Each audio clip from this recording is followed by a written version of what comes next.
name was Elkanah, son of Jeroham, the son of Elihu, the son of Tohu, the son of Zuph, an Ephraimite. He had two wives. One was called Hannah, and the other Peninnah. Peninnah had children, but Hannah had not. Year after year, this man went up from his town to worship and sacrifice to the Lord Almighty at Shiloh, where Hophni and Phinehas, the two sons of Eli, were priests of the Lord. Whenever the day came for Elkanah to sacrifice, he would give portions of the meat to his wife Peninnah and to all her sons and daughters. But to Hannah he gave a double portion because he loved her, and the Lord had closed her womb. And because the Lord had closed her womb, her rival kept provoking her in order to irritate her. This went on year after year. Whenever Hannah went up to the house of the Lord, her rival provoked her till she wept and would not eat. Elkanah, her husband, would say to her, Hannah, why are you weeping? Why don't you eat? Why are you downhearted? Don't I mean more to you than 10 sons? Once, when they had finished eating and drinking in Shiloh, Hannah stood up. Now Eli the priest was sitting on a chair by the doorpost of the Lord's temple. In bitterness of soul, Hannah wept much and prayed to the Lord, and she made a vow, saying, Oh, Lord Almighty, if you will only look upon your servant's misery and remember me, and not forget your servant, but give her a son, then I will give him to the Lord for all the days of his life, and no razor will ever be used on his head. As she kept on praying to the Lord, Eli observed her mouth. Hannah was praying in her heart, and her lips were moving, but her voice was not heard. Eli thought she was drunk, and said to her, How long will you keep on getting drunk? Get rid of your wine. So, my lord, Hannah replied, I am a woman who is deeply troubled. I've not been drinking wine or beer. I was pouring out my soul to the Lord. Do not take your servant for a wicked woman. I've been praying here out of my great anguish and grief. Eli answered, Go in peace, and may the God of Israel grant you what you have asked of him. She said. May your servant find favor in your eyes. Then she went her way and ate something, and her face was no longer downcast. Early the next morning they arose and worshipped before the Lord, and then went back to their home at Ramah. Elkanah lay with Hannah his wife, and the Lord remembered her. So in the course of time Hannah conceived and gave birth to a son. She named him Samuel, saying, Because I asked the Lord for him. When the man Elkanah went up with all his family to offer the annual sacrifice to the Lord, and to fulfill his vow, Hannah did not go. She said to her husband, After the boy is weaned, I will take him and present him before the Lord, and he will live there always. Do what seems best to you. Elkanah, her husband, told her. Stay here until you have weaned him. Only may the Lord make good his word. So the woman stayed at home and nursed her son until she had weaned him. After he was weaned, she took the boy with her, young as he was, along with a 3-year-old bull, an ephah of flour, and a skin of wine, and brought him to the house of the Lord at Shiloh. When they had slaughtered the bull, they brought the boy to Eli, and she said to him, As surely as you live, my Lord, I am the woman who stood here beside you, praying to the Lord. I prayed for this child, and the Lord has granted me what I asked of him. So now I give him to the Lord. For his whole life he will be given over to the Lord. And he worshipped the Lord there. Chapter 2.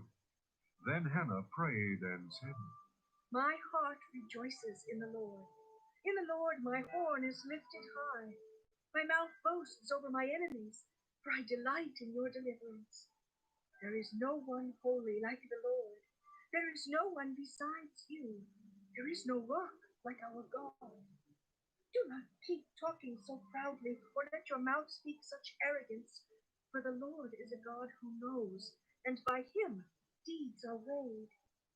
The bows of the warriors are broken, but those who stumbled are armed with strength. Those who were full hire themselves out for food, but those who were hungry hunger no more. She who was barren has borne 7 children, but she who has had many sons pines away. The Lord brings death and makes alive. He brings down to the grave and raises up. The Lord sends poverty and wealth. He humbles and he exalts. He raises the poor from the dust and lifts the needy from the ash heap. He seats them with princes and has them inherit a throne of honor. For the foundations of the earth are the Lord's. Upon them he has set the world. He will guard the feet of his saints, but the wicked will be silenced in darkness. It is not by strength that one prevails. Those who oppose the Lord will be shattered. He will thunder against them from heaven. The Lord will judge the ends of the earth. He will give strength to his king and exalt the horn of his anointed. Then Elkanah went home to Ramah, but the boy ministered before the Lord under Eli the priest. Eli's sons were wicked men. They had no regard for the Lord. Now it was the practice of the priest with the people that whenever anyone offered a sacrifice, while the meat was being boiled, the servant of the priest would come with a three-pronged fork in his hand. He would plunge it into the pan or kettle or cauldron or pot, and the priest would take for himself whatever the fork brought up. This is how they treated all the Israelites who came to Shiloh. But even before the fat was burned, the servant of the priest would come and say to the man who was sacrificing, "Give the priest some meat to roast. He won't accept boiled meat from you, but only raw." If the man said to him, "Let the fat be burned up first and then take whatever you want," the servant would then answer, "No, hand it over now. If you don't, I'll take it by force." This sin of the young men was very great in the Lord's sight, for they were treating the Lord's offering with contempt. But Samuel was ministering before the Lord, a boy wearing a linen ephod. Each year his mother made him a little robe and took it to him when she went up with her husband to offer the annual sacrifice. Eli would bless Elkanah and his wife, saying, "May the Lord give you children by this woman to take the place of the one she prayed for and gave to the Lord."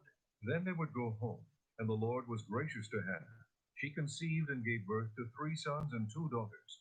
Meanwhile, the boy Samuel grew up in the presence of the Lord. Now Eli, who was very old, heard about everything his sons were doing to all Israel, and how they slept with the women who served at the entrance to the tent of meeting. So he said to them, "Why do you do such things? I hear from all the people about these wicked deeds of yours. No, my sons, it is not a good report that I hear spreading among the Lord's people. If a man sins against another man, God may mediate for him. But if a man sins against the Lord, who will intercede for him?" His sons, however, did not listen to their father's rebuke, for it was the Lord's will to put them to death. And the boy Samuel continued to grow in stature and in favor with the Lord and with men. Now a man of God came to Eli and said to him, "This is what the Lord says. Did I not clearly reveal myself to your father's house when they were in Egypt under Pharaoh? I chose your father out of all the tribes of Israel to be my priest, to go up to my altar, to burn incense, and to wear an ephod in my presence. I also gave your father's house all the offerings made with fire by the Israelites. Why do you scorn my sacrifice and offering that I prescribed for my dwelling? Why do you honor your sons more than me by fattening yourselves on the choice parts of every offering made by my people Israel? Therefore the Lord, the God of Israel, declares, I promised that your house and your father's house would minister before me forever. But now the Lord declares, far be it from me. Those who honor me I will honor, but those who despise me will be disdained. The time is coming when I will cut short your strength and the strength of your father's house, so that there will not be an old man in your family line, and you will see distress in my dwelling. Although good will be done to Israel in your family line, there will never be an old man. Every one of you that I do not cut off from my altar will be spared only to blind your eyes with tears and to grieve your heart, and all your descendants will die in the prime of life. And what happens to your 2 sons, Hophni and Phinehas, will be a sign to you. They will both die on the same day. I will raise up for myself a faithful priest who will do according to what is in my heart and mind. I will firmly establish his house, and he will minister before my anointed one always. Then everyone left in your family line will come and bow down before him for a piece of silver and a crust of bread and plead, appoint me to some priestly office so I can have food. Chapter 3. The boy Samuel ministered before the Lord under Eli. In those days the word of the Lord was rare. There were not many visions. One night, Eli, whose eyes were becoming so weak that he could barely see, was lying down in his usual place. The lamp of God had not yet gone out, and Samuel was lying down in the temple of the Lord, where the ark of God was. Then the Lord called to Samuel. Samuel answered, Here I am. and he ran to Eli and said, Here I am. You called me. But Eli said, I did not call. Go back and lie down. so he went and lay down. Again the Lord called, Samuel, and Samuel got up and went to Eli and said, Here I am. You called me. My son, Eli said, I did not call. Go back and lie down. Now Samuel did not yet know the Lord. The word of the Lord had not yet been revealed to him. The Lord called Samuel a third time, and Samuel got up and went to Eli and said, Here I am. You called me.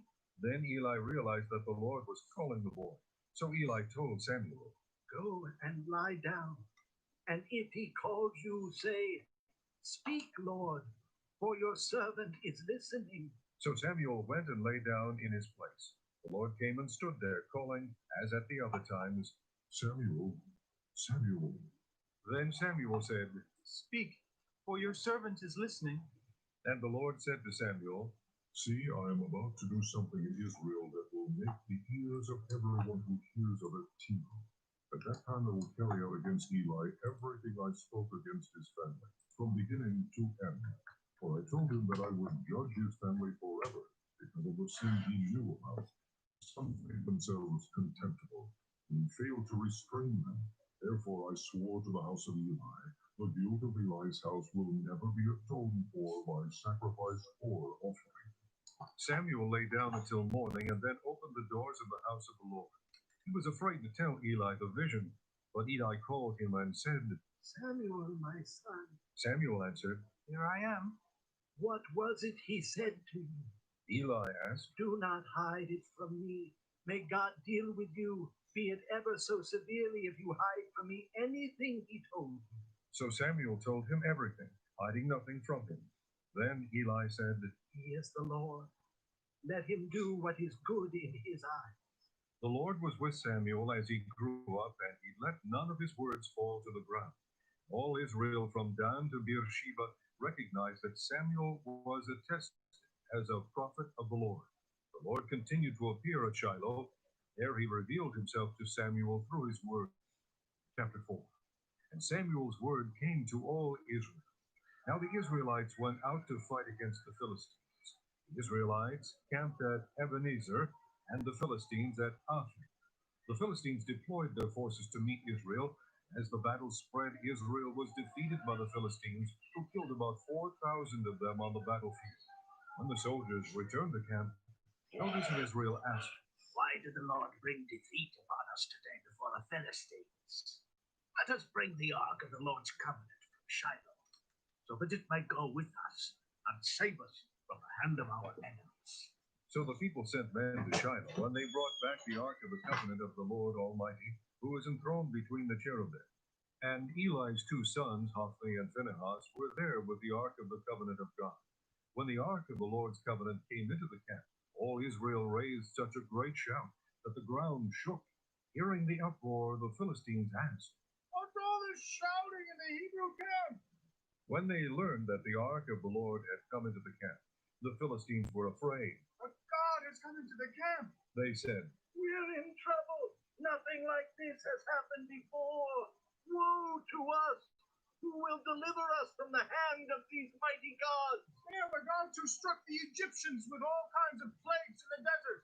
Be strong, Philistines, be men, or you will be subject to the Hebrews as they have been to you. Be men and fight.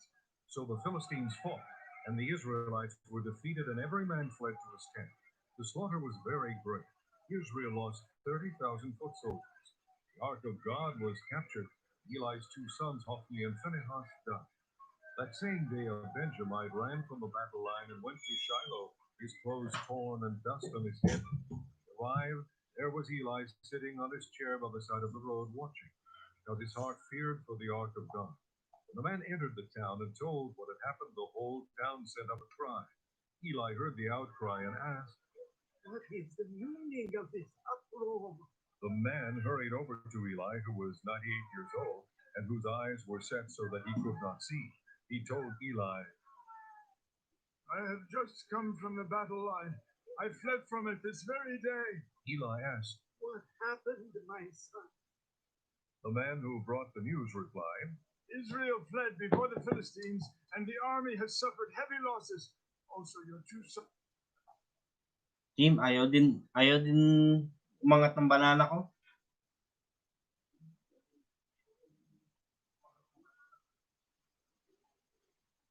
Palaging nalalaglag.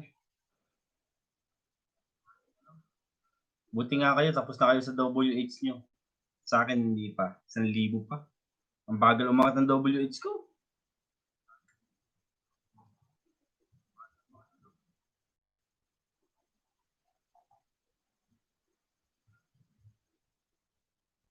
Na-stuck ka na. lagi ka din banlagas, parang si Pepay. Sorry ha. Kaya ayoko magsalita, inuubo kasi ako eh. Pag 3 to 5 minutes, dalawa lang maps harang ng pwede mo set. Okay. So dapat pala ang palabas mo nasa 15 minutes, no? 15 or 12 minutes. Parang ganon. Kasi pagka mababa sa 12 minutes, yun lang, iaangat ko nga yung camera ko.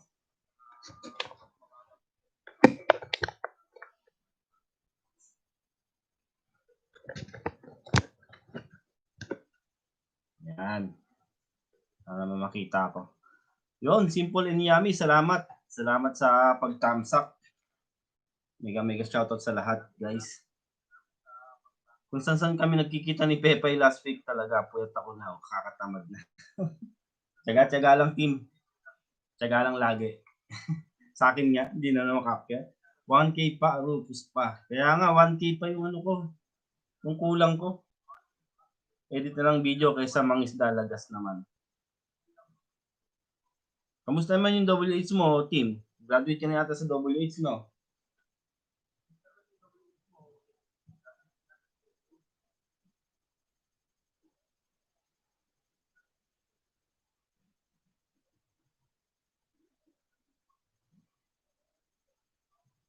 Okay na. WH ko. Okay. Buti ka pa. Okay na yung WH mo. Opo, sa akin. 1,000 pa. 1,000 pa mahigit actually.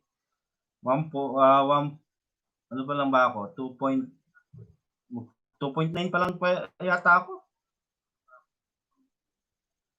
Matagal pa, simple and yummy. Ikaw, kamusta yung WH mo? Graduate ka sa Banana, di ba? Yan, ko yung...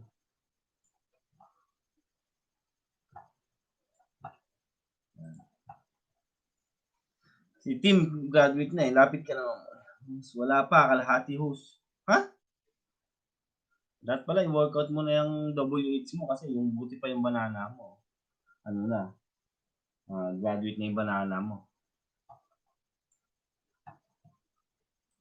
Kami, nahihirapan kami ngayon sa sa banana.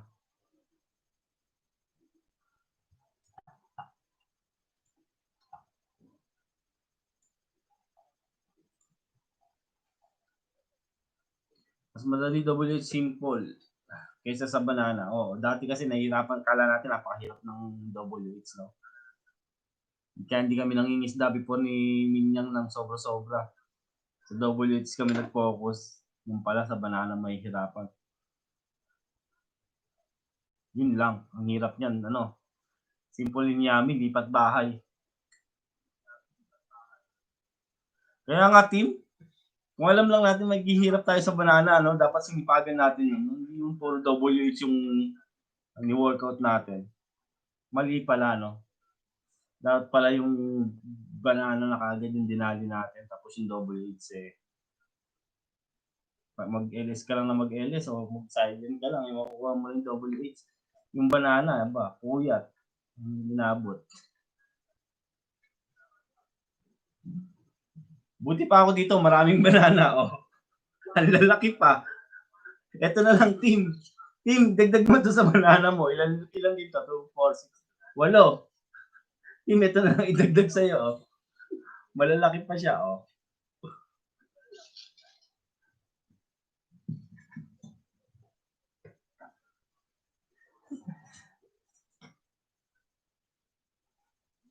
Puro tayo LS nun kasi nagpanik tayo sa 4KWS yung pala banana hirap. Kaya nga team, dami ko ding hirap sa banana hose as in. I feel you. Kami rin ngayon. Sobrang hirap na hirap kami ngayon sa banana. Si Pepay, sabi ni Pepay noong isang araw, sabi niya sa akin, pumunta ka doon sa pinuntahan ko, nakakuha ako ng 40 banana. Sabi niya, parang hindi yata malalagas. Sabi niya, kinabukasan, lagas yung 40. Kinabukasan, lagas yung 40 niya doon sa pinuntahan niya. Sabi ko, matay. Nagpuyat pa daw siya doon, nakasalubong daw niya si Tim Pistida. Tim Pistida, nagkasalubong daw kayo doon sa pinuntahan niya eh. Ikaw daw yata nakakuha yata kayo ng mga 40. Ikaw, tsaka siya nakakuha siya ng 40. Kinabukasan, lagas lahat. Kaya ako, ngayon, hindi ako masyado nagdidikit ngayon. Eh. Hinay-hinay lang. 9:37 pa rin ako, hindi siya umaangat. No, nakwentuhan niya sa akin, nagkita kayo doon. Pinapapunta niya nga ako doon kasi nga naka-40 siya eh. Naka-40 siya. Harang. Master TikTok. Pangarap ko pa lang yung harang na yan pero wala pa ngayon.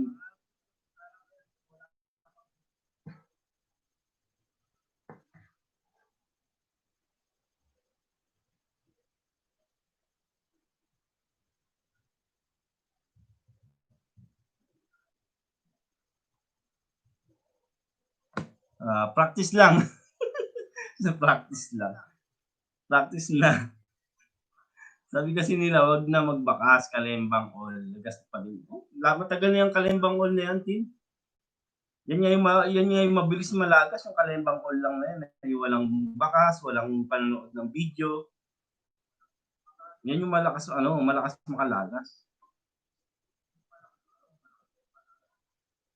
Practice. Practice tayo palagi, team. Kailan kaya magkakatotoo yung harang na yan? Mirel, ikaw yung yung bahay mo, parang hindi mo yata wino-workout yung bahay mo.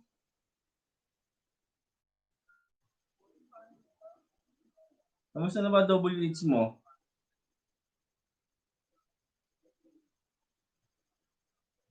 Lapit-lapit na.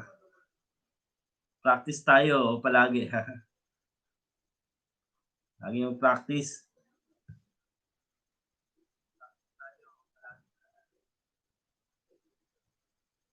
Oo, maganda talaga manood pa rin kahit yung 1 minuto, 2 minuto. Yun, sure yun. Depende na lang kay Lolo kung talagang gusto niyang lagasin. Pero mas ma-limit yung yung mas maganda yung nanonood ka ng video. Tsaka, mas maganda team, wag kang kagad ako naranasan ko yung magbalik kagad, ay yung didikitan sila kinabukasan. Parang nalalagas din kahit kinabukasan yung dikit. Patagalin mo muna. Saan pinapatagal ko eh. 9:37, hindi na ako mababa sa 9:37. Nung nagpunta ako sa Kalembang All, naging 9:50 ako. Kalembang All lang yon. Walang bakas, walang nanood ng video, Kalembang All lang. Yung kinabukasan, lagas lahat. Balik sa 9:37.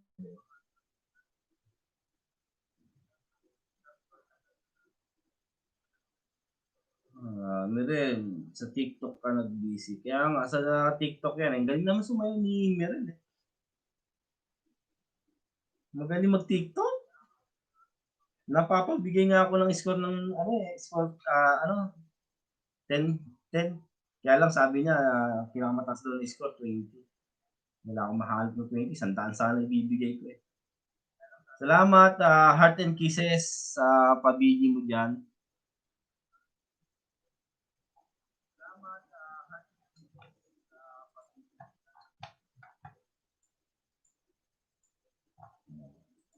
Nag-e-echo ba? Pahambol ka pa, Mirel. Magaling talaga. Wala, lang, konting energy pa, dagdag pa ng konting energy. dumadalaw ako sa mga, unti lang ang nasa chat room kasi hindi lagas, legit. Oo, maganda rin yun, yung mga konti lang yung nasa chat room. Hindi nagmamadali na magdikit. Tama. Kasi pag marami, ang gusto ng iba makabalik agad doon sa LS para makakarami sila ng dikit. Pero malalagas lang. Kulang sa energy pala, Master. Konti lang naman. Konti lang sa konting dagdag pa. Pero all in all, maganda naman sa all in all. Naging judge no? Yun, mega shout out Haslam Vlogs. Thumbs up po, kuya. Salamat sa pa-thumbs up. Haslam, kamusta na yung mo? Haslam, kamusta na yung pagiging money? Anong feeling? Lalo bang na-stress? O simple kasi pag malaki na bahay at money na, minsan balik nila sa'yo, ninja. Okay. Tama. Team Pistida sa Sunday kasi may pasok sila, mag-practice ako. So simple and yummy lagas. Hello Ate Haslam, sarap may biryani mo. Napapahain ako ka. Haslam para mas masahol pa yata sa paghahabol natin ng ng banana tsaka ng double H.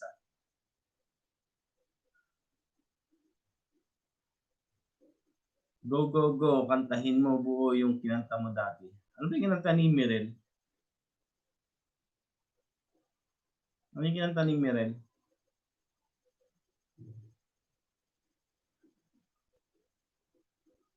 Dapat yung mga hugot lines yung kinakanta ni Mirel. Hi sis, Team Pistida, mega love you sis. Mega love you. Hindi ko din alam pamagat. Aslam, yung revenue mo, tumataas ba o ganun pa rin? O baka talaga sa unang buwan talaga mababa yung revenue na binibigay ni Lolo? Pangalawa, panguna, pangalawang buwan, baka pangatlong buwan ka pa magtataas ng revenue. Oh, wala sila baka tulog na yun. Anong oras na rin kasi ito? 1:00 na sa Pilipinas. Palaging ligas po kuya, sakit sa banks. Ha? Pati yung revenue ba nalalagas din?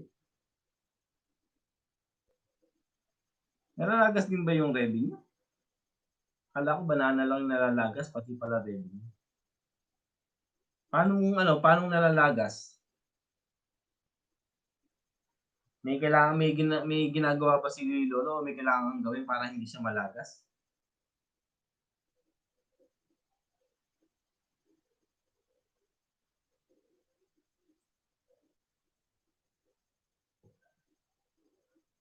Binabawasan niya kuya.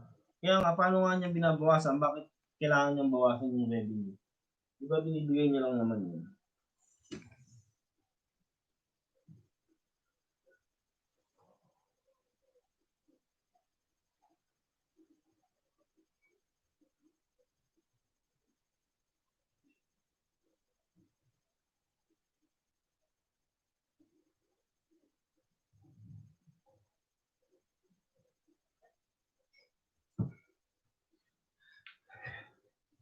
Paano niyang binabawasan yung revenue?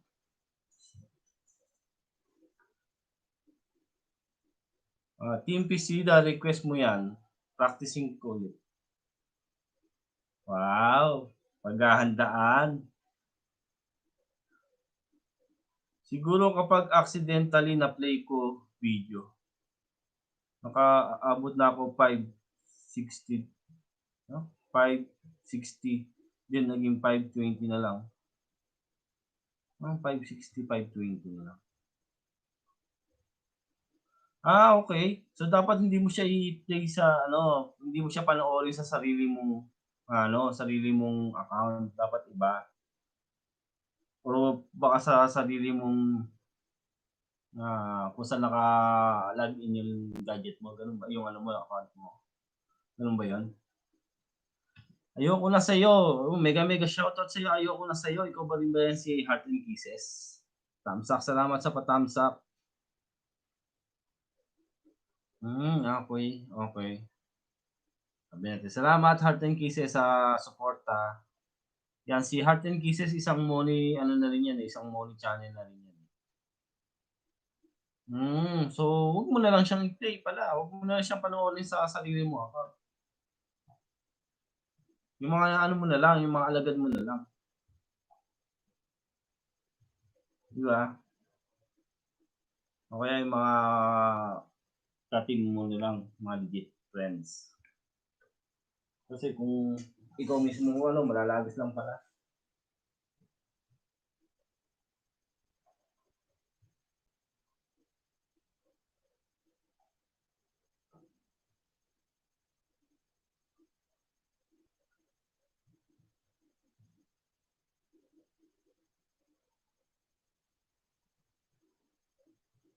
Teka lang, naayos ko lang to sa laptop eh. Binibigi ko kasi yung mga alagad ko. Para marami-rami.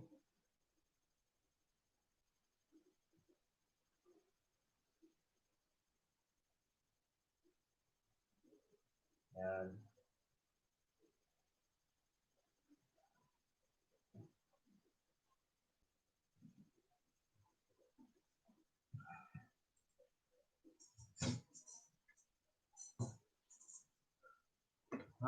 Kuya, tambay ko lang saglit po. Luto lang eh. Kuya, gutom na ako. Sige lang. Haslam, salamat sa pagdalaw tsaka sa pagbibigyan. Salamat. Luto ka na. Baka pumayat ka na yan. Baka pumayat ka na yan, ha? Kung kapagutom mo ba? Baka maging kasing ganda na ng katawan mo si Meren. Ay, baka maging kasing ganda ka na ng katawan ni Meren yung katawan mo pala.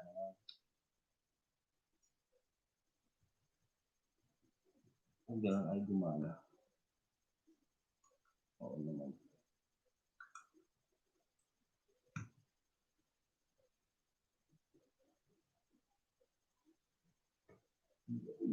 Gumana po.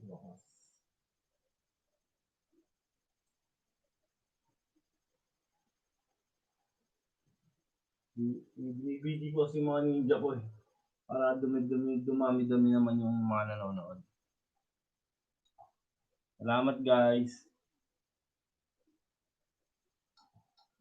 Play ko na ulit yung ating Word of God. Sons Hophni and Phinehas are dead, and the Ark of God has been captured. When he mentioned the Ark of God, Eli fell backward off his chair by the side of the gate. His neck was broken and he died, for he was an old man and heavy. He had led Israel 40 years. His daughter-in-law, the wife of Phinehas, was pregnant and near the time of delivery. When she heard the news that the Ark of God had been captured and that her father-in-law and her husband were dead, she went into labor and gave birth, but was overcome by her labor pains. As she was dying, the women attending her said, Don't despair. You have given birth to a son.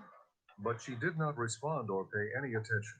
She named the boy Ichabod, saying, The glory has departed from Israel because of the capture of the Ark of God and the deaths of her father-in-law and her husband. She said, The glory has departed from Israel, for the Ark of God has been captured. Chapter 5. After the Philistines had captured the Ark of God, they took it from Ebenezer to Ashdod. Then they carried the Ark into Dagon's temple and set it beside Dagon. When the people of Ashdod rose early the next day, there was Dagon fallen on his face on the ground before the Ark of the Lord. He took Dagon and put him back in his place. But the following morning, when they rose, there was Dagon fallen on his face on the ground before the Ark of the Lord. His head and hands had been broken off and were lying on the threshold. Only his body remained. That is why, to this day, neither the priest of Dagon nor any others who entered Dagon's temple at Ashdod step on the threshold. The Lord's hand was heavy upon the people of Ashdod and its vicinity. He brought devastation upon them and afflicted them with tumors.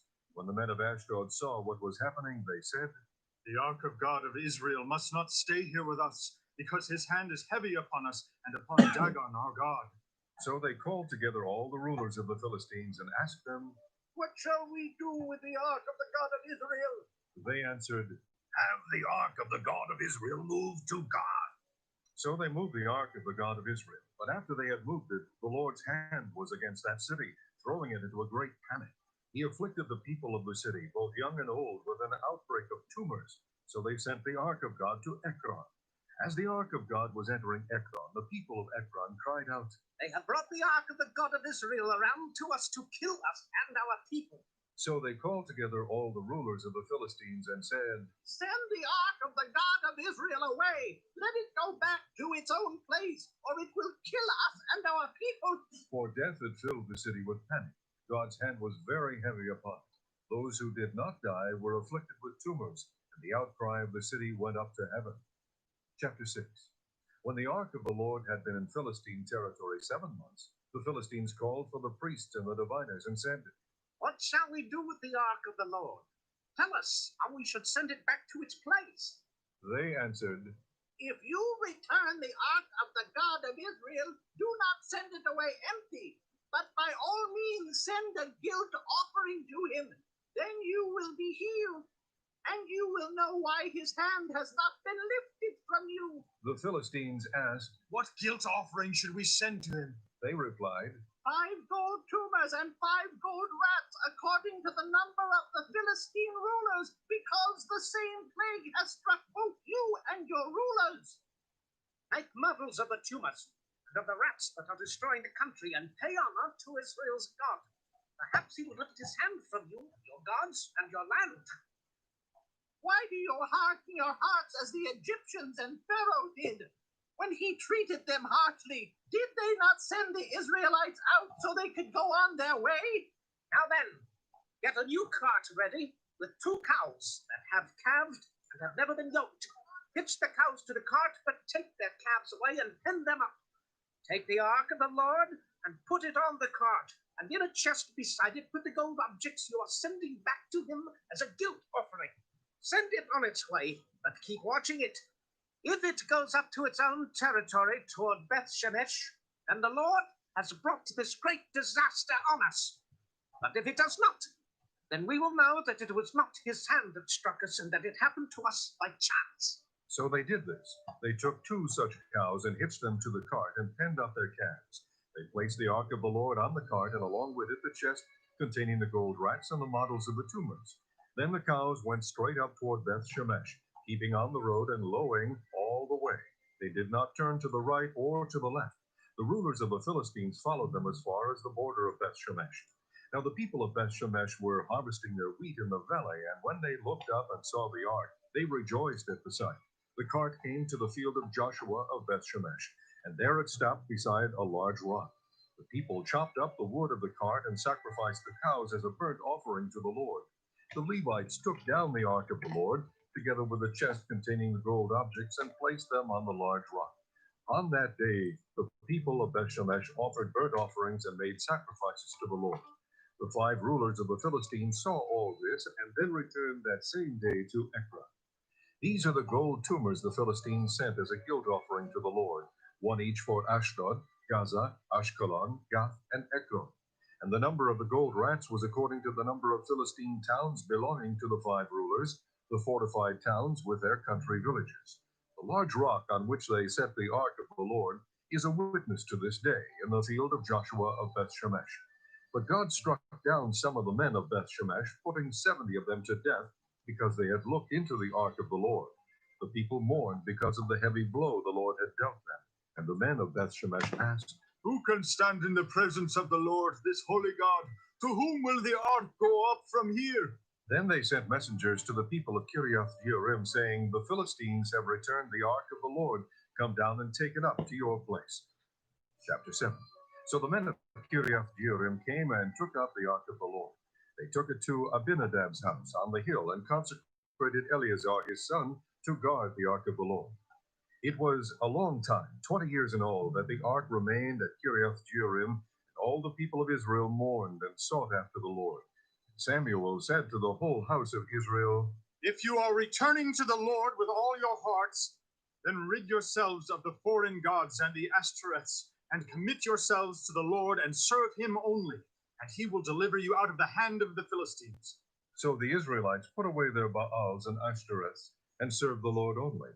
Then Samuel said, Assemble all Israel at Mizpah, and I will intercede with the Lord for you. When they had assembled at Mizpah, they drew water and poured it out before the Lord. On that day they fasted, and there they confessed, We have sinned against the Lord. and Samuel was leader of Israel at Mizpah. When the Philistines heard that Israel had assembled at Mizpah, the rulers of the Philistines came up to attack them. And when the Israelites heard of it, they were afraid because of the Philistines. They said to Samuel, Do not stop crying out to the Lord our God for us, that he may rescue us from the hand of the Philistines. Then Samuel took a suckling lamb and offered it up as a whole burnt offering to the Lord. He cried out to the Lord on Israel's behalf, and the Lord answered him. While Samuel was sacrificing the burnt offering, the Philistines drew near to engage Israel in battle. But that day the Lord thundered with loud thunder against the Philistines and threw them into such a panic that they were routed before the Israelites. The men of Israel rushed out of Mizpah and pursued the Philistines, slaughtering them along the way to a point below Beth Kar. Then Samuel took a stone and set it up between Mizpah and Shen. He named it Ebenezer, saying, Thus far has the Lord helped us. So the Philistines were subdued and did not invade Israelite territory again. Throughout Samuel's lifetime, the hand of the Lord was against the Philistines. The towns from Ekron to Gath that the Philistines had captured from Israel were restored to her. Israel delivered the neighboring territory from the power of the Philistines. And there was peace between Israel and the Amorites. Samuel continued as judge over Israel all the days of his life. From year to year he went on a circuit from Bethel to Gilgal to Mizpah, judging Israel in all those places. But he always went back to Ramah, where his home was. And there he also judged Israel, and he built an altar there to the Lord. Chapter 8. When Samuel grew old, he appointed his sons as judges for Israel. The name of his firstborn was Joel, and the name of his second was Abijah, and they served at Beersheba. But his sons did not walk in his ways. They turned aside after dishonest gain, and accepted bribes, and perverted justice. So all the elders of Israel gathered together and came to Samuel at Ramah. They said to him, You are old, and your sons do not walk in your ways. Now appoint a king to lead us, such as all the other nations have. But when they said, Give us a king to lead us. this displeased Samuel, so he prayed to the Lord, and the Lord told him, Listen to all that the people are saying to you. It is not you they have rejected, but they have rejected me as their king, as they have done from the day I brought them up out of Egypt until this day, forsaking me and serving other gods, so they are doing to you. Now listen to them, but warn them solemnly, and let them know what the king who will reign over them will do. Samuel told all the words of the Lord to the people who were asking him for a king. He said, This is what the king who will reign over you will do. He will take your sons and make them serve with his chariots and horses, and they will run in front of his chariots. Some he will assign to be commanders of thousands and commanders of 50s, and others to plow his ground and reap his harvest, and still others to make weapons of war and equipment for his chariots.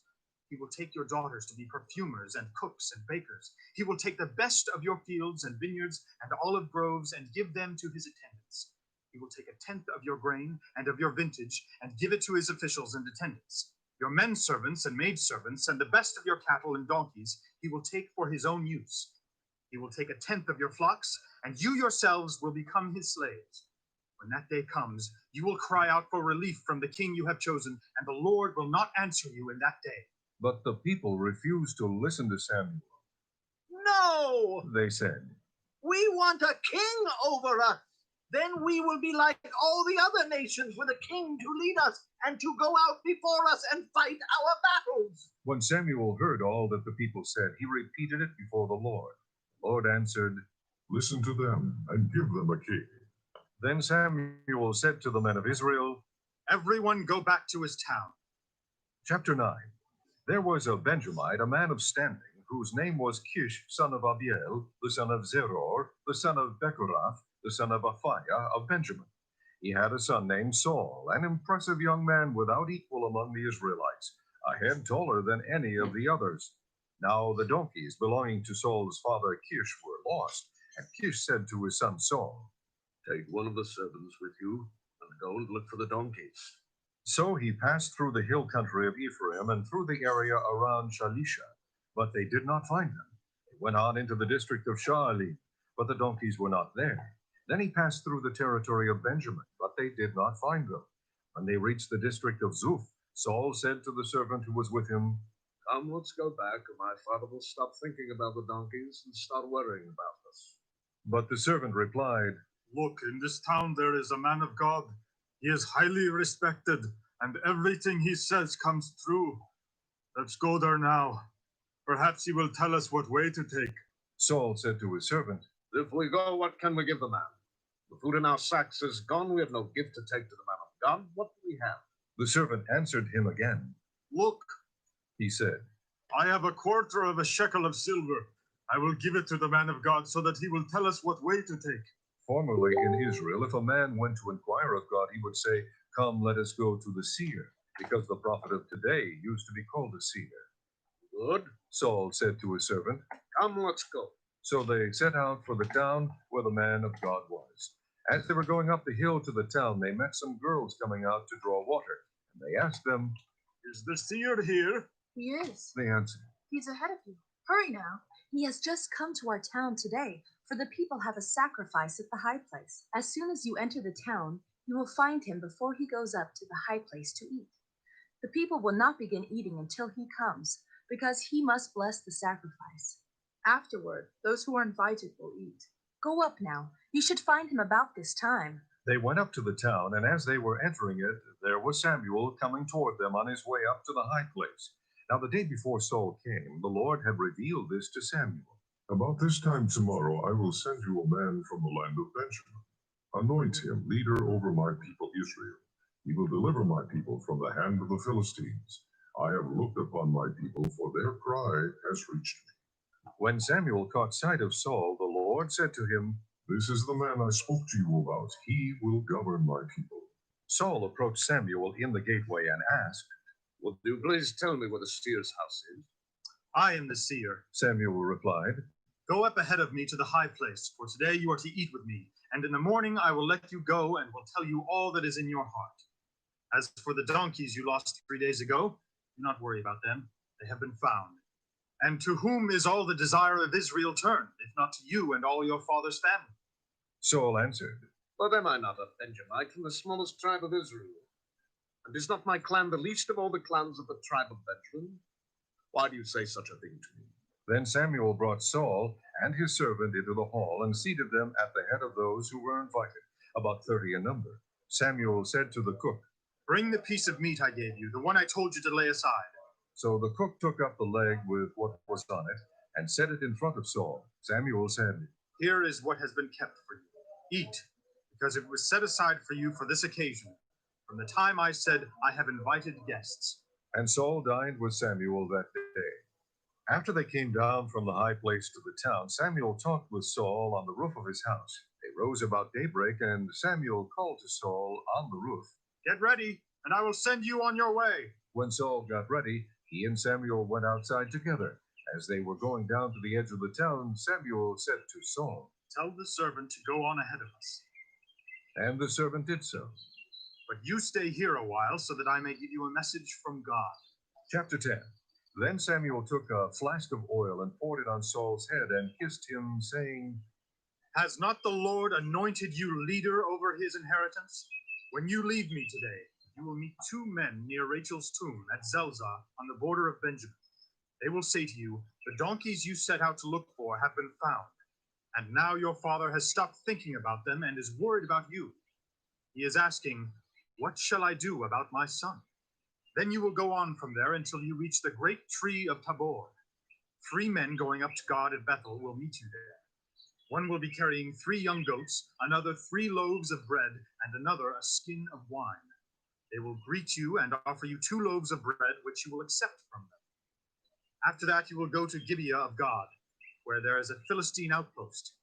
As you approach the town, you will meet a procession of prophets coming down from the high place with lyres, tambourines, flutes, and harps being played before them, and they will be prophesying. The Spirit of the Lord will come upon you in power, and you will prophesy with them, and you will be changed into a different person. Once these signs are fulfilled, do whatever your hand finds to do, for God is with you. Go down ahead of me to Gilgal. I will surely come down to you to sacrifice burnt offerings and fellowship offerings, but you must wait 7 days until I come to you and tell you what you are to do. As Saul turned to leave Samuel, God changed Saul's heart. All these signs were fulfilled that day. When they arrived at Gibeah, a procession of prophets met him. The Spirit of God came upon him in power, and he joined in their prophesying.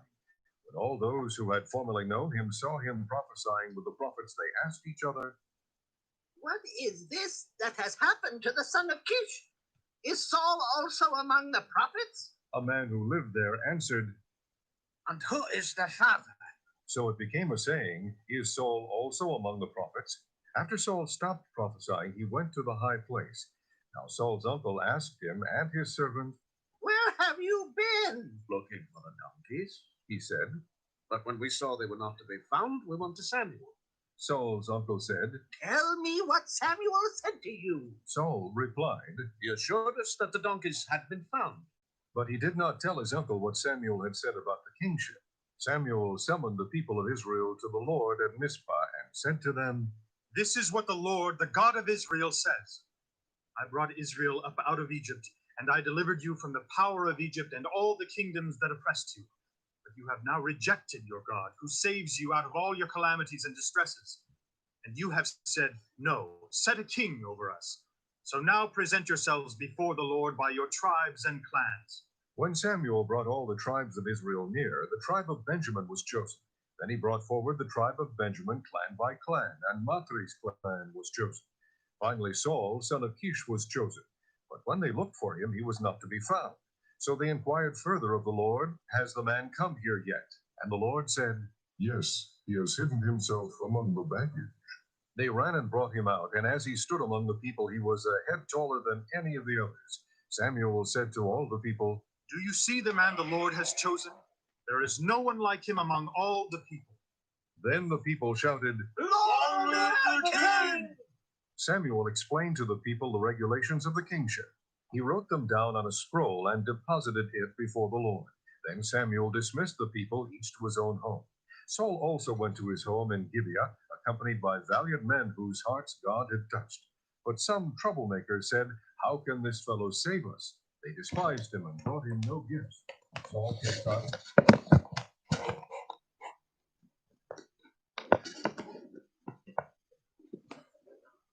Chapter 11.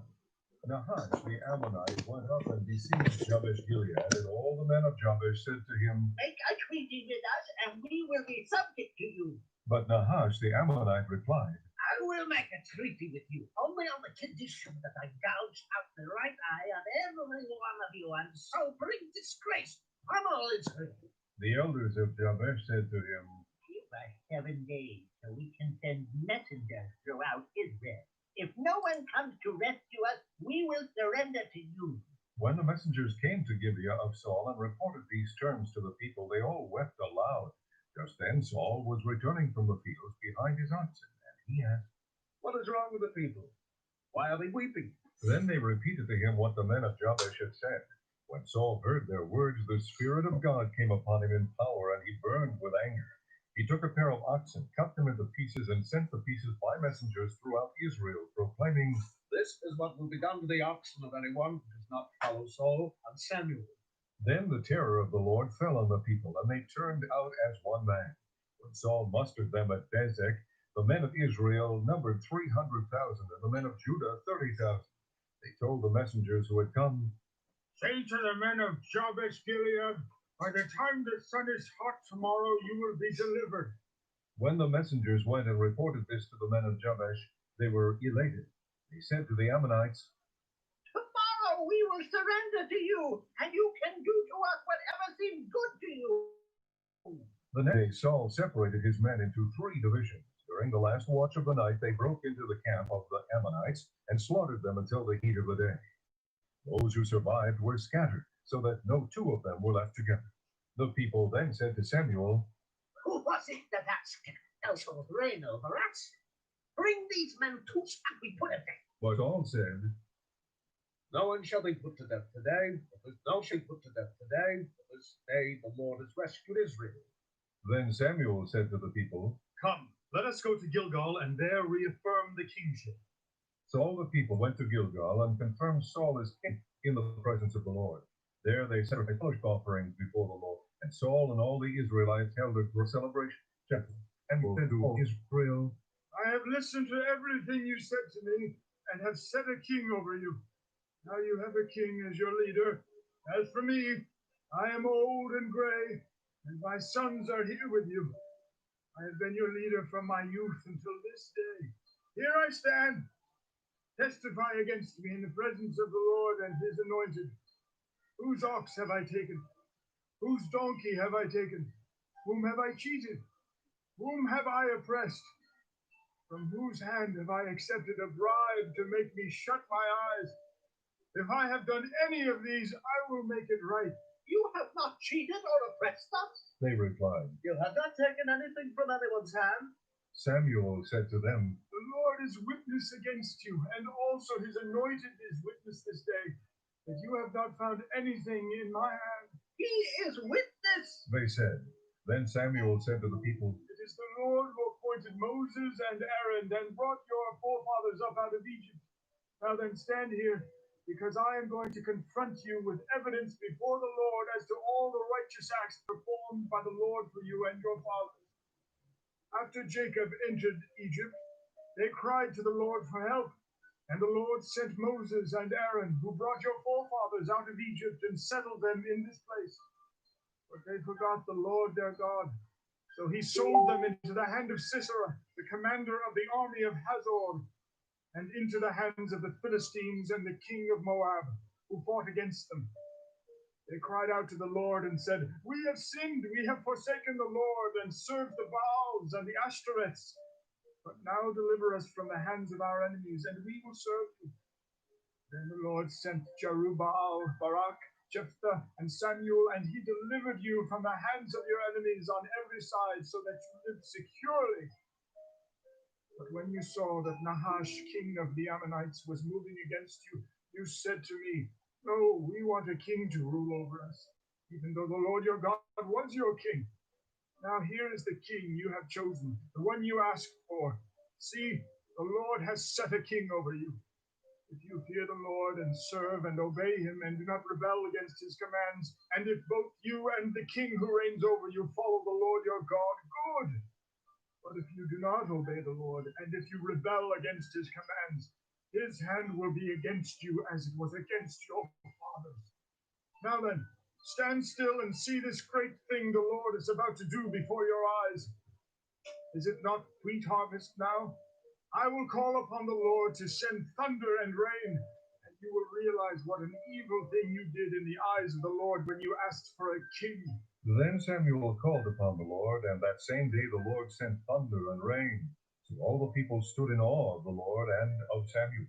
The people all said to Samuel, Pray to the Lord your God for yourselves, so that we will not die. For we have added to all our other sins the evil of asking for a king. Do not be afraid. Samuel replied. You have done all this evil, yet do not turn away from the Lord, but serve the Lord with all your heart. Do not turn away after useless idols. They can do you no good, nor can they rescue you, because they are useless. For the sake of his great name, the Lord, because the Lord was pleased to make you known. As for me, be it from me that I should sin against the Lord by failing to pray for you. And I will teach you the way that is good and right. But be sure to fear the Lord and serve him faithfully with all your heart. Consider what great things he has done for you. That if you persist in doing evil, both you and your king will be swept away. Chapter 13. Saul was 30 years old. He had reigned over Israel 42 years. All those 3,000 men were 2,000 were and they carried out in Jerusalem and set their horse. Attacked the Philistine outpost at Geba, and the Philistines heard about it. Then Saul had the trumpet blown throughout the land and said, Let the Hebrews hear. So all Israel heard the news. Saul has attacked the Philistine outpost, and now Israel has become a stench to the Philistines. And the people were summoned to join Saul at Gilgal. The Philistines assembled 3,000 guards, 6,000 charioteers, and soldiers as numerous as the sand of the when the camp marked the land, and then all Israel saw the situation and their armies and gave and kissed them up and hidden stairs. So Jerusalem was joined land and here. Saul made it Gilgal, and all the troops of him were put in the field. Waited 7 days, tossed out to Samuel. But Samuel did not come to Gilgal, and Saul's men began to scatter. So he said, Bring me the burnt offering and the fellowship offerings. and Saul offered up burnt offering. This is making Samuel a rock, and Saul went out to greet him. And Saul, All the gathering, that you did not come at the set time that the Philistines were assembling. All the Moses went down against me at Gilgal, and I have not sought the Lord's favor.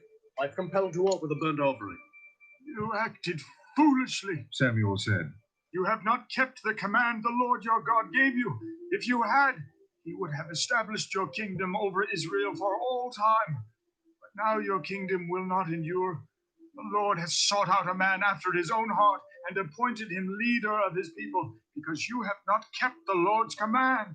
Then Samuel left Gilgal and went up to Gibeah in Benjamin, and Saul counted the men who were with him. They numbered about 600.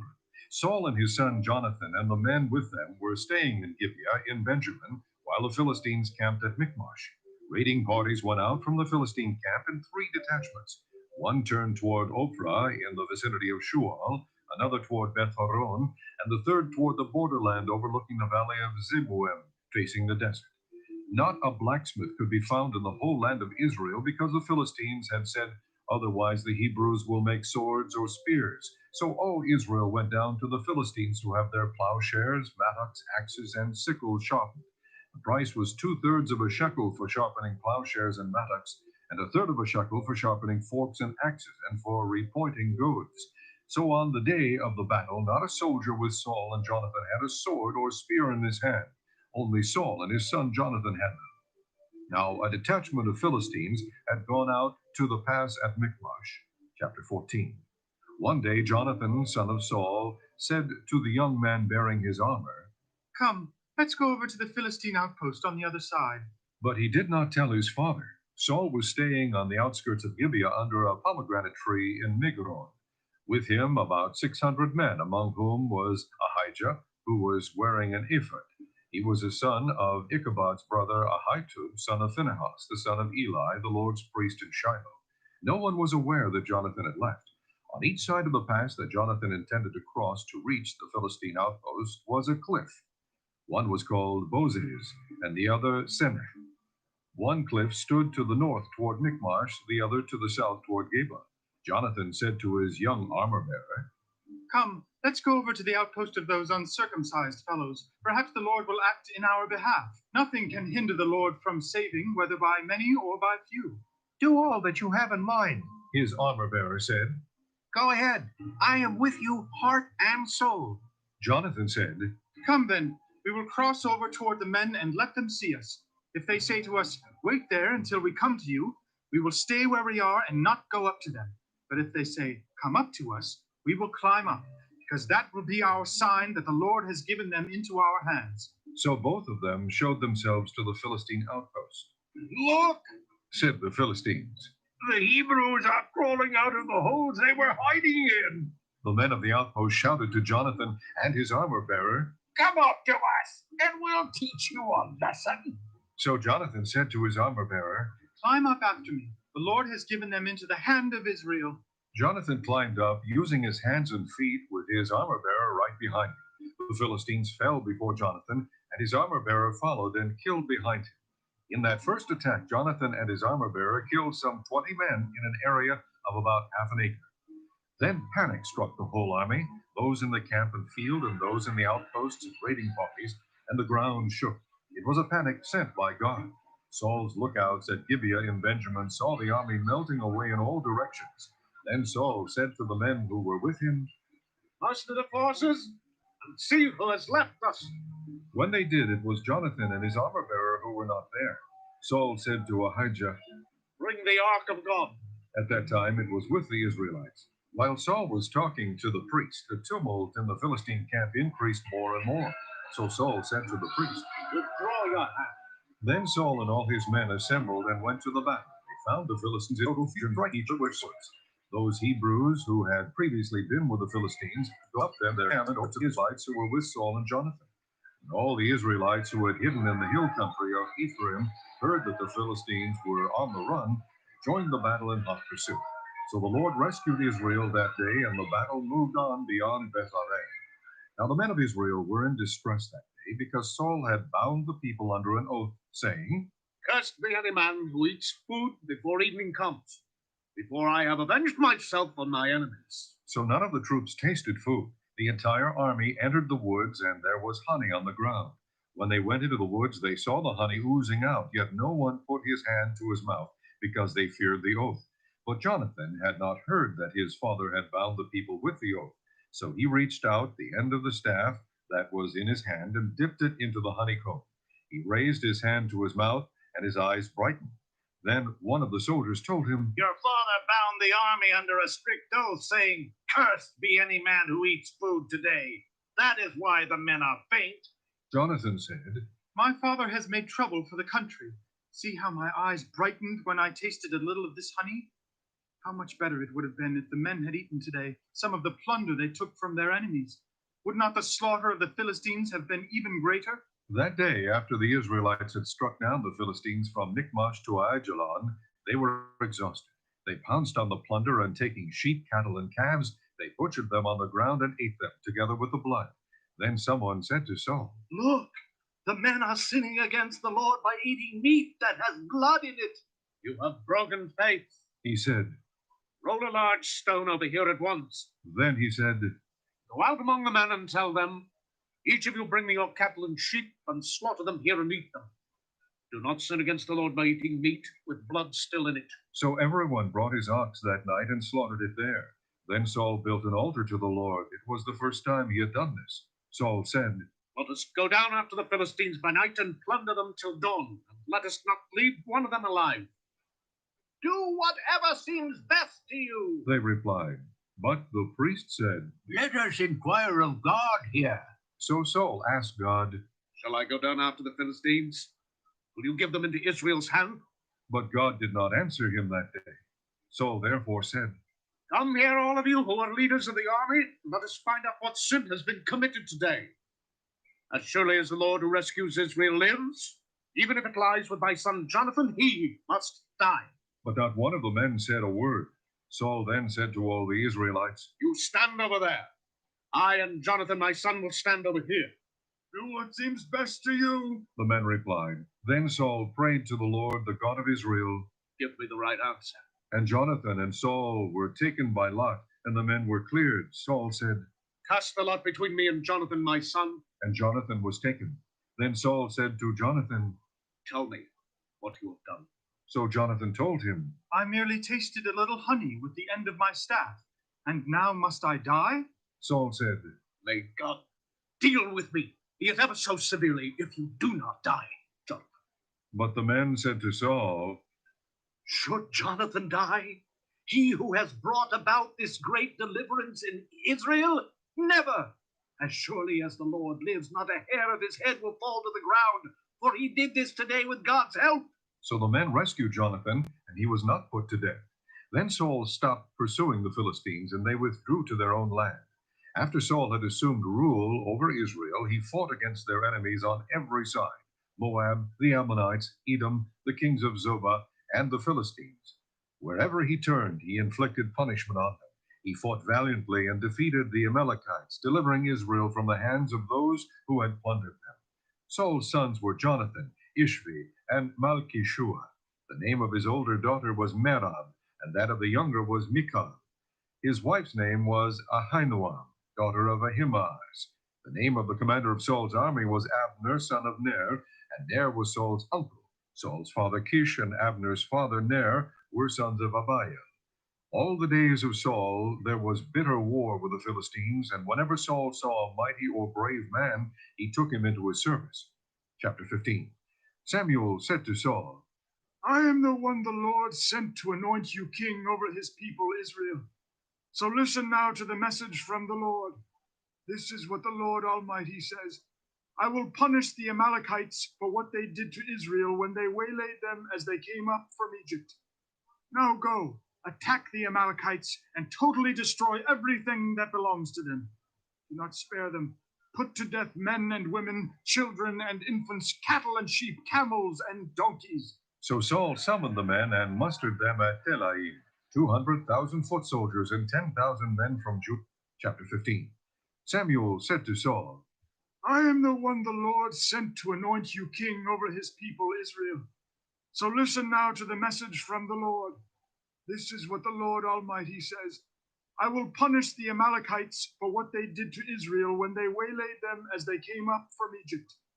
Now go, attack the Amalekites and totally destroy everything that belongs to them. Do not spare them. Put to death men and women, children and infants, cattle and sheep, camels and donkeys. So Saul summoned the men and mustered them at Telaim, 200,000 foot soldiers and 10,000 men from Judah. Saul went to the city of Amalek and set an ambush in the ravine. Then he said to the Kenites, Go away. Leave the Amalekites so that I do not destroy you along with them. For you showed kindness to all the Israelites when they came up out of Egypt. So the Kenites moved away from the Amalekites. Then Saul attacked the Amalekites all the way from Havilah to Shur to the east of Egypt. He took Agag, king of the Amalekites, alive. All his people he totally destroyed with the sword. But Saul and the army spared Agag and the best of the sheep and cattle, the fat calves and lambs, everything that was good. These they were unwilling to destroy completely, but everything that was despised and weak they totally destroyed. Then the word of the Lord came to Samuel. I am grieved that I have made Saul king, because he has turned away from me and has not carried out my instructions. Samuel was troubled, and he cried out to the Lord all that night. Early in the morning, Samuel got up and went to meet Saul, but he was told, Saul has gone to Carmel. There he has set up a monument in his own honor and has turned and gone on down to Gilgal. When Samuel reached him, Saul said, The Lord bless you. I have carried out the Lord's instructions. But Samuel said, What then is this bleating of sheep in my ears? What is this lowing of cattle that I hear? Saul answered, The soldiers brought them from the Amalekites. They spared the best of the sheep and cattle to sacrifice to the Lord your God, but we totally destroyed the rest. Stop! Samuel said to Saul. Let me tell you what the Lord said to me last night. Tell me. Saul replied. Samuel said, Although you were once small in your own eyes, did you not become the head of the tribes of Israel? The Lord anointed you king over Israel, and he sent you on a mission, saying, Go and completely destroy those wicked people, the Amalekites. Make war on them until you have wiped them out. Why did you not obey the Lord? Why did you pounce on the plunder and do evil in the eyes of the Lord? But I did obey the Lord. Saul said, I went on the mission the Lord assigned me. I completely destroyed the Amalekites and brought back Agag, their king. The soldiers took sheep and cattle from the plunder, the best of what was devoted to God, in order to sacrifice them to the Lord your God at Gilgal. But Samuel replied, Does the Lord delight in burnt offerings and sacrifices as much as in obeying the voice of the Lord? To obey is better than sacrifice, and to heed is better than the fat of rams. For rebellion is like the sin of divination, and arrogance like the evil of idolatry. Because you have rejected the word of the Lord, he has rejected you as king. Then Saul said to Samuel, I have sinned. I violated the Lord's command and your instructions. I was afraid of the people, so I gave in to them. Now, I beg you, forgive my sin and come back with me so that I may worship the Lord. But Samuel said to him, I will not go back with you. You have rejected the word of the Lord, and the Lord has rejected you as king over Israel. As Samuel turned to leave, Saul caught hold of the hem of his robe, and it tore. Samuel said to him, The Lord has torn the kingdom of Israel from you today, and has given it to one of your neighbors, to one better than you. He who is the glory of Israel does not lie or change his mind, for he is not a man that he should change his mind. Saul replied, I have sinned. But please honor me before the elders of my people and before Israel. Come back with me so that I may worship the Lord your God. So Samuel went back with Saul, and Saul worshipped the Lord. Then Samuel said, Bring me Agag, king of the Amalekites. Agag came to him confidently, thinking, Surely the bitterness of death is past. But Samuel said, As your sword has made women childless, so will your mother be childless among women. And Samuel put Agag to death before the Lord at Gilgal. Then Samuel left for Ramah, but Saul went up to his home in Gibeah of Saul. Until the day Samuel died, he did not go to see Saul again, though Samuel mourned for him. And the Lord was grieved that he had made Saul king over Israel. Chapter 16. The Lord said to Samuel, How long will you mourn for Saul, since I have rejected him as king over Israel? Fill your horn with oil, and be on your way. I am sending you to Jesse of Bethlehem. I have chosen one of his sons to be king. But Samuel said, How can I go? Saul will hear about it and kill me. The Lord said, Take a heifer with you and say, I have come to sacrifice to the Lord. Invite Jesse to the sacrifice, and I will show you what to do. You are to anoint for me the one I indicate. Samuel did what the Lord said. When he arrived at Bethlehem, the elders of the town trembled when they met him. They asked, Do you come in peace? Samuel replied, Yes, in peace. I have come to sacrifice to the Lord. Consecrate yourselves and come to the sacrifice with me. Then he consecrated Jesse and his sons and invited them to the sacrifice. When they arrived, Samuel saw Eliab and thought, Surely the Lord's anointed stands here before the Lord. But the Lord said to Samuel, Do not consider his appearance or his height, for I have rejected him. The Lord does not look at the things man looks at. Man looks at the outward appearance, but the Lord looks at the heart. Then Jesse called Abinadab and had him pass in front of Samuel, but Samuel said, The Lord has not chosen this one either. Jesse then had Shammah pass by, but Samuel said, Nor has the Lord chosen this one. Jesse had 7 of his sons pass before Samuel, but Samuel said to him, The Lord has not chosen these. So he asked Jesse, Are these all the sons you have? That is still the youngest, Jesse answered. but he is tending the sheep. Samuel said, Send for him. We will not sit down until he arrives. So he sent and had him brought in. He was ruddy, with a fine appearance and handsome features. Then the Lord said, Rise and anoint him. He is the one. So Samuel took the horn of oil and anointed him in the presence of his brothers, and from that day on the Spirit of the Lord came upon David in power. Samuel then went to Ramah. Now the Spirit of the Lord had departed from Saul, and an evil spirit from the Lord tormented him. Saul's attendant said to him, See, an evil spirit from God is tormenting you.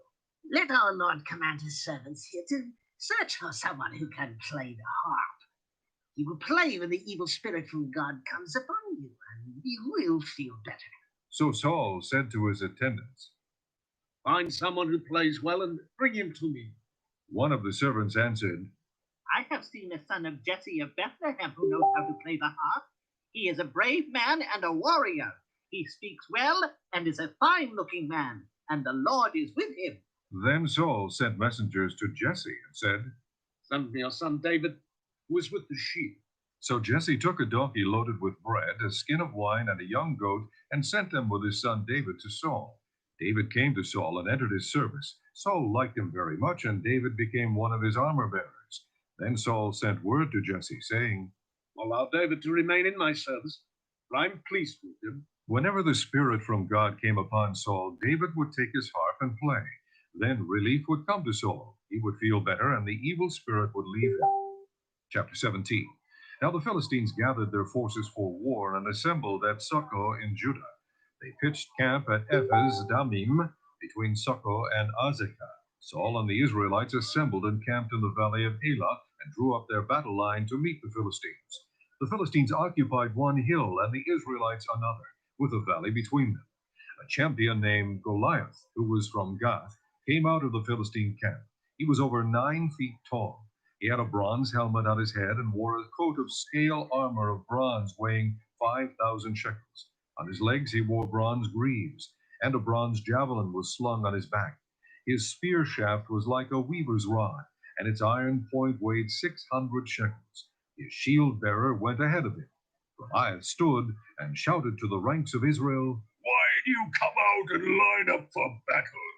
Am I not a Philistine? And are you not the servants of Saul? Choose a man and have him come down to me. If he is able to fight and kill me, we will become your subjects.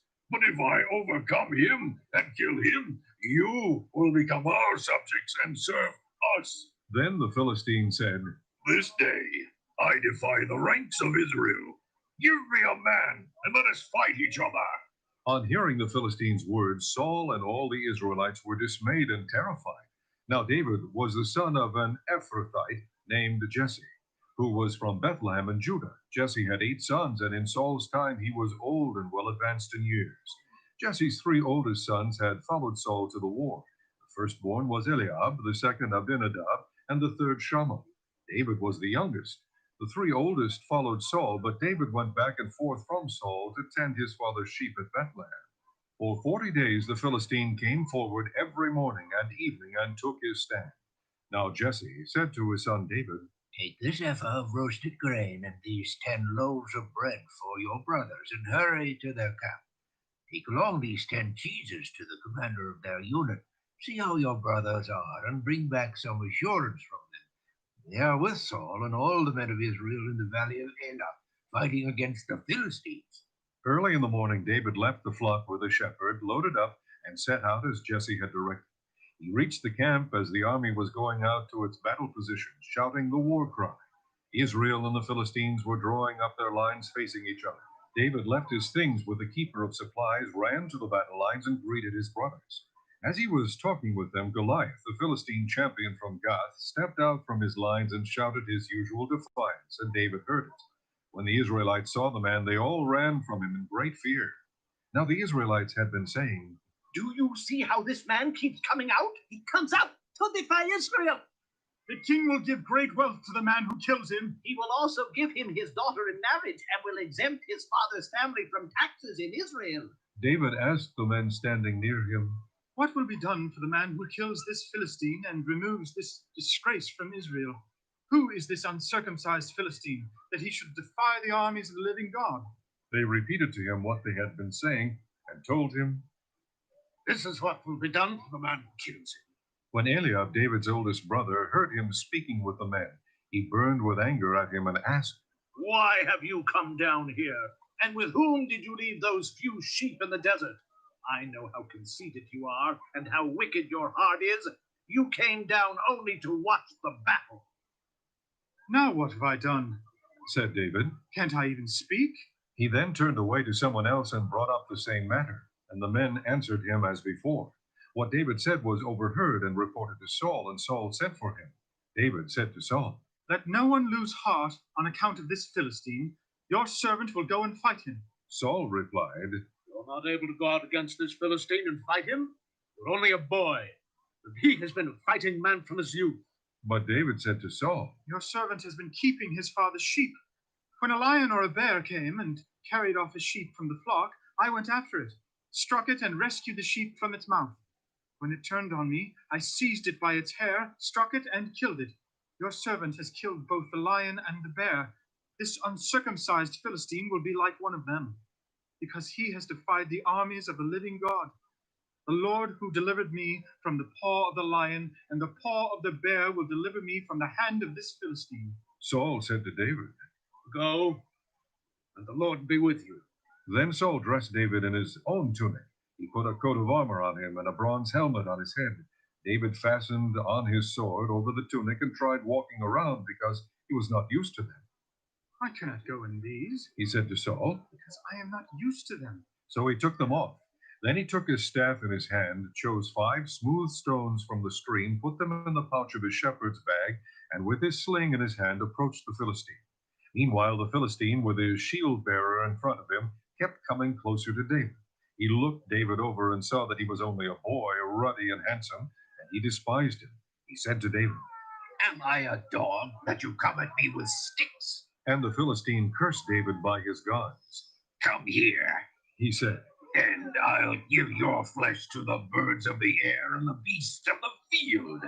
David said to the Philistine, You come against me with sword and spear and javelin, but I come against you in the name of the Lord Almighty, the God of the armies of Israel, whom you have defied. This day the Lord will hand you over to me, and I'll strike you down and cut off your head. Today I will give the carcasses of the Philistine army to the birds of the air and the beasts of the earth, and the whole world will know that there is a God in Israel. All those gathered here will know that it is not by sword or spear that the Lord saves, for the battle is the Lord's, and he will give all of you into our hands. As the Philistine moved closer to attack him, David ran quickly toward the battle line to meet him. Reaching into his bag and taking out a stone, he slung it and struck the Philistine on the forehead. The stone sank into his forehead, and he fell face on the ground. So David triumphed over the Philistine with a sling and a stone. Without a sword in his hand, he struck down the Philistine and killed him. David ran and stood over him. He took hold of the Philistine's sword and drew it from the scabbard. After he killed him, he cut off his head with the sword. When the Philistines saw that their hero was dead, they turned and ran. Then the men of Israel and Judah surged forward with a shout and pursued the Philistines to the entrance of Gath and to the gates of Ekron. Their dead were strewn along the Sha'araim road to Gath and Ekron. When the Israelites returned from chasing the Philistines, they plundered their camp. David took the Philistines' head and brought it to Jerusalem, and he put the Philistines' weapons in his own tent. As Saul watched David going out to meet the Philistine, he said to Abner, commander of the army, Abner, whose son is that young man? Abner replied, As surely as you live, O king, I don't know. The king said, Find out whose son this young man is. As soon as David returned from killing the Philistine, Abner took him and brought him before Saul, with David still holding the Philistine's head. Whose son are you, young man? Saul asked him. David said, I am the son of your servant Jesse of Bethlehem. Chapter 18.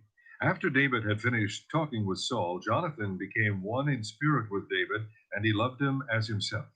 From that day, Saul kept David with him and did not let him return to his father's house. And Jonathan made a covenant with David because he loved him as himself.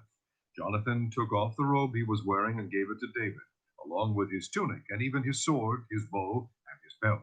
Whatever Saul sent him to do, David did it so successfully that Saul gave him a high rank in the army. This pleased all the people and Saul's officers as well. When the men were returning home after David had killed the Philistine, the women came out from all the towns of Israel to meet King Saul with singing and dancing, with joyful songs and with tambourines and lutes. As they danced, they sang, Saul has slain his thousands and David his tens of thousands. Saul was very angry. This refrain galled him. They have credited David with tens of thousands, he thought, but me with only thousands. What more can he get but the kingdom? And from that time on, Saul kept a jealous eye on David. The next day, an evil spirit from God came forcefully upon Saul. He was prophesying in his house while David was playing the harp, as he usually did. Saul had a spear in his hand, and he hurled it, saying to himself, I'll pin David to the wall. But David eluded him twice. Saul was afraid of David because the Lord was with David but had left Saul. So he sent David away from him and gave him command over 1,000 men. And David led the troops in their campaigns. In everything he did, he had great success because the Lord was with him. When Saul saw how successful he was afraid of him. But all Israel and Judah loved David because he led them in their campaigns. Saul said to David, Here is my older daughter, Merab. I will give her to you in marriage. Only serve me bravely and fight the battles of the Lord. For Saul said to himself, I will not raise a hand against you. Let the Philistines do that. But David said to Saul, Who am I, and what is my family or my father's clan in Israel, that I should become the king's son-in-law? So when the time came for Merab, Saul's daughter, to be given to David, she was given in marriage to Adriel of Meholah. Now Saul's daughter Michal was in love with David, and when they told Saul about it, he was pleased. I will give her to him, he thought, so that she may be a snare to him, and so that the hand of the Philistines may be against him. So Saul said to David, Now you have a second opportunity to become my son-in-law. Then Saul ordered his attendants, Speak to David privately and say, Look, the king is pleased with you, and his attendants all like you. Now become his son-in-law. They repeated these words to David, but David said, Do you think it is a small matter to become the king's son-in-law? I'm only a poor man and little known. When Saul's servants told him what David had said, Saul replied, Say to David, the king wants no other price for the bride than 100 Philistine foreskins to take revenge on his enemies. Saul's plan was to have David fall by the hands of the Philistines. When the attendants told David these things, he was pleased to become the king's son-in-law. So before the allotted time elapsed, David and his men went out and killed 200 Philistines. He brought their foreskins and presented the full number to the king so that he might become the king's son-in-law. Then Saul gave him his daughter Michal in marriage. When Saul realized that the Lord was with David and that his daughter Michal loved David, Saul became still more afraid of him, and he remained his enemy the rest of his days. The Philistine commanders continued to go out to battle, and as often as they did, David met with more success than the rest of Saul's officers, and his name became well known. Chapter 19. Saul told his son Jonathan and all the attendants to kill David, but Jonathan was very fond of David and warned him. My father Saul is looking for a chance to kill you. Be on your guard tomorrow morning. Go into hiding and stay there. I will go out and stand with my father in the field where you are. I'll speak to him about you and will tell you what I find out. Jonathan spoke well of David to Saul, his father, and said to him, Let not the king do wrong to his servant David. He has not wronged you, and what he has done has benefited you greatly. He took his life in his hands when he killed the Philistine. The Lord won a great victory for all Israel, and you saw it and were glad. Why then would you do wrong to an innocent man like David by killing him for no reason? Saul listened to Jonathan and took this oath. As surely as the Lord lives, David will not be put to death. So Jonathan called David and told him the whole conversation. He brought him to Saul, and David was with Saul as before. Once more war broke out, and David went out and fought the Philistines. He struck them with such force that they fled before him. But an evil spirit from the Lord came upon Saul as he was sitting in his house with his spear in his hand. While David was playing the harp, Saul tried to pin him to the wall with his spear, but David eluded him as Saul drove the spear into the wall. That night, David made good his escape. Saul sent men to David's house to watch it and to kill him in the morning. But Michal, David's wife, warned him, If you don't run for your life tonight, tomorrow you'll be killed. So Michal let David down through a window, and he fled and escaped. Then Michal took an idol and laid it on the bed, covering it with a garment and putting some goat's hair at the head. When Saul sent the men to capture David, Michal said, He is ill. Then Saul sent the men back to see David and told them, Bring him up to me at his bed so that I may kill him. But when the men entered, there was the idol in the bed, and at the head was some goat's hair. Saul said to Michal, Why did you deceive me like this? Send my enemy away so that he escaped? Michal told him, He said to me, Let me get away. Why should I kill you? When David had fled and made his escape, he went to Samuel at Ramah and told him all that Saul had done to him. Then he and Samuel went to Naioth and stayed there. Word came to Saul, David is in Naioth at Ramah. So he sent men to capture him. But when they saw a group of prophets prophesying, with Samuel standing there as their leader, the Spirit of God came upon Saul's men, and they also prophesied. Saul was told about it, and he sent more men, and they prophesied too. Saul sent men a third time, and they also prophesied. Finally, he himself left for Ramah and went to the great cistern at Seku, and he asked, Where are Samuel and David? Over in Naioth at Ramah, they said. So Saul went to Naioth at Ramah, but the Spirit of God came even upon him, and he walked along prophesying until he came to Naioth. He stripped off his robes and also prophesied in Samuel's presence. He lay that way all that day and night. This is why people say, Is Saul also among the prophets? Chapter 20. Then David fled from Naioth at Ramah and went to Jonathan and asked, What have I done? What is my crime? How have I wronged your father that he is trying to take my life? Never. Jonathan replied, You are not going to die. Look, my father doesn't do anything, great or small, without confiding in me. Why would he hide this from me? It's not so. But David took an oath and said, Your father knows very well that I have found favor in your eyes, and he has said to himself, Jonathan must not know this, or he will be grieved. Yet as surely as the Lord lives and as you live, there is only a step between me and death. Jonathan said to David, Whatever you want me to do, I'll do for you. So David said, Look, tomorrow is the new moon festival, and I am supposed to dine with the king. But let me go and hide in the field until the evening of the day after tomorrow. If your father misses me at all, tell him David earnestly asked my permission to hurry to Bethlehem, his hometown, because an annual sacrifice is being made there for his whole clan. If he says, Very well, then your servant is safe. But if he loses his temper, you can be sure that he is determined to harm me. As for you, show kindness to your servant, for you have brought him into a covenant with you before the Lord.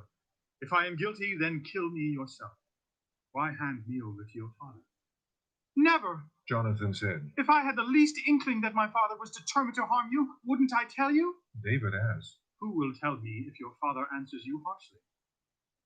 Come, Jonathan said. let's go out into the field. So they went there together. Then Jonathan said to David, By the Lord, the God of Israel, I will surely sound out my father by this time the day after tomorrow. If he is favorably disposed toward you, will I not send you word and let you know? But if my father is inclined to harm you, may the Lord deal with me, be it ever so severely, if I do not let you know and send you away safely. May the Lord be with you as he has been with my father. But show me unfailing kindness like that of the Lord as long as I live, so that I may not be killed, and do not ever cut off your kindness from my family, not even when the Lord has cut off every one of David's enemies from the face of the earth. So Jonathan made a covenant with the house of David, saying, May the Lord call David's enemies to account. And Jonathan had David reaffirm his oath out of love for him, because he loved him as he loved himself. Then Jonathan said to David, Tomorrow is the new moon festival. You will be missed because your seat will be empty. The day after tomorrow, toward evening, go to the place where you hid when this trouble began, and wait by the stone Ezel. I will shoot 3 arrows to the side of it, as though I were shooting at a target. Then I will send a boy and say, Go, find the arrows. If I say to him, Look, the arrows are on this side of you, bring them here. Then come, because as surely as the Lord lives, you are safe. There is no danger. But if I say to the boy, Look, the arrows are beyond you, then you must go, because the Lord has sent you away. And about the matter you and I discussed, remember, the Lord is witness between you and me forever. So David hid in the field, and when the new moon festival came, the king sat down to eat. He sat in his customary place by the wall opposite Jonathan, and Abner sat next to Saul, but David's place was empty. Saul said nothing that day, for he thought, Something must have happened to David to make him ceremonially unclean. Surely he is unclean. But the next day, the second day of the month, David's place was empty again. Then Saul said to his son Jonathan, Why hasn't the son of Jesse come to the meal either yesterday or today? Jonathan answered, David earnestly asked me for permission to go to Bethlehem. He said, Let me go, because our family is observing a sacrifice in the town, and my brother has ordered me to be there. If I have found favor in your eyes, let me get away to see my brothers. That is why he has not come to the king's table. Saul's anger flared up at Jonathan, and he said to him, You son of a perverse and rebellious woman! Don't I know that you have sided with the son of Jesse to your own shame, to the shame of the mother who bore you? As long as the son of Jesse lives on this earth, neither you nor your kingdom will be established. Now send and bring him to me, or he must die. Why should he be put to death? What has he done? Jonathan asked his father. But Saul hurled his spear at him to kill him. Then Jonathan knew that his father intended to kill David. Jonathan got up from the table in fierce anger. On that second day of the month he did not eat, because he was grieved at his father's shameful treatment of David. In the morning Jonathan went out to the field for his meeting with David. He had a small boy with him, and he said to the boy, Run and find the arrows I shoot. As the boy ran, he shot an arrow beyond him. When the boy came to the place where Jonathan's arrow had fallen, Jonathan called out after him, Isn't the arrow beyond you? Then he shouted, Hurry, go quickly, don't stop. The boy picked up the arrow and returned to his master. The boy knew nothing of all this, only Jonathan and David knew. Then Jonathan gave his weapons to the boy and said, Go, carry them back to town. After the boy had gone, David got up from the south side of the stone and bowed down before Jonathan 3 times with his face to the ground. Then they kissed each other and wept together. But David wept the most. Jonathan said to David, Go in peace, for we have sworn friendship with each other in the name of the Lord, saying, The Lord is witness between you and me, and between your descendants and my descendants forever. Then David left, and Jonathan went back to the town. Chapter 21. David went to Nob to Ahimelech the priest. Ahimelech trembled when he met him and asked, Why are you alone? Why is no one with you? David answered Ahimelech the priest, The king charged me with a certain matter and said to me, No one is to know anything about your mission and your instructions. As for my men, I have told them to meet me at a certain place. Now then, what do you have on hand? Give me 5 loaves of bread, or whatever you can find. But the priest answered David, I don't have any ordinary bread on hand. However, there is some consecrated bread here, provided the men have kept themselves from women. David replied, Indeed, women have been kept from us, as usual whenever I set out. The men's things are holy even on missions that are not holy. How much more so today? So the priest gave him the consecrated bread, since there was no bread there except the bread of the presence that had been removed from before the Lord and replaced by hot bread on the day it was taken away. Now one of Saul's servants was there that day, detained before the Lord.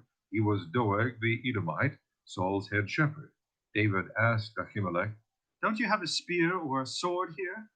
I haven't brought my sword or any other weapon because the king's business was urgent. The priest replied, The sword of Goliath the Philistine, whom you killed in the valley of Elah, is here. It is wrapped in a cloth behind the ephod. If you want it, take it. There is no sword here but that one. David said, There is none like it. Give it to me. That day David fled from Saul and went to Achish, king of Gath. But the servants of Achish said to him, Isn't this David, the king of the land? Isn't he the one they sing about in their dances? Saul has slain his thousands and David his tens of thousands.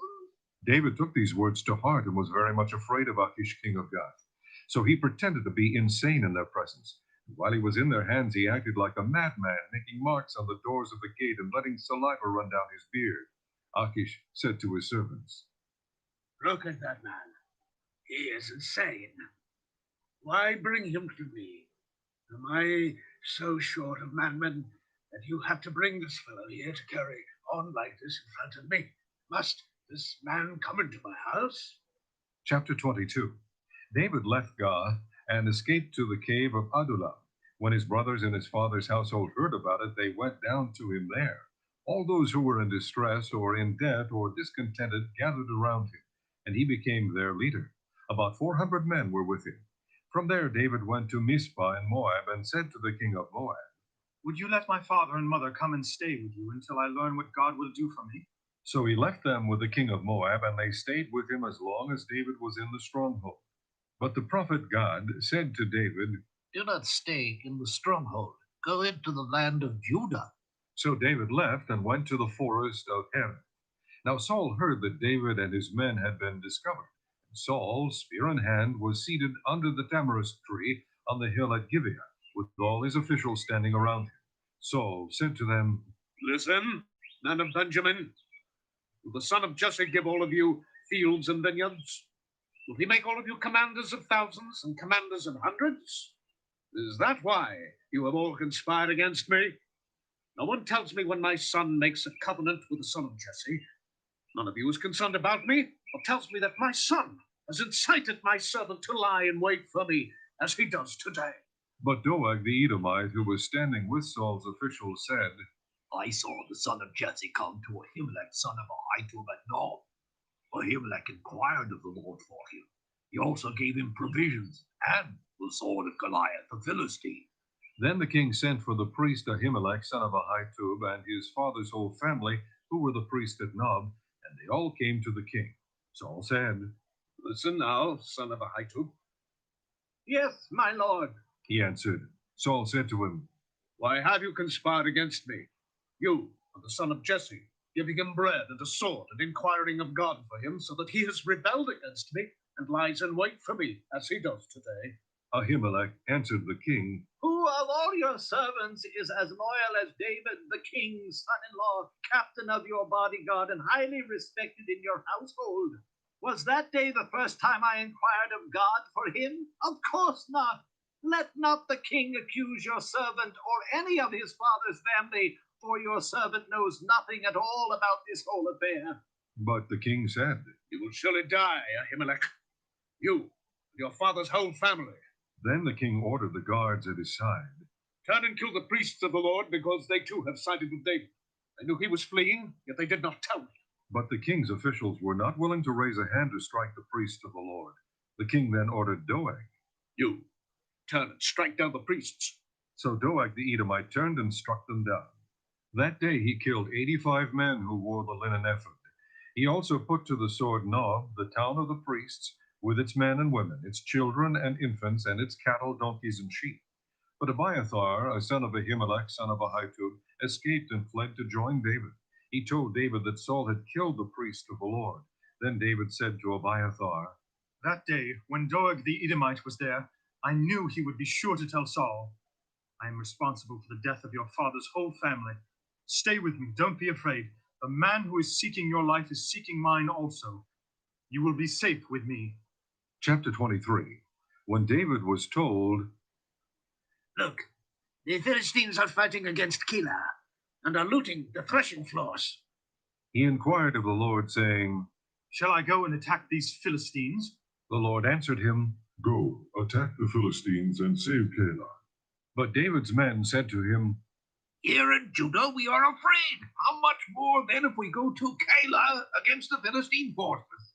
Once again David inquired of the Lord, and the Lord answered him, Go down to Keilah, for I am going to give the Philistines into your hand. So David and his men went to Keilah, fought the Philistines, and carried off their livestock. He inflicted heavy losses on the Philistines and saved the people of Keilah. Now Abiathar, son of Ahimelech, had brought the ephod down with him when he fled to David at Keilah. Saul was told that David had gone to Keilah, and he said, God has handed him over to me, but David has imprisoned himself by entering a town with gates and bars. And Saul called up all his forces for battle, to go down to Keilah to besiege David and his men. When David learned that Saul was plotting against him, he said to Abiathar the priest, Bring the ephod. David said, O Lord God of Israel, your servant has heard definitely that Saul plans to come to Keilah and destroy the town on account of me. Will the citizens of Keilah surrender me to him? Will Saul come down as your servant has heard? O Lord God of Israel, tell your servant. And the Lord said, He will. Again David asked, Will the citizens of Keilah surrender me and my men to Saul? And the Lord said, They will. So David and his men, about 600 in number, left Keilah and kept moving from place to place. When Saul was told that David had escaped from Keilah, he did not go there. David stayed in the desert strongholds and in the hills of the desert of Ziph. Day after day Saul searched for him, but God did not give David into his hands. While David was at Horesh in the desert of Ziph, he learned that Saul had come out to take his life, and Saul's son Jonathan went to David at Horesh and helped him find strength in God. Don't be afraid, He said, My father Saul will not lay a hand on you. You will be king over Israel, and I will be second to you. Even my father Saul knows this. The two of them made a covenant before the Lord. Then Jonathan went home, but David remained at Horesh. The Ziphites went up to Saul at Gibeah and said, Is not David hiding among us in the strongholds at Horesh, on the hill of Hachilah south of Jeshimon? Now, O king, come down whenever it pleases you to do so, and we will be responsible for handing him over to the king. Saul replied, The Lord bless you for your concern for me. Go and make further preparation. Find out where David usually goes and who has seen him there. They tell me he is very crafty. Find out about all the hiding places he uses and come back to me with definite information. Then I will go with you.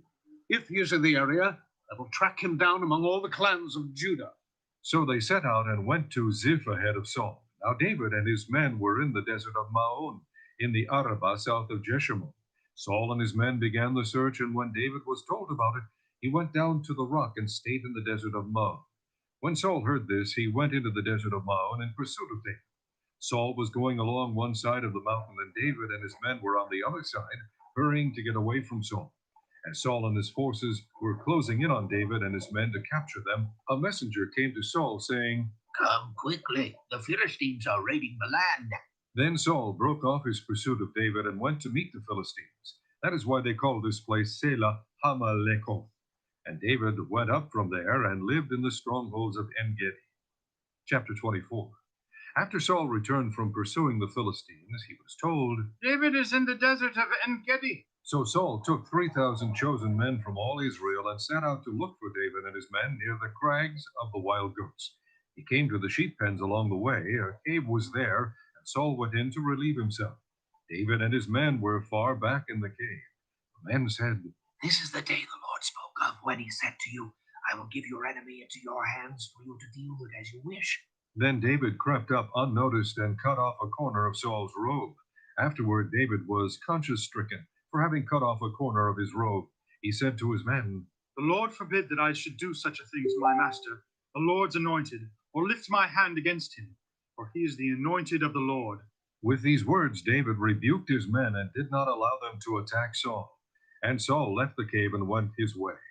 Then David went out of the cave and called out to Saul, My lord the king! When Saul looked behind him, David bowed down and prostrated himself with his face to the ground. He said to Saul, Why do you listen when men say, David is bent on harming you? This day you have seen with your own eyes how the Lord delivered you into my hands in the cave. Some urged me to kill you, but I spared you. I said, I will not lift my hand against my master, because he is the Lord's anointed. See, my father, look at this piece of your robe in my hand. I cut off the corner of your robe, but did not kill you. Now understand and recognize that I am not guilty of wrongdoing or rebellion. I have not wronged you, but you are hunting me down to take my life. May the Lord judge between you and me, and may the Lord avenge the wrongs you have done to me. But my hand will not touch you. As the old saying goes, from evildoers come evil deeds, so my hand will not touch you. Against whom has the king of Israel come out? Whom are you pursuing? A dead dog? A flea? May the Lord be our judge and decide between us. May he consider my cause and uphold it. May he vindicate me by delivering me from your hand. When David finished saying this, Saul asked, Is that your voice, David, my son? And he wept aloud. You are more righteous than I. He said, You have treated me well, but I have treated you badly. You have just now told me of the good you did to me. The Lord delivered me into your hands, but you did not kill me. When a man finds his enemy, does he let him get away unharmed? May the Lord reward you well for the way you treated me today. I know that you will surely be king, and that the kingdom of Israel will be established in your hands. Now swear to me, by the Lord, that he will not cut off my descendants or wipe out my name from my father's family. So David gave his oath to Saul. Then Saul returned home, but David and his men went up to the stronghold. Chapter 25. Now Samuel died, and all Israel assembled and mourned for him, and they buried him at his home in Ramah. Then David moved down into the desert of Maon. A certain man in Maon, who had property there at Carmel, was very wealthy. He had 1,000 goats and 3,000 sheep, which he was shearing in Carmel. His name was Nabal, and his wife's name was Abigail. She was an intelligent and beautiful woman, but her husband, Calebite, was surly and mean in his dealings. While David was in the desert, he heard that Nabal was shearing sheep. So he sent 10 young men and said to them, Go up to Nabal at Carmel, and greet him in my name. Say to him, Long life to you, good health to you and your household, and good health to all that is yours. Now I hear that it is sheep shearing time. When your shepherds were with us, we did not mistreat them, and the whole time they were at Carmel, nothing of theirs was missing. Ask your own servants, and they will tell you. Therefore be favorable toward my young men. Since we come at a festive time, please give your servants and your son David whatever you can find for them. When David's men arrived, they gave Nabal this message in David's name. Then they waited. Nabal answered David's servant, Who is this David? Who is this son of Jesse? Many servants are breaking away from their masters these days. Why should I take my bread and water, the meat I have slaughtered for my shearers, and give it to men coming from who knows where? David's men turned around and went back. When they arrived, they reported every word. David said to his men, Put on your swords. So they put on their swords, and David put on his. About 400 men went up with David, while 200 stayed with the supplies. One of the servants told Nabal's wife, Abigail, David sent messengers from the desert to give our master his greetings, but he hurled insults at them. Yet these men were very good to us. They did not mistreat us, and the whole time we were out in the fields near them, nothing was missing. Night and day, they were a wall around us all the time we were herding our sheep near them. Now think it over and see what you can do, because disaster is hanging over our master and his whole household. He is such a wicked man that no one can talk to him. Abigail lost no time. She took 200 loaves of bread, 2 skins of wine, 5 dressed sheep, 5 seahs of roasted grain, 100 cakes of raisins, and 200 cakes of pressed figs, and loaded them on donkeys. Then she told her servants, Go on ahead, I'll follow you. But she did not tell her husband Nabal. As she came riding her donkey into a mountain ravine, there were David and his men descending toward her, and she met them. David had just said, It's been useless. All my watching over this fellow's property in the desert so that nothing of his was missing, he has paid me back evil for good. May God deal with David, be it ever so severely, if by morning I leave alive one male of all who belong to him. When Abigail saw David, she quickly got off her donkey and bowed down before David with her face to the ground. She fell at his feet and said, My lord, let the blame be on me alone. Please let your servant speak to you. Hear what your servant has to say. May my lord pay no attention to that wicked man Nabal. He is just like his name. His name is Fool, and folly goes with him. But as for me, your servant, I did not see the men my master sent. Now since the Lord has kept you, my master, from bloodshed and from avenging yourself with your own hands, as surely as the Lord lives and as you live, may your enemies and all who intend to harm my master be like Nabal. And let this gift, which your servant has brought to my master, be given to the men who follow you. Please forgive your servant's offense, for the Lord will certainly make a lasting dynasty for my master, because he fights the Lord's battles. Let no wrongdoing be found in you as long as you live. Even though someone is pursuing you to take your life, the life of my master will be bound securely in the bundle of the living by the Lord your God. For the lives of your enemies he will hurl away as from the pocket of a sling.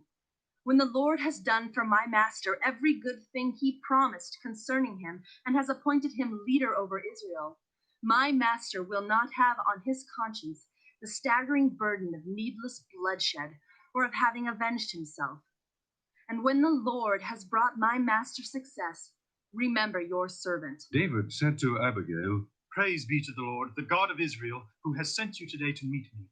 May you be blessed for your good judgment and for keeping me from bloodshed this day and from avenging myself with my own hands. Otherwise, as surely as the Lord, the God of Israel lives, who has kept me from harming you, if you had not come quickly to meet me, not one male belonging to Nabal would have been left alive by daybreak. Then David accepted from her hand what she had brought him and said, Go home in peace. I have heard your words and granted your request. When Abigail went to Nabal, he was in the house holding a banquet like that of a king. He was in high spirits and very drunk, so she told him nothing until daybreak. Then in the morning, when Nabal was sober, his wife told him all these things, and his heart failed him, and he became like a stone. About 10 days later, the Lord struck Nabal, and he died. When David heard that Nabal was dead, he said, Praise be to the Lord, who has upheld my cause against Nabal for treating me with contempt. He has kept his servant from doing wrong and has brought Nabal's wrongdoing down on his own head. Then David sent word to Abigail, asking her to become his wife. His servants went to Carmel and said to Abigail, David has sent us to you to take you to become his wife. She bowed down with her face to the ground and said, Here is your maidservant, ready to serve you and wash the feet of my master's servants. Abigail quickly got on a donkey and, attended by her 5 maids, went with David's messengers and became his wife. David had also married Ahinoam of Jezreel, and they both were wives. But Saul had given his daughter Michal, David's wife, to Paltiel, son of Laish, who was from Galim. Chapter 26. The Ziphites went to Saul at Gibeah and said, Is not David hiding on the hill of Hakilah, which faces Jeshimon? So Saul went down to the desert of Ziph with his 3,000 chosen men of Israel to search there for David. Saul made his camp beside the road on the hill of Hakilah facing Jeshimon, but David stayed in the desert. When he saw that Saul had followed him there, he sent out scouts and learned that Saul had definitely arrived. Then David set out and went to the place where Saul had camped. He saw where Saul and Abner, son of Ner, the commander of the army, had lain down. Saul was lying inside the camp, with the army encamped around him. David then asked Ahimelech the Hittite and Abishai, son of Zeruiah, Joab's brother, Who will go down into the camp with me to Saul? I'll go with you, said Abishai. So David and Abishai went to the army by night. And there was Saul lying asleep inside the camp with his spear stuck in the ground near his head. Abner and the soldiers were lying around him. Abishai said to David, Today God has delivered your enemy into your hands. Now let me pin him to the ground with one thrust of my spear.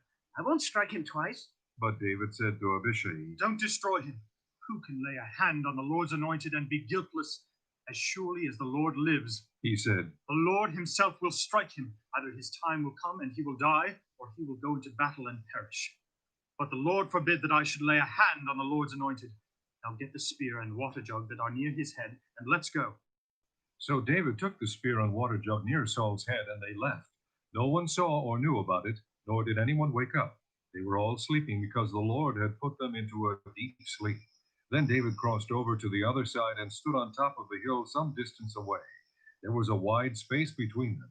He called out to the army and to Abner, son of Ner. Aren't you going to answer me, Abner? Abner replied, Who are you who calls to the king? David said, You're a man, aren't you? And who is like you in Israel? Why didn't you guard your lord the king? Someone came to destroy your lord the king. What you have done is not good.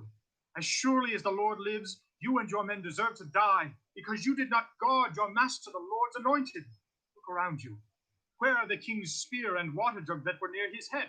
Saul recognized David's voice and said, Is that your voice, David, my son? David replied, Yes, it is, my lord the king. And he added, Why is my lord pursuing his servant? What have I done, and what wrong am I guilty of? Now let my lord the king listen to his servant's words. If the Lord has incited you against me, then may he accept an offering. If, however, men have done it, may they be cursed before the Lord. They have now driven me from my share in the Lord's inheritance and have said, Go serve other gods. Now do not let my blood fall to the ground far from the presence of the Lord. The king of Israel has come out to look for a flea, as one hunts a partridge in the mountains. Then Saul said, I have sinned. Come back, David, my son. Because you considered my life precious today, I will not try to harm you again. Surely I have acted like a fool and have erred greatly. Here is the king's spear, David answered. Let one of your young men come over and get it. The Lord rewards every man for his righteousness and faithfulness.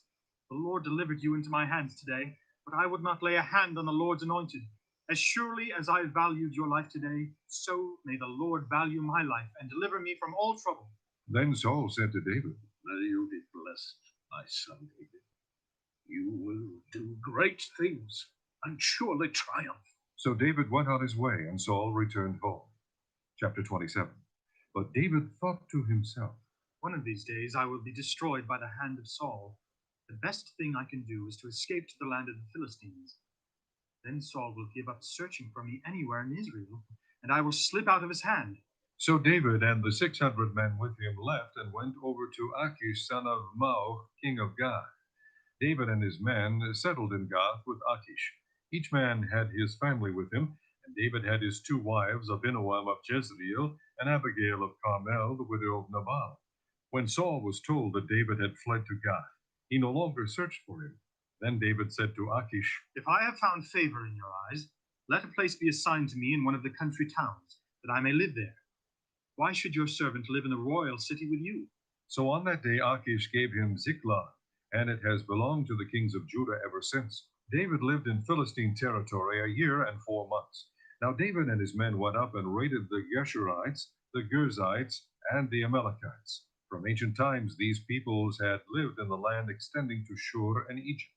Whenever David attacked an area, he did not leave a man or woman alive, but took sheep and cattle, donkeys and camels and clothes. Then he returned to Achish. When Achish asked, Where did you go raiding today?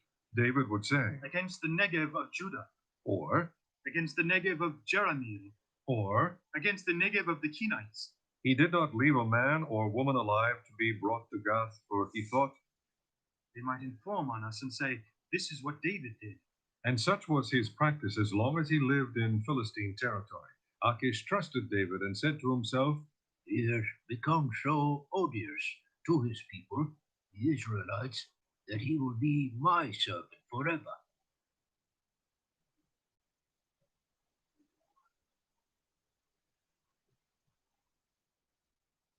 Chapter 28. In those days the Philistines gathered their forces to fight against Israel. Achish said to David, You must understand that you and your men will accompany me in the army.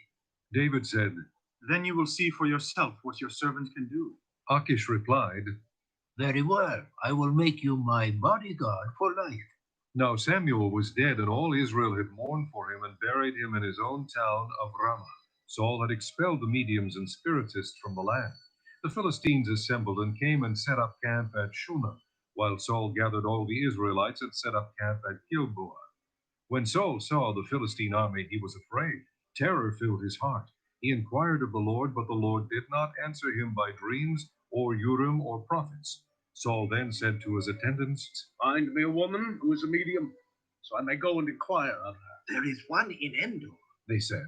So Saul disguised himself, putting on other clothes, and at night he and 2 men went to the woman. Consult a spirit for me, He said. and bring up for me the one I name. But the woman said to him, Surely you know what Saul has done. He has cut off the mediums and spiritists from the land. Why have you set a trap for my life to bring about my death? Saul swore to her by the Lord. As surely as the Lord lives, you will not be punished for this. Then the woman asked, Whom shall I bring up for you? Bring up Samuel, he said. When the woman saw Samuel, she cried out at the top of her voice and said to Saul, Why have you deceived me? You are Saul. The king said to her, Don't be afraid. What do you see? The woman said, I see a spirit coming up out of the ground. What does he look like? He asked. An old man wearing a robe is coming up. She said. Then Saul knew it was Samuel, and he bowed down and prostrated himself with his face to the ground. Samuel said to Saul, Why have you disturbed me by bringing me up? I am in great distress. Saul said. The Philistines are fighting against me, and God has turned away from me. He no longer answers me, either by prophets or by dreams. So I have called on you to tell me what to do. Samuel said, Why do you consult me, now that the Lord has turned away from you and become your enemy? The Lord has done what he predicted through me. The Lord has torn the kingdom out of your hands and given it to one of your neighbors, to David, because you did not obey the Lord or carry out his fierce wrath against the Amalekites. The Lord has done this to you today. The Lord will hand over both Israel and you to the Philistines, and tomorrow you and your sons will be with me. The Lord will also hand over the army of Israel to the Philistines. Immediately Saul fell full length on the ground, filled with fear because of Samuel's words. His strength was gone, for he had eaten nothing all that day and night. When the woman came to Saul and saw that he was greatly shaken, she said, Look, your maidservant has obeyed you. I took my life in my hands and did what you told me to do. Now please, listen to your servant and let me give you some food so you may eat and have the strength to go on your way. He refused and said, I will not eat. But his men joined the woman in urging him, and he listened to them. He got up from the ground and sat on the couch. The woman had a fattened calf at the house, which she butchered at once. She took some flour, kneaded it, and baked bread without yeast. Then she set it before Saul and his men, and they ate. That same night they got up and left. Chapter 29. The Philistines gathered all their forces at Ephah, and Israel camped by the spring in Jezreel. As the Philistine rulers marched with their units of hundreds and thousands, David and his men were marching at the rear with Achish. The commanders of the Philistines asked, What about these Hebrews? Achish replied, Is this not David, who was an officer of Saul, king of Israel? He has already been with me for over a year, and from the day he left Saul until now I have found no fault in him. But the Philistine commanders were angry with him and said, Send the man back, that he may return to the place you assigned him. He must not go with us into battle, or he will turn against us during the fighting. How better could he regain his master's favor than by taking the heads of our own men? Isn't this the David they sang about in their dances? Saul has slain his thousands, and David his tens of thousands. So Achish called David and said to him, As surely as the Lord lives, you have been reliable, and I would be pleased to have you serve with me in the army. From the day you came to me until now, I have found no fault in you. But the rulers don't approve of you. Turn back and go in peace. Do nothing to displease the Philistine rulers. But what have I done? asked David. What have you found against your servant from the day I came to you until now? Why can't I go and fight against the enemies of my lord the king? Achish answered, I know that you have been as pleasing in my eyes as an angel of God. Nevertheless, the Philistine commanders have said, He must not go up with us into battle. Now get up early, along with your master's servants who have come with you, and leave in the morning as soon as it is light. So David and his men got up early in the morning to go back to the land of the Philistines, and the Philistines went up to Jezreel. Chapter 30. David and his men reached Ziklag on the third day. Now the Amalekites had raided the Negev and Ziklag. They had attacked Ziklag and burned it, and had taken captive the women and all who were in it, both young and old. They killed none of them, but carried them off as they went on their way. When David and his men came to Ziklag, they found it destroyed by fire, and their wives and sons and daughters taken captive. So David and his men wept aloud until they had no strength left to weep. David's two wives had been captured, Ahinoam of Jezreel and Abigail, the widow of Nabal of Carmel. David was greatly distressed because the men were talking of stoning him. Each one was bitter in spirit because of his sons and daughters. But David found strength in the Lord his God. Then David said to Abiathar the priest, the son of Ahimelech, Bring me the ephod. Abiathar brought it to him, and David inquired of the Lord, Shall I pursue this raiding party? Will I overtake them? Pursue them, he answered. You will certainly overtake them and succeed in the rescue. David and the 600 men with him came to the Besor ravine, where some stayed behind, for 200 men were too exhausted to cross the ravine. But David and 400 men continued the pursuit. They found an Egyptian in a field and brought him to David. They gave him water to drink and food to eat, out of a cake of pressed figs and 2 cakes of raisins. He ate and was revived, for he had not eaten any food or drunk any water for 3 days and 3 nights. David asked him, To whom do you belong, and where do you come from? He said, I am an Egyptian, the slave of an Amalekite. My master abandoned me when I became ill 3 days ago. We raided the Negev of the Kerethites and the territory belonging to Judah and the Negev of Caleb, and we burned Ziklag. David asked him, Can you lead me down to this raiding party? He answered, Swear to me before God that you will not kill me or hand me over to my master, and I will take you down to him. He led David down, and there they were scattered over the countryside, eating, drinking, and reveling because of the great amount of plunder they had taken from the land of the Philistines and from Judah. David fought them from dusk until the evening of the next day, and none of them got away, except 400 young men who rode off on camels and fled. David recovered everything the Amalekites had taken, including his 2 wives. Nothing was missing, young or old, boy or girl, plunder or anything else they had taken. David brought everything back. He took all the flocks and herds, and his men drove them ahead of the other livestock, saying, This is David's plunder. Then David came to the 200 men who had been too exhausted to follow him, and who were left behind at the Besor ravine. They came out to meet David and the people with him. As David and his men approached, he greeted them. But all the evil men and troublemakers among David's followers said, Because they did not go out with us, we will not share with them the plunder we recovered. However, each man may take his wife and children and go. David replied, No, my brothers, you must not do that with what the Lord has given us. He has protected us and handed over to us the forces that came against us. Who will listen to what you say? The share of the man who stayed with the supplies is to be the same as that of him who went down to the battle. All will share alike. David made this a statute and ordinance for Israel from that day to this. When David arrived in Ziklag, he sent some of the plunder to the elders of Judah, who were his friends, saying, Here is a present for you from the plunder of the Lord's enemies. He sent it to those who were in Bethel, Ramoth Negev, and Jatir, to those in Aroer, Siphmoth, Eshtemoa, and Rakal, to those in the towns of the Jerahmeelites and the Kenites, to those in Hormah, Borashan, Athak, and Hebron, and to those in all the other places where David and his men had roamed. Chapter 31. Now the Philistines fought against Israel. The Israelites fled before them, and many fell slain on Mount Gilboa. The Philistines pressed hard after Saul and his sons, and they killed his sons Jonathan, Abinadab, and Malchishua. The fighting grew fierce around Saul, and when the archers overtook him, they wounded him critically. Saul said to his armor-bearer, Draw your sword and run me through, and these uncircumcised fellows will come and run me through and abuse me. But his armor-bearer was terrified and would not do it. So Saul took his own sword and fell on it. When the armor-bearer saw that Saul was dead, he too fell on his sword and died with him.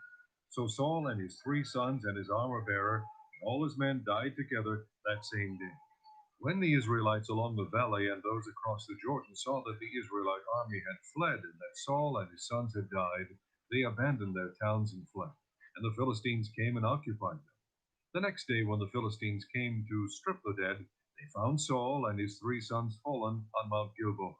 They cut off his head and stripped off his armor, and they sent messengers throughout the land of the Philistines to proclaim the news in the temple of their idols and among their people.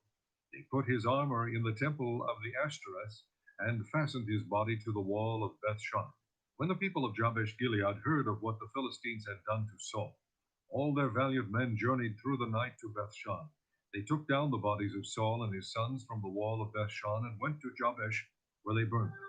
Then they took their bones and buried them under a tamarisk tree at Jabesh, and they fasted 7 days.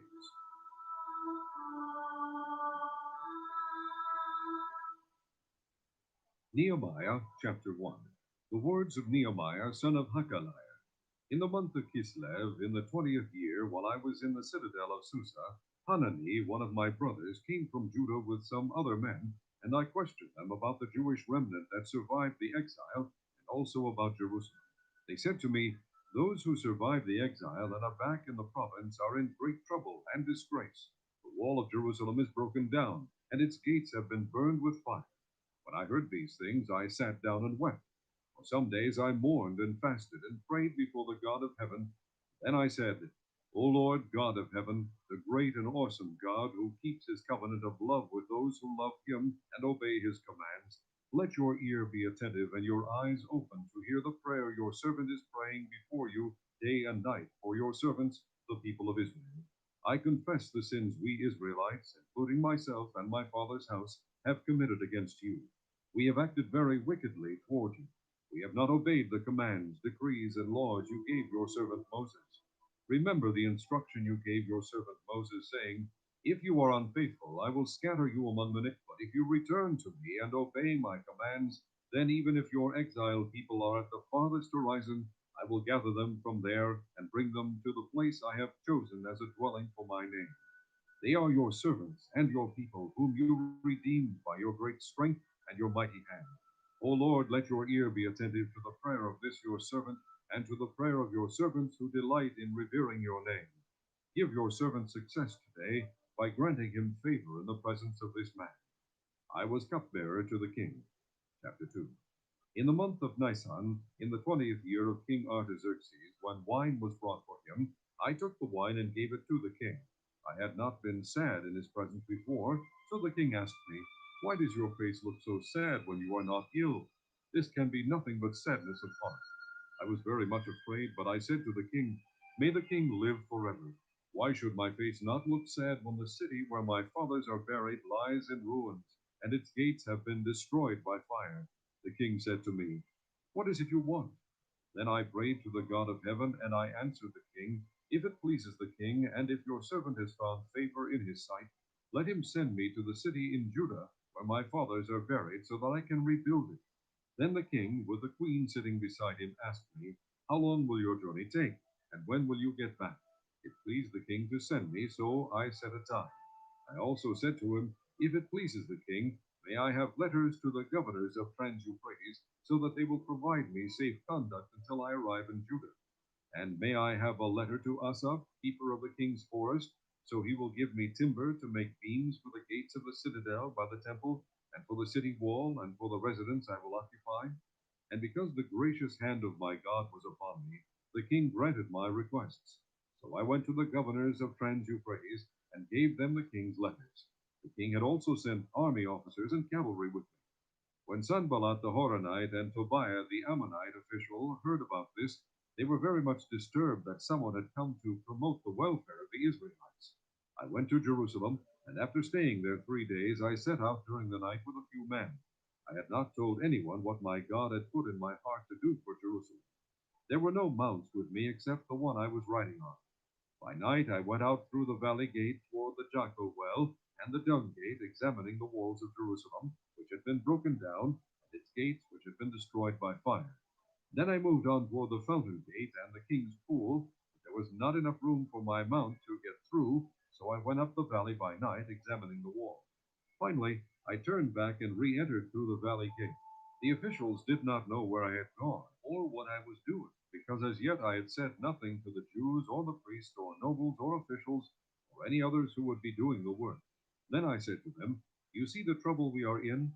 Jerusalem lies in ruins, and its gates have been burned with fire. Come, let us rebuild the wall of Jerusalem, and we will no longer be in disgrace."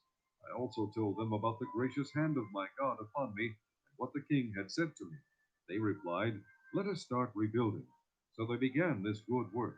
But when Sanballat the Horonite, Tobiah the Ammonite official, and Geshem the Arab heard about it, they mocked and ridiculed us. "What is this you are doing?" they asked. "Are you rebelling against the king?" I answered them by saying, "The God of heaven will give us success. We, his servants, will start rebuilding, but as for you, you have no share in Jerusalem or any claim or historic right to it." Chapter 3. Eliashib, the high priest, and his fellow priests went to work and rebuilt the sheep gate. They dedicated it and set its doors in place, building as far as the Tower of the 100, which they dedicated, and as far as the Tower of Hananel. The men of Jericho built the adjoining section, and Zakur, son of Imri, built next to them. The fish gate was rebuilt by the sons of Hassenaah. They laid its beams and put its doors and bolts and bars in place. Meremoth, son of Uriah, the son of Hakkoz, repaired the next section. Next to him, Meshullam, son of Berechiah, the son of Meshezabel, made repairs, and next to him, Zadok, son of Baanah, also made repairs. The next section was repaired by the men of Tekoa, but their nobles would not put their shoulders to the work under their supervisors. The Jeshanah gate was repaired by Joiada, son of Pesiah, and Meshullam, son of Besodeiah.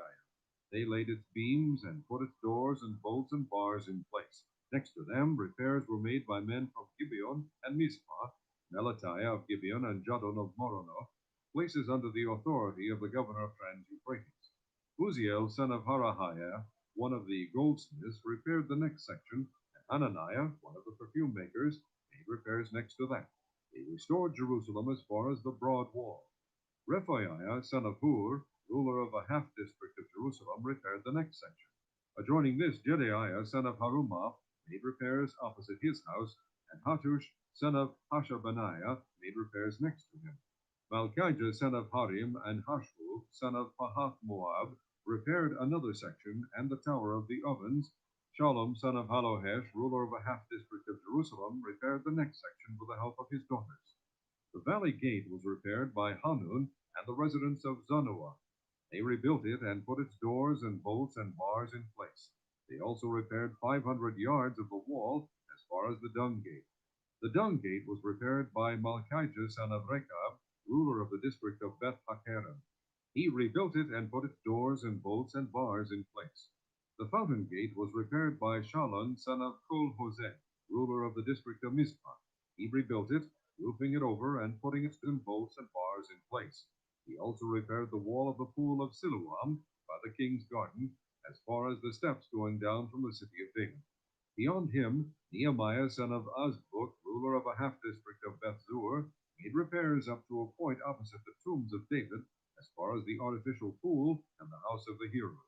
Next to him, the repairs were made by the Levites under Rehum, son of Bani. Beside him, Hashabiah, ruler of Elah, carried out repairs for his district. Next to him, the repairs were made by their countrymen under Bunui, son of Henadad, ruler of the other half-district of Keanah. Next to him, Ezer, son of Jeshua, ruler of Mizpah, repaired another section from a point facing the ascent to the armory as far as the angle. Next to him, Baruch, son of Zabai, zealously repaired another section from the angle to the entrance of the house of Eliashib, the high priest. Next to him, Meremoth, son of Uriah, the son of Hakkoz, repaired another section from the entrance of Eliashib's house to the end of it. The repairs next to him were made by the priests from the surrounding region. Beyond them, Benjamin and Hashub made repairs in front of their house, and next to them, Azariah, son of Maaseiah, the son of Ananiah, made repairs beside his house. Next to him, Binnui, son of Henadad, repaired another section from Azariah's house to the angle and the corner, and Pelal, son of Uzai, worked opposite the angle and the tower projecting from the upper palace near the court of the guard.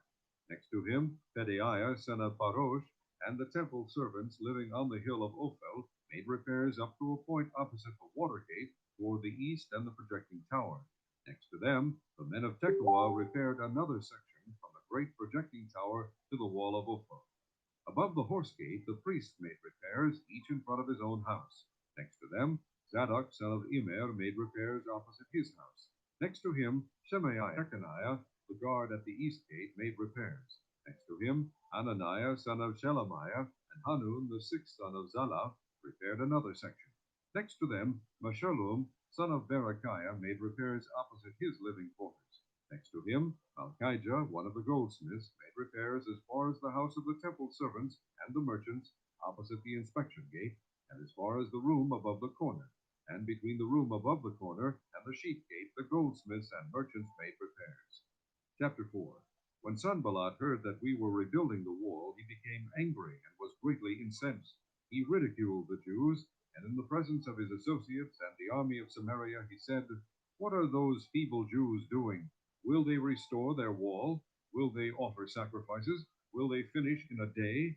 Can they bring the stones back to life from those heaps of rubble burned as they are?" Tobiah the Ammonite, who was at his side, said, "What they are building, if even a fox climbed up on it, he would break down their wall of stones. Hear us, O our God, for we are despised. Turn their insults back on their own heads. Give them over as plunder in a land of captivity. Do not cover up their guilt or blot out their sins from your sight, for they have thrown insults in the face of the builders." So we rebuilt the wall till all of it reached half its height, for the people worked with all their heart. But when Sanballat, Tobiah, the Arabs, the Ammonites, and the men of Ashdod heard that the repairs to Jerusalem's walls had gone ahead, and that the gaps were being closed, they were very angry. They all plotted together to come and fight against Jerusalem and stir up trouble against it. But we prayed to our God and posted a guard day and night to meet this threat. Meanwhile, the people in Judah said, "The strength of the laborers is giving out, and there is so much rubble that we cannot rebuild the wall." Also our enemies said, "Before they know it or see us, we will be right there among them and will kill them and put to the work." Then the Jews who lived near them came and told us 10 times over, "Wherever you turn, they will attack us." Therefore I stationed some of the people behind the lowest points of the wall at the exposed places, posting them by families with their swords, spears, and bows. After I looked things over, I stood up and said to the nobles, the officials, and the rest of the people, "Don't be afraid of them. Remember the Lord, who is great and awesome, and fight for your brothers, your sons and your daughters, your wives and your homes." When our enemies heard that we were aware of their plot, and that God had frustrated it, we all returned to the wall, each to his own work. From that day on, half of my men did the work, while the other half were equipped with spears, shields, bows, and armor. The officers posted themselves behind all the people of Judah who were building the wall. Those who carried materials did their work with one hand and held a weapon in the other, and each of the builders wore his sword at his side as he worked. But the man who sounded the trumpet stayed with me. Then I said to the nobles, the officials, and the rest of the people, "The work is extensive and spread out, and we are widely separated from each other along the wall. Wherever you hear the sound of the trumpet, join us there. Our God will fight for us." So we continued the work with half the men holding spears from the first light of dawn till the stars came up. At that time I also said to the people, "Have every man and his helpers stay inside Jerusalem at night, so they can serve us as guards by night and workmen by day." Neither I nor my brothers nor my men nor the guards with me took off our clothes. Each had his weapon, even when he went for water. Chapter 5. Now the men and their wives raised a great outcry against their Jewish brothers. Some were saying, "We and our sons and daughters are numerous. In order for us to eat and stay alive, we must get grain." Others were saying, "We are mortgaging our fields, our vineyards, and our homes to get grain during the famine."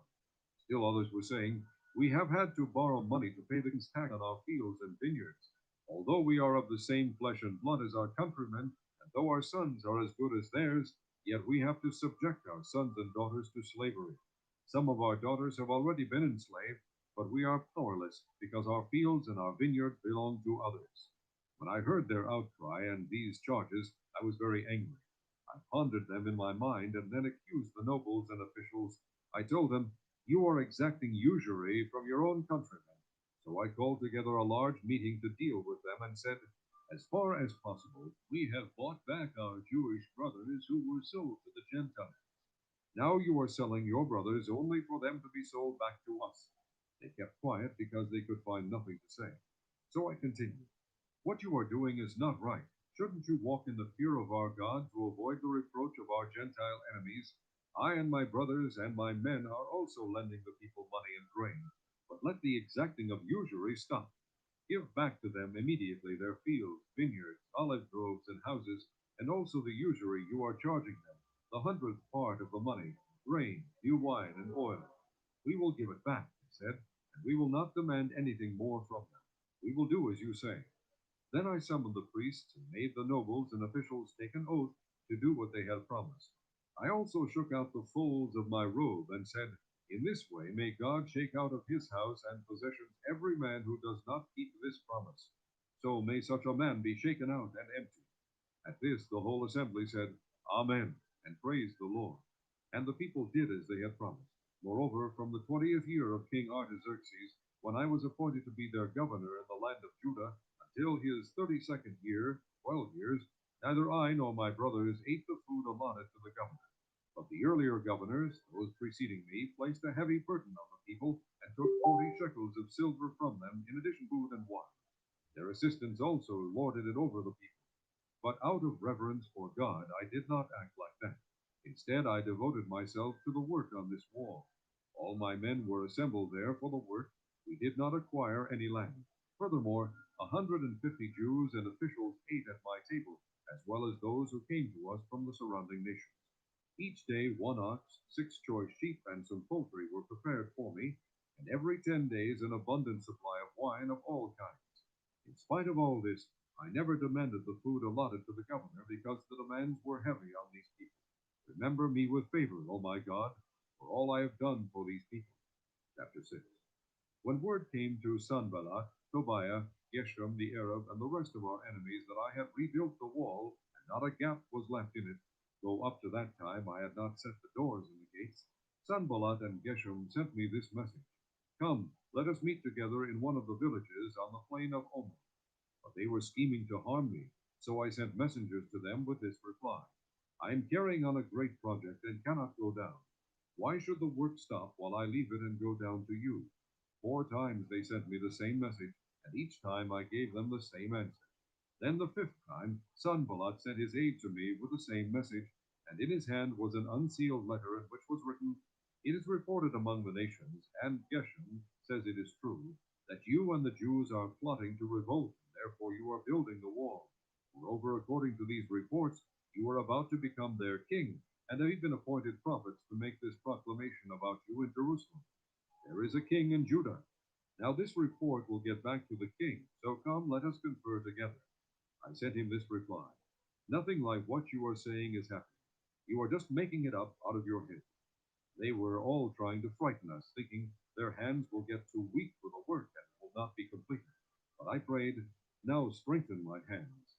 One day I went to the house of Shemaiah, son of Delaiah, the son of Mehetabel, who was shut in at his home. He said, Let us meet in the house of God, inside the temple, and let us close the temple doors, because men are coming to kill you. By night they are coming to kill you. But I said, Should a man like me run away, or should one like me go into the temple to save his life? I will not go. I realized that God had not sent him, but that he had prophesied against me because Tobiah and Sanballat had hired him. He had been hired to intimidate me so that I would commit a sin by doing this, and then they would give me a bad name to discredit me. Remember Tobiah and Sanballat, O my God, because of what they have done. Remember also the prophetess Noadiah and the rest of the prophets who had been trying to intimidate me. So the wall was completed on the 25th of Elul in 52 days. When all our enemies heard about this, all the surrounding nations were afraid and lost their self-confidence, because they realized that this work had been done with the help of our God. Also, in those days, the nobles of Judah were sending many letters to Tobiah, and replies from Tobiah kept coming to them. For many in Judah were under oath to him, since he was son-in-law to Shechaniah, son of Arah, and his son Jehohanan had married the daughter of Meshullam, son of Berechiah. Moreover, they kept reporting to me his good deeds, and then telling him what I said. And Tobiah sent letters to intimidate me. Chapter 7. After the wall had been rebuilt, and I had set the doors in place, the gatekeepers and the singers and the Levites were appointed. I put in charge of Jerusalem my brother Hanani, along with Hananiah, the commander of the citadel, because he was a man of integrity and feared God more than most men do. I said to them, the gates of Jerusalem are not to be opened until the sun is hot. While the gatekeepers are still on duty, have them shut the doors and bar them. Also appoint residents of Jerusalem as guards, some at their post and some near their own houses. Now the city was large and spacious, but there were few people in it, and the houses had not yet been rebuilt. So my God put it into my heart to assemble the nobles, the officials, and the common people for registration by families. I found the genealogical record of those who had been the first to return. This is what I found written there. These are the people of the province who came up from the captivity of the exiles, whom Nebuchadnezzar, king of Babylon, had taken captive. They returned to Jerusalem and Judah, each to his own town, in company with Zerubbabel, Jeshua, Nehemiah, Azariah, Rahamiah, Nehemani, Mordecai, Bilshan, Mispereth, Bigvai, Nehum, and Baana.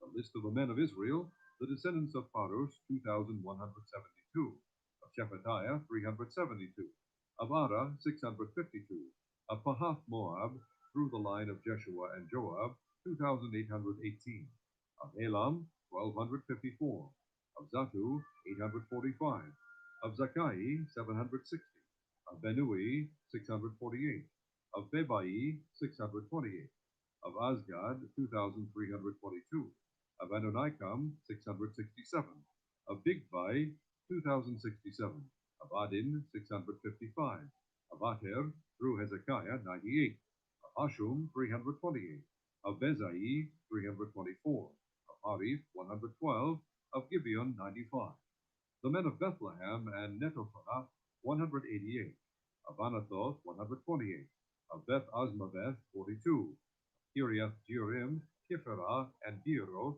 743, of Ramah and Geba, 621, of Michmash, 122, of Bethel and Ai, 123, of the other Nebo, 52, of the other Elam, 1,254, of 320, of Jericho, 345, of Lod, Hadid, and Ono, 721, of Senaa, 3,930, the priests, the descendants of Jedaiah, through the family of Jeshua, 973, of Emer, 1,052, of Pashur, 1,247, of Harim, 1,017.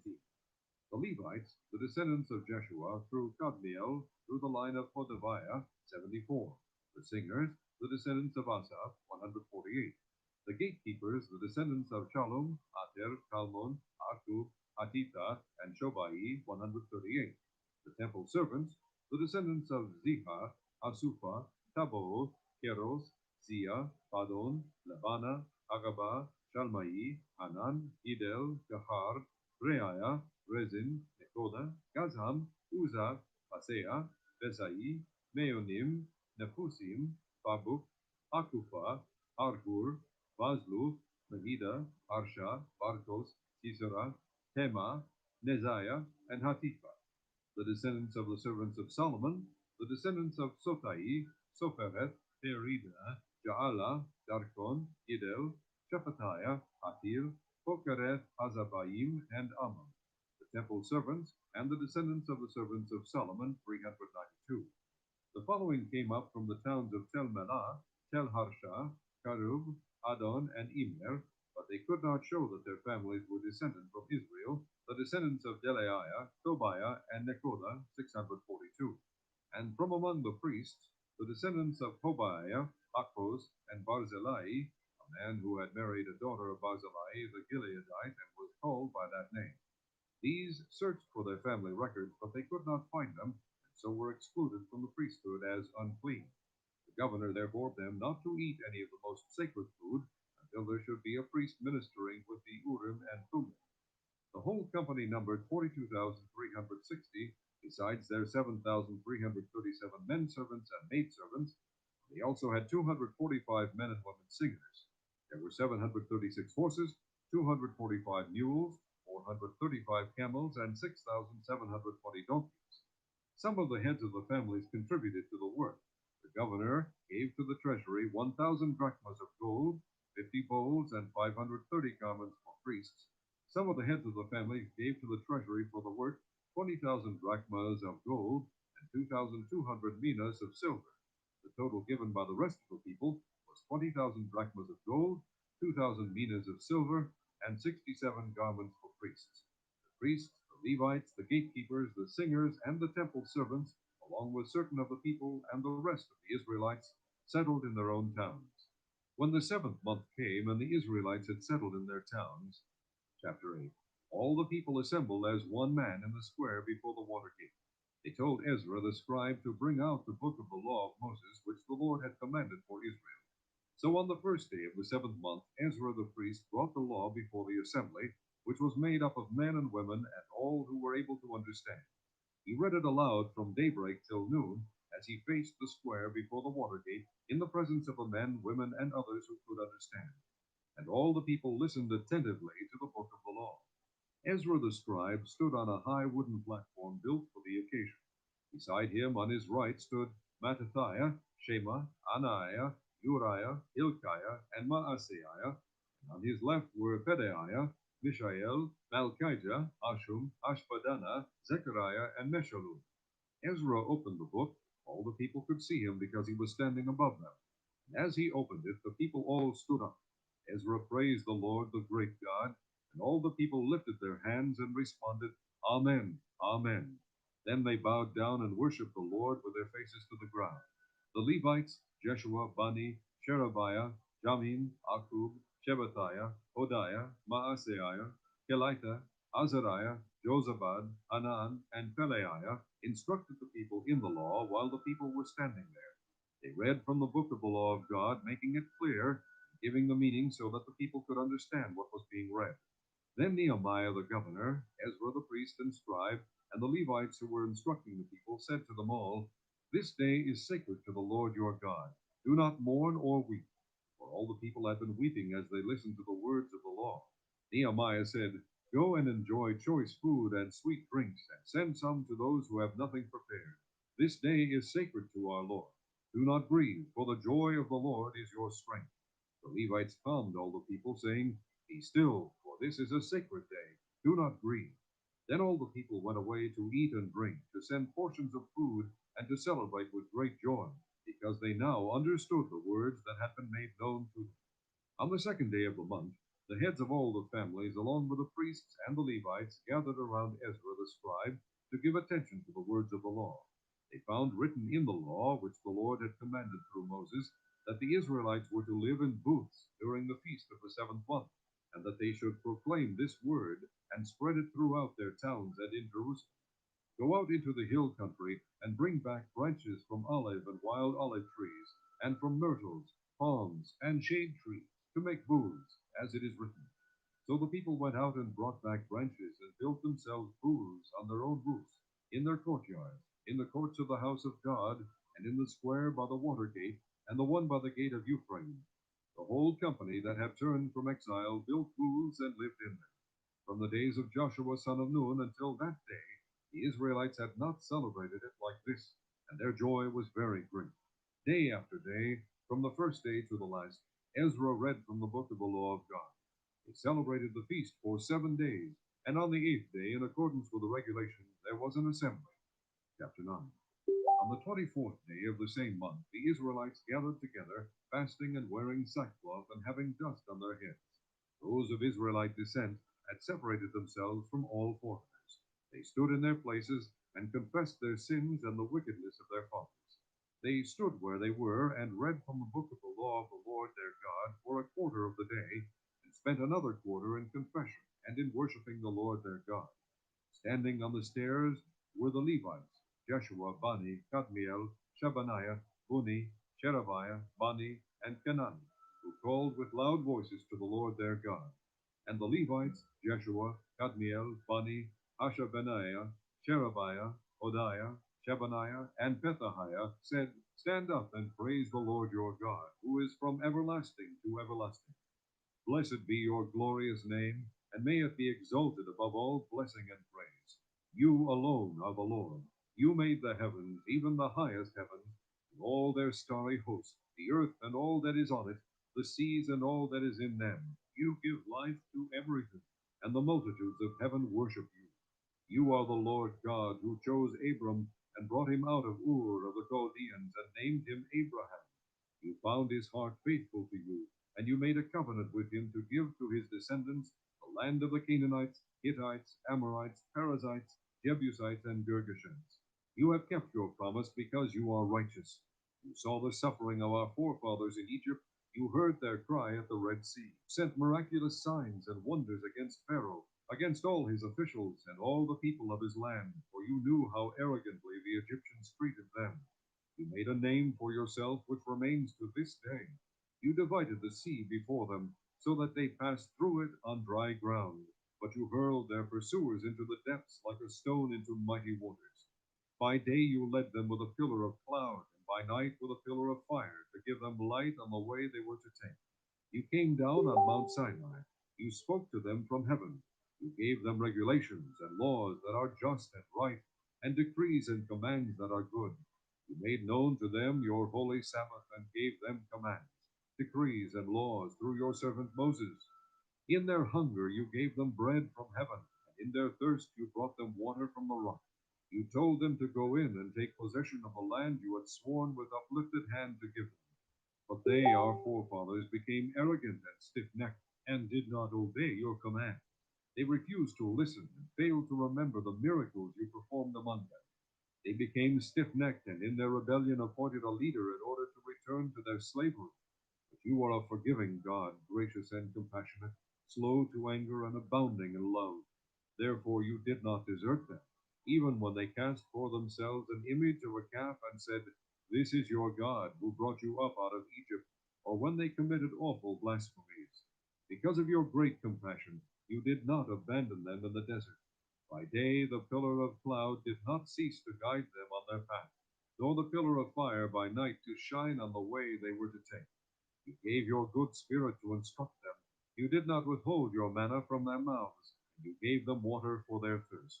For 40 years you sustained them in the desert. They lacked nothing.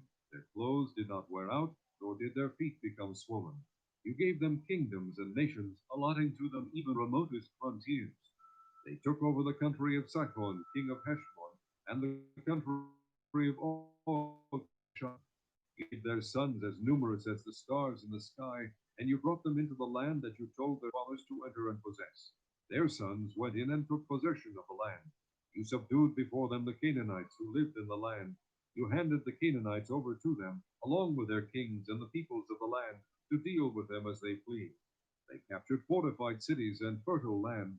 They took possession of houses filled with all kinds of good things, wells already dug, vineyards, olive groves, and fruit trees in abundance. They ate to the full and were well nourished. They reveled in your great goodness. But they were disobedient and rebelled against you. They put your law behind their backs. They killed your prophets who had admonished them in order to turn them back to you. They committed awful blasphemies. So you handed them over to their enemies who oppressed them. But when they were oppressed, they cried out to you. From heaven you heard them, and in your great compassion you gave them deliverers who rescued them from the hand of their enemies. But as soon as they were at rest, they again did what was evil in your sight. Then you abandoned them to the hand of their enemies, so that they ruled over them. And when they cried out to you again, you heard from heaven, and in your compassion you delivered them time after time. You warned them to return to your law, but they became arrogant and disobeyed your commands. They sinned against your ordinances, by which a man will live if he obeys them. Stubbornly they turned their backs on you, became stiff-necked, and refused to listen. For many years you were patient with them. By your Spirit you admonished them through your prophets. Yet they paid no attention, so you handed them over to the neighboring peoples. But in your great mercy you did not put an end to them or abandon them, for you are a gracious and merciful God. Now therefore, O our God, the great, mighty, and awesome God, his covenant of love, do not let all this hardship seem trifling in your eyes, the hardship that has come upon us, upon our kings and leaders, upon our priests and prophets, upon our fathers and all your people, from the days of the kings of Assyria until today. In all that has happened to us, you have been just, you have acted faithfully, while we did wrong. Our kings, our leaders, our priests, and our fathers did not follow your law. They did not pay attention to your commands or the warnings you gave them. even while they were in their kingdom, enjoying your great goodness to them in the spacious and fertile land you gave them, they did not serve you or turn from their evil ways. But see, we are slaves today, slaves in the land you gave our forefathers, so they could eat its fruit and the other good things it produces. Because of our sins, its abundant harvest goes to the kings you have placed over us. They rule over our bodies and our cattle as they please. We are in great distress. In view of all this, we are making a binding agreement, putting it in writing, and our leaders, our Levites, and our priests are affixing their seals to it. Chapter 10. Those who sealed it were Nehemiah the governor, the son of Hakaliah, Zedekiah, Seraiah, Azariah, Jeremiah, Ashur, Amariah, Milchijah, Hattush, Shebaniah, Malach, Harum, Meremoth, Obadiah, Daniel, Ginnathon, Baruch, Meshullam, Abijah, Mijamin, Maaziah, Bilgai, and Shemaiah. These were the priests. The Levites, Jeshua son of Azaniah, Benui of the sons of Henadad, Kabdiel, and their associates Shebaniah, Hodiah, Kelita, Peleiah, Hanan, Micah, Rehob, Hashabiah, Zakur, Sherebiah, Shebaniah, Hodiah, Bani, and Beninu. The leaders of the people, Baruch, Pahath Moab, Elam, Zatu, Bani, Huni, Azgad, Bebai, Adonijah, Bigvai, Adin, Ater, Ezekiah, Azur, Hodiah, Hashum, Bezai, Arif, Anathoth, Nebai, Magpiash, Meshullam, Ezer, Meshezabel, Zadok, Jaddua, Pelatiah, Hanan, Anaiah, Hoshea, Hananiah, Ashub, Alohesh, Hilha, Shobek, Rehum, Ashabna, Maaseiah, Ahiah, Hanan, Anan, Malach, Harim, and Baana. The rest of the people, priests, Levites, gatekeepers, singers, temple servants, and all who separated themselves from the neighboring peoples for the sake of the law of God, together with their wives and all their sons and daughters who are able to understand, all these now join their brothers, the nobles, and bind themselves with a curse and an oath to follow the law of God, given through Moses, the servant of God, and to obey carefully all the commands, regulations, and decrees of the Lord our Lord. We promise not to give our daughters in marriage to the peoples around us, or to take their daughters for our sons. When the neighboring peoples bring merchandise or grain to sell on the Sabbath, we will not buy from them on the Sabbath or on any holy day. Every 7th year, we will forego working the land and will cancel all debts. We assume the responsibility for carrying out the commands to give 1/3 of a shekel each year for the service of the house of our God, for the bread set out on the table, for the regular grain offerings and burnt offerings, for the offerings on the Sabbaths, new moon festivals, and appointed feasts, for the holy offerings, for sin offerings to make atonement for Israel, and for all the duties of the house of our God. We, the priests, the Levites, and the people, have cast lots to determine when each of our families is to bring to the house of our God, at set times each year, a contribution of wood to burn on the altar of the Lord our God, as it is written in the law. We also assume responsibility for bringing to the house of the Lord each year the first fruits of our crops and of every fruit tree. As it is also written in the law, we will bring the firstborn of our sons and of our cattle, of our herds and of our flocks to the house of our God, to the priests ministering there. Moreover, we will bring to the storerooms of the house of our God, to the priests, the first of our ground meal, of our grain offerings, of the fruit of all our trees, and of our new wine and oil. We will bring a tithe of our crops to the Levites, for it is the Levites who collect the tithes in all the towns where we work. A priest descended from Aaron is to accompany the Levites when they receive the tithes, and the Levites are to bring 1/10 of the tithes up to the house of our God, to the storerooms of the treasury. The people of Israel, including the Levites, are to bring their contributions of grain, new wine, and oil to the storerooms where the articles for the sanctuary are kept, and where the ministering priests, the gatekeepers, and the singers stay. We will not neglect the house of our God.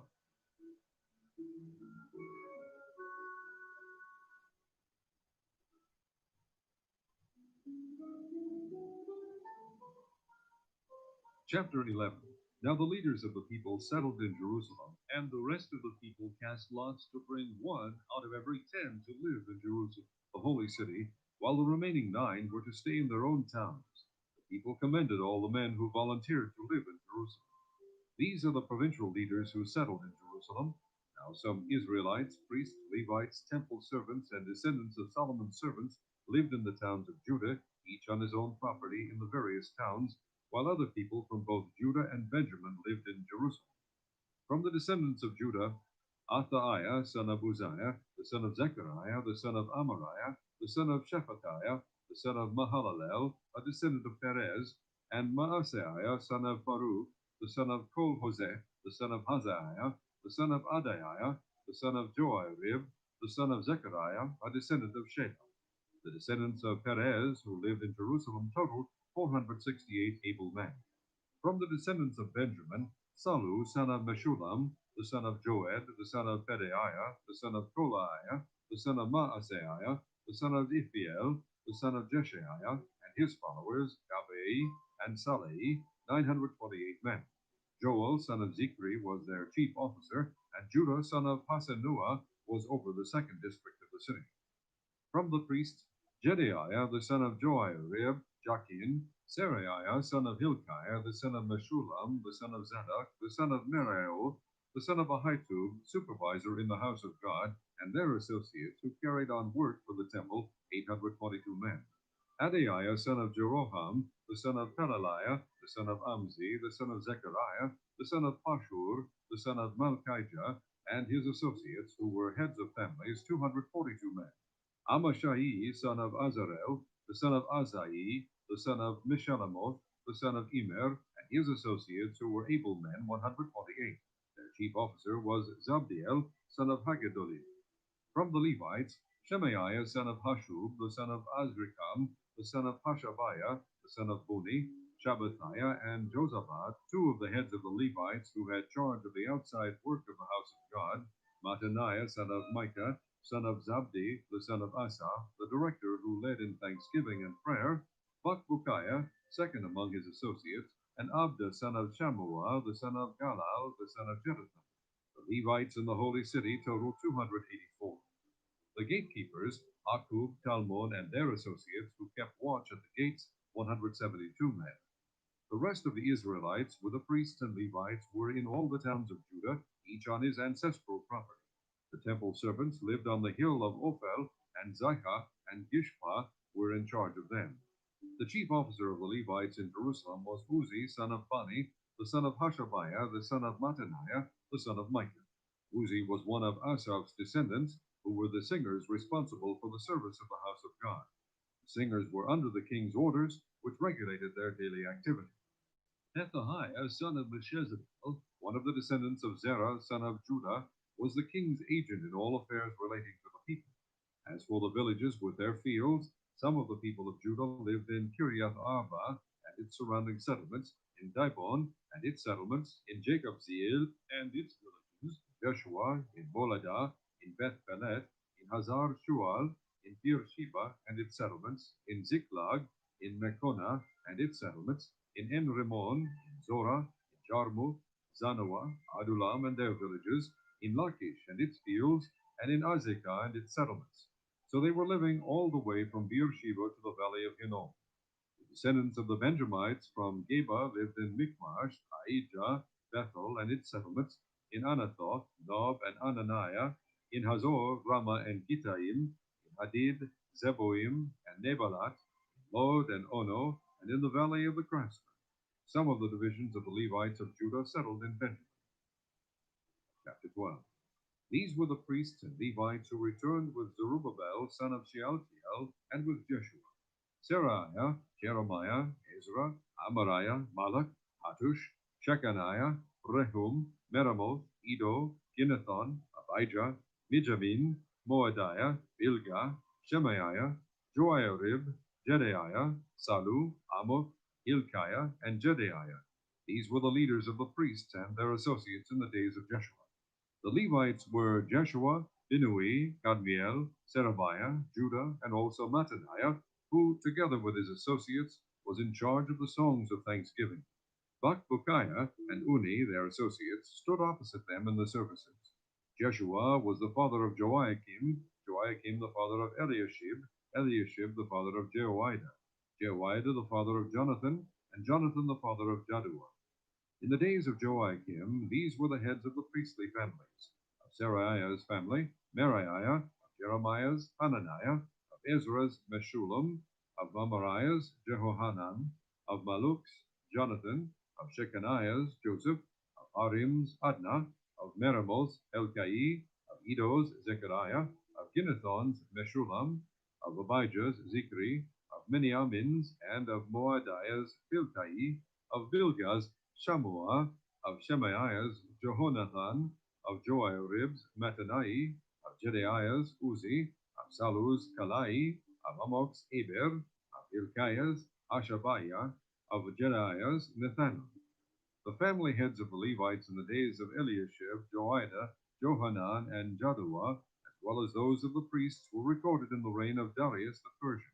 The family heads among the descendants of Levi up to the time of Johanan, son of Eliashib, were recorded in the book of the Annals.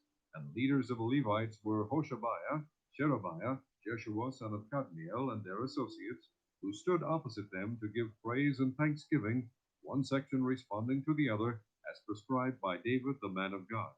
Mattaniah, Bakbukiah, Obadiah, Meshullam, Talmon, and Akub were gatekeepers who guarded the storerooms at the gates. They served in the days of Joachim, son of Jeshua, the son of Jozadak, and in the days of Nehemiah, the governor, and of Ezra, the priest and scribe.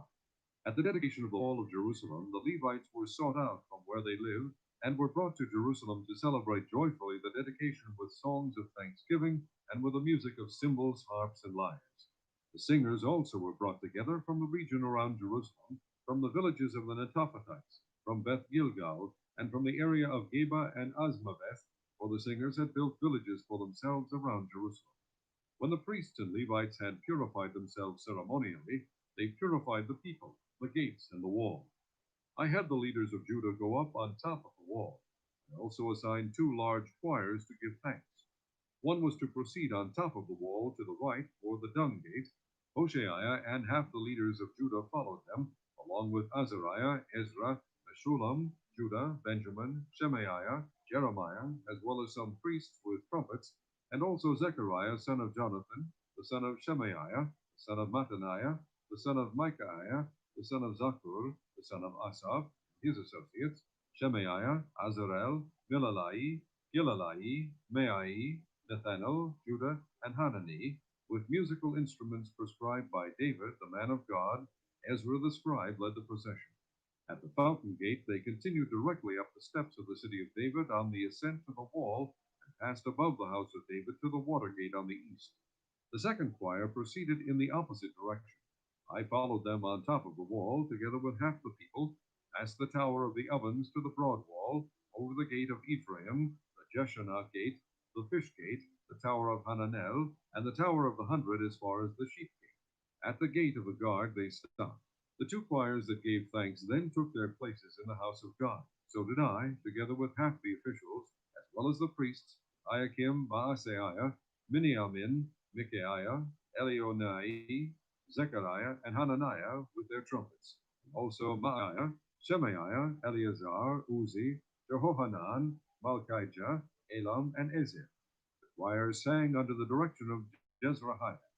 And on that day they offered great sacrifices, rejoicing because God had given them great joy. The women and children also rejoiced. The sound of rejoicing in Jerusalem could be heard far away. At that time men were appointed to be in charge of the storerooms for the contributions, first fruits, and tithes. From the fields around the towns they were to bring into the storerooms the portions required by the law for the priests and the Levites, for Judah was pleased with the ministering priests and Levites. They performed the service of their God and the service of purification, as did also the singers and gatekeepers, according to the commands of David and his son Solomon. For long ago, in the days of David and Asaph, there had been directors for the singers and for the songs of praise and thanksgiving to God. So in the days of Zerubbabel and of Nehemiah, all Israel contributed the daily portions for the singers and gatekeepers. They also set aside the portion for the other Levites, and the Levites set aside the portion for the descendants of Aaron. Chapter 13.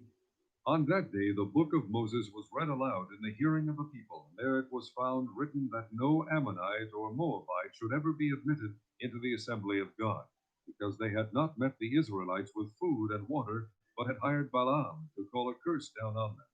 Our God, however, turned the curse into a blessing. When the people heard this law, they excluded from Israel all who were of foreign descent.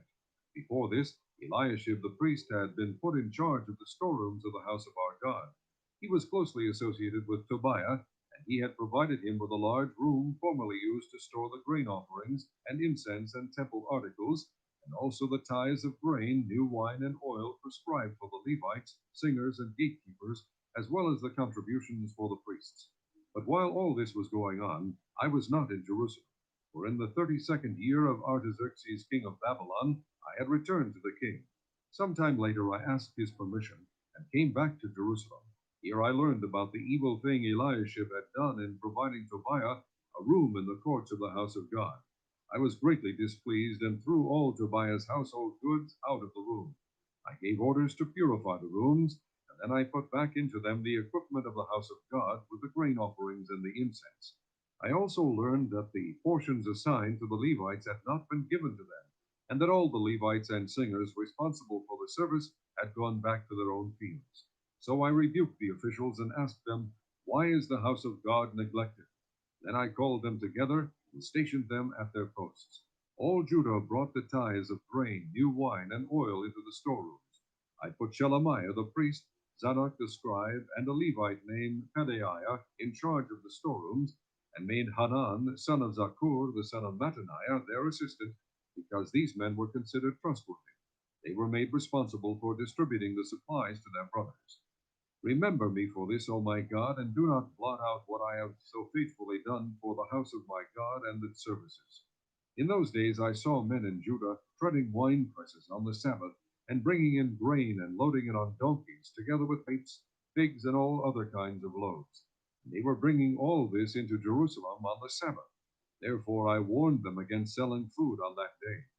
Men from Tyre who lived in Jerusalem were bringing in fish and all kinds of merchandise and selling them in Jerusalem on the Sabbath to the people of Judah. I rebuked the nobles of Judah and said to them, "What is this wicked thing you are doing, desecrating the Sabbath day? Didn't your forefathers do the same things, so that our God brought all this calamity upon us and upon this city? Now you are stirring up more wrath against Israel by desecrating the Sabbath." When evening shadows fell on the gates of Jerusalem before the Sabbath, I ordered the doors to be shut and not opened until the Sabbath was over. I stationed some of my own men at the gates, so that no load could be brought in on the Sabbath day. Once or twice the merchants and sellers of all kinds of goods spent the night outside Jerusalem, but I warned them and said, "Why do you spend the night by the wall? If you do this again, I will lay hands on you." From that time on they no longer came on the Sabbath. Then I commanded the Levites to purify themselves, go and guard the gate in order to keep the Sabbath day holy. Remember me for this also, O my God, and show mercy to me according to your great love. Moreover, in those days I saw men of Judah who had married women from Ashdod, Ammon, and Moab. Half of their children spoke the language of Ashdod, or the language of one of the other peoples, and did not know how to speak the language of Judah. I rebuked them and called curses down on them. I beat some of the men and pulled out their hair. I made them take an oath in God's name and said, "You are not to give your daughters in marriage to their sons, nor are you to take their daughters in marriage for your sons or for yourselves." Was it not because of marriages like these that Solomon, king of Israel, sinned? Among the many nations there was no king like him. He was loved by his God, and God made him king over all Israel, but was led into sin by foreign women. Must we hear now that you too are doing all this terrible wickedness and are being unfaithful to our God by marrying foreign women? One of the sons of Jehoiada, son of Eliashib, the high priest, was son-in-law to Sanballat the Horonite, and I drove him away from me. Remember them, O my God, because they defiled the priestly office and the covenant of the priesthood and of the Levites. So I purified the priests and the Levites of everything foreign, and assigned them duties each to his own task. I also made provision for contributions of wood at designated times and for the first fruits. Remember me with favor, O my God. Ezra chapter 1. In the first year of Cyrus, king of Persia, in order to fulfill the word of the Lord spoken by Jeremiah, the Lord moved the heart of Cyrus, king of Persia, to make a proclamation throughout his realm and to put it in writing. This is what Cyrus, king of Persia, says. The Lord, the God of heaven, has given me all the kingdoms of the earth, and he has appointed me to build a temple for him at Jerusalem in Judah. Any one of his people among you, may his God be with him, and let him go up to Jerusalem in Judah and build the temple of the Lord, the God of Israel, the God who is in Jerusalem. And the people of any place where survivors may now be living are to provide him with silver and gold, with goods and livestock, and with freewill offerings for the temple of God in Jerusalem. Then the family heads of Judah and Benjamin, and the priests and Levites, everyone whose heart God had moved, prepared to go up and build the house of the Lord in Jerusalem. All their neighbors assisted them with articles of silver and gold, with goods and livestock, and with valuable gifts, in addition to all the freewill offerings.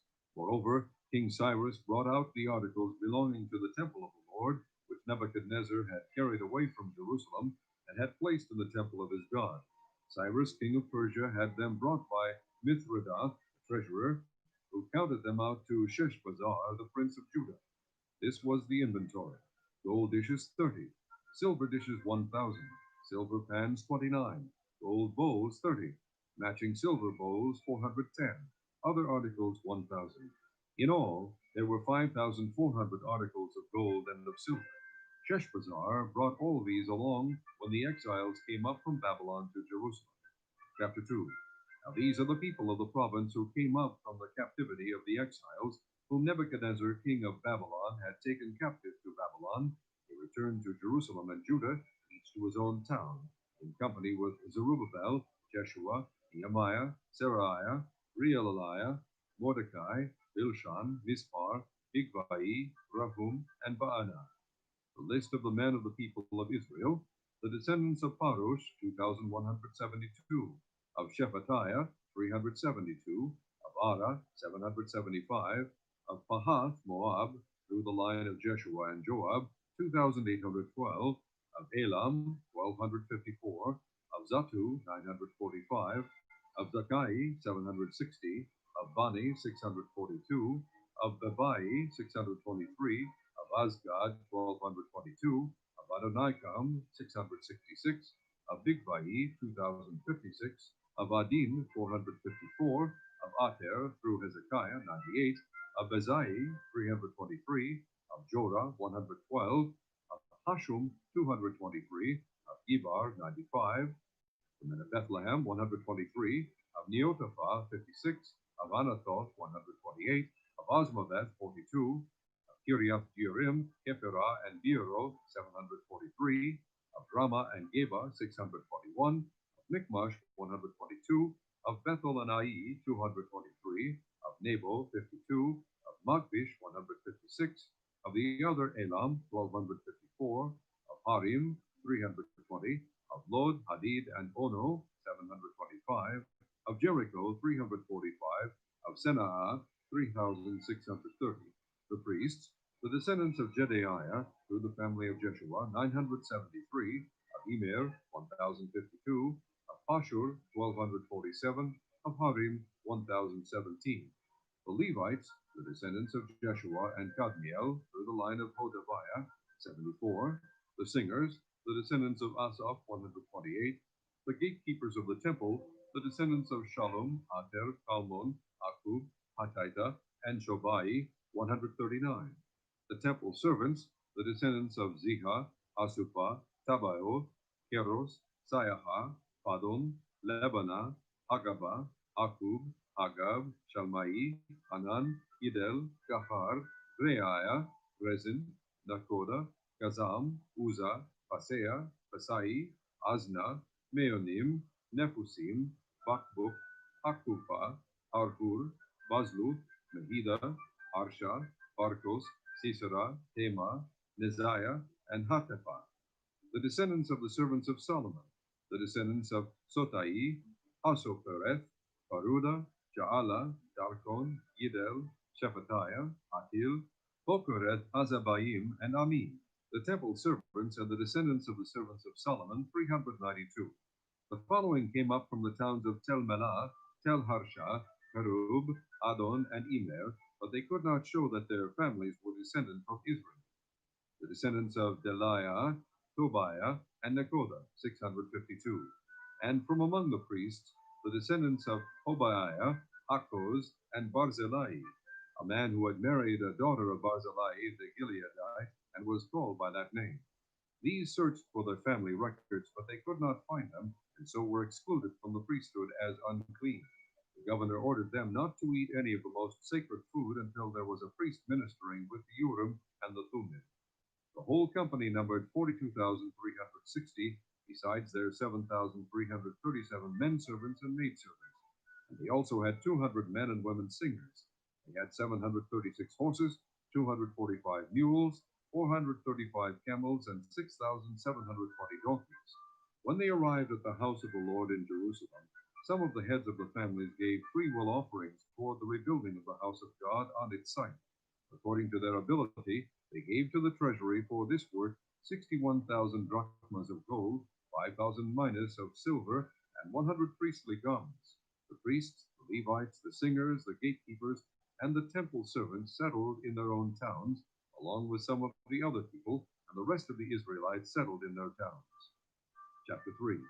When the 7th month came, and the Israelites had settled in their towns, the people assembled as one man in Jerusalem. Then Jeshua, son of Jozadak, and his fellow priests, and Zerubbabel, son of Shealtiel, and his associates, began to build the altar of the God of Israel to sacrifice burnt offerings on it, in accordance with what is written in the law of Moses, the man of God. Despite their fear of the peoples around them, they built the altar on its foundation and sacrificed burnt offerings on it to the Lord, both the morning and evening sacrifices. Then, in accordance with what is written, they celebrated the Feast of Tabernacles with the required number of burnt offerings prescribed for each day. After that, they presented the regular burnt offerings, the new moon sacrifices, and the sacrifices for all the appointed sacred feasts of the Lord, as well as those brought as freewill offerings to the Lord.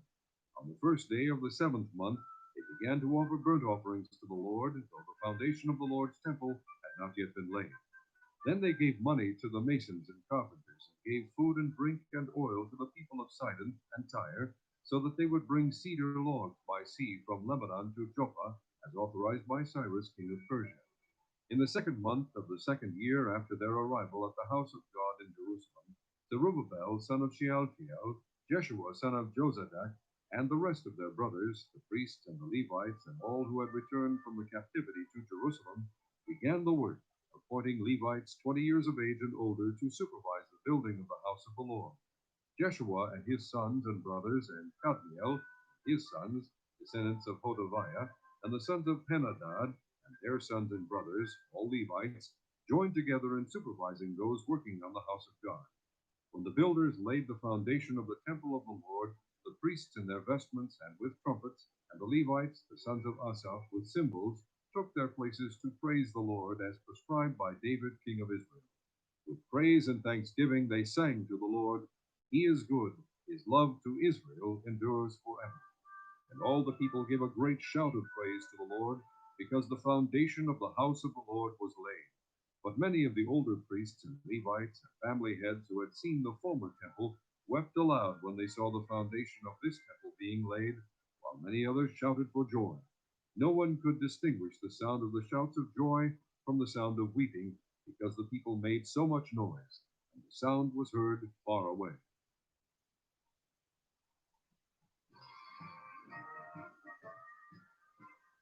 Chapter 4. When the enemies of Judah and Benjamin heard that the exiles were building a temple for the Lord, the God of Israel, they came to Zerubbabel and to the heads of the families and said, "Let us help you build, because like you we seek your God, and have been sacrificing to him since the time of Esarhaddon, king of Assyria, who brought us here." But Zerubbabel, Jeshua, and the rest of the heads of the families of Israel answered, "You have no part with us in building a temple to our God. We alone will build it for the Lord, the God of Israel, as King Cyrus, the king of Persia, commanded us." Then the peoples around them set out to discourage the people of Judah and make them afraid to go on building. They hired counselors to work against them and frustrate their plans during the entire reign of Cyrus, king of Persia, and down to the reign of Darius, king of Persia. At the beginning of the reign of Xerxes, they lodged an accusation against the people of Judah and Jerusalem. And in the days of Artaxerxes, king of Persia, Bishlam, Mithridath, Tabiel, and the rest of his associates wrote a letter to Artaxerxes. The letter was written in Aramaic script and in the Aramaic language. Rehum, the commanding officer, and Shimshai, the secretary, wrote a letter against Jerusalem to Artaxerxes, the king, as follows. Rehum, the commanding officer, and Shimshai, the secretary, together with the rest of their associates, the judges and officials over the men from Tripolis, Persia, Erech, and Babylon, the Elamites of Susa, and the other people whom the great and honorable Ashurbanipal deported and settled in the city of Samaria and elsewhere in Trans-Euphrates. This is a copy of the letter they sent here. To King Artaxerxes, from your servants, the men of Trans-Euphrates. The king should know that the Jews who came up to us from you have gone to Jerusalem and are rebuilding that rebellious and wicked city. They are restoring the walls and repairing the foundations. Furthermore, the king should know that if this city is built and its walls are restored, no more taxes, tribute, or duty will be paid, and the royal revenues will suffer. Now, since we are under obligation to the palace, and it is not proper for us to see the king dishonored, we are sending this message to inform the king, so that a search may be made in the archives of your predecessors. In these records you will find that this city is a rebellious city, troublesome to kings and provinces, a place of rebellion from ancient times. That is why this city was destroyed. We inform the king that if this city is built and its walls are restored, you will be left with nothing in Trans-Euphrates. The king sent this reply. To Rehum, the commanding officer, Shimshai, the secretary, and the rest of their associates living in Samaria and elsewhere in Trans-Euphrates. Greetings. The letter you sent us has been read and translated in my presence. I issued an order and a search was made, and it was found that this city has a long history of revolt against kings and has been a place of rebellion and sedition. Jerusalem has had powerful kings ruling over the whole of Trans-Euphrates, and taxes, tribute, and duty were paid to them. Now issue an order to these men to stop work, so that this city will not be rebuilt until I so order. Be careful not to neglect this matter. Why let this threat grow to the detriment of the royal interests? As soon as the copy of the letter of King Artaxerxes was read to Rehum and Shimshai, the secretary, and their associates, they went immediately to the Jews in Jerusalem and compelled them by force to stop. Thus the work on the house of God in Jerusalem came to a standstill until the second year of the reign of Darius, king of Persia.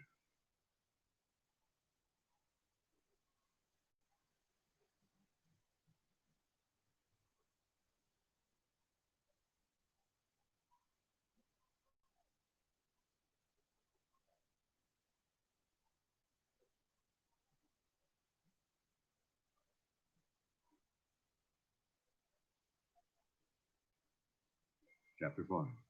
Now Haggai the prophet and Zechariah the prophet, a descendant of Iddo, prophesied to the Jews in Judah and Jerusalem in the name of the God of Israel who was over them.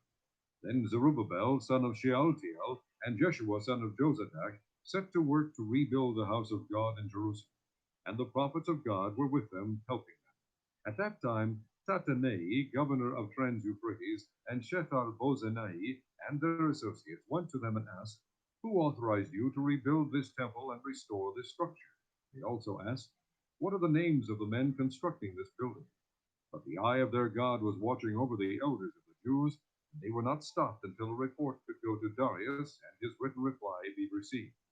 This is a copy of the letter that Tatanai, governor of Trans-Euphrates, and Shethar-Bozenai and their associates, the officials of Trans-Euphrates, sent to King Darius. The report they sent him read as follows. To King Darius, cordial greetings. The king should know that we went to the district of Judah to the temple of the great God. The people are building it with large stones and placing the timbers in the walls. The work is being carried on with diligence and is making rapid progress under their direction. We questioned the elders and asked them, who authorized you to rebuild this temple and restore this structure? We also asked them their names, so that we could write down the names of their leaders for your information. This is the answer they gave us. We are the servants of the God of heaven and earth, and we are rebuilding the temple that was built many years ago, one that a great king of Israel built and finished. But because our fathers angered the God of heaven, he handed them over to Nebuchadnezzar, the Chaldean, king of Babylon, who destroyed this temple and deported the people to Babylon. However, in the first year of Cyrus, king of Babylon, King Cyrus issued a decree to rebuild this house of God.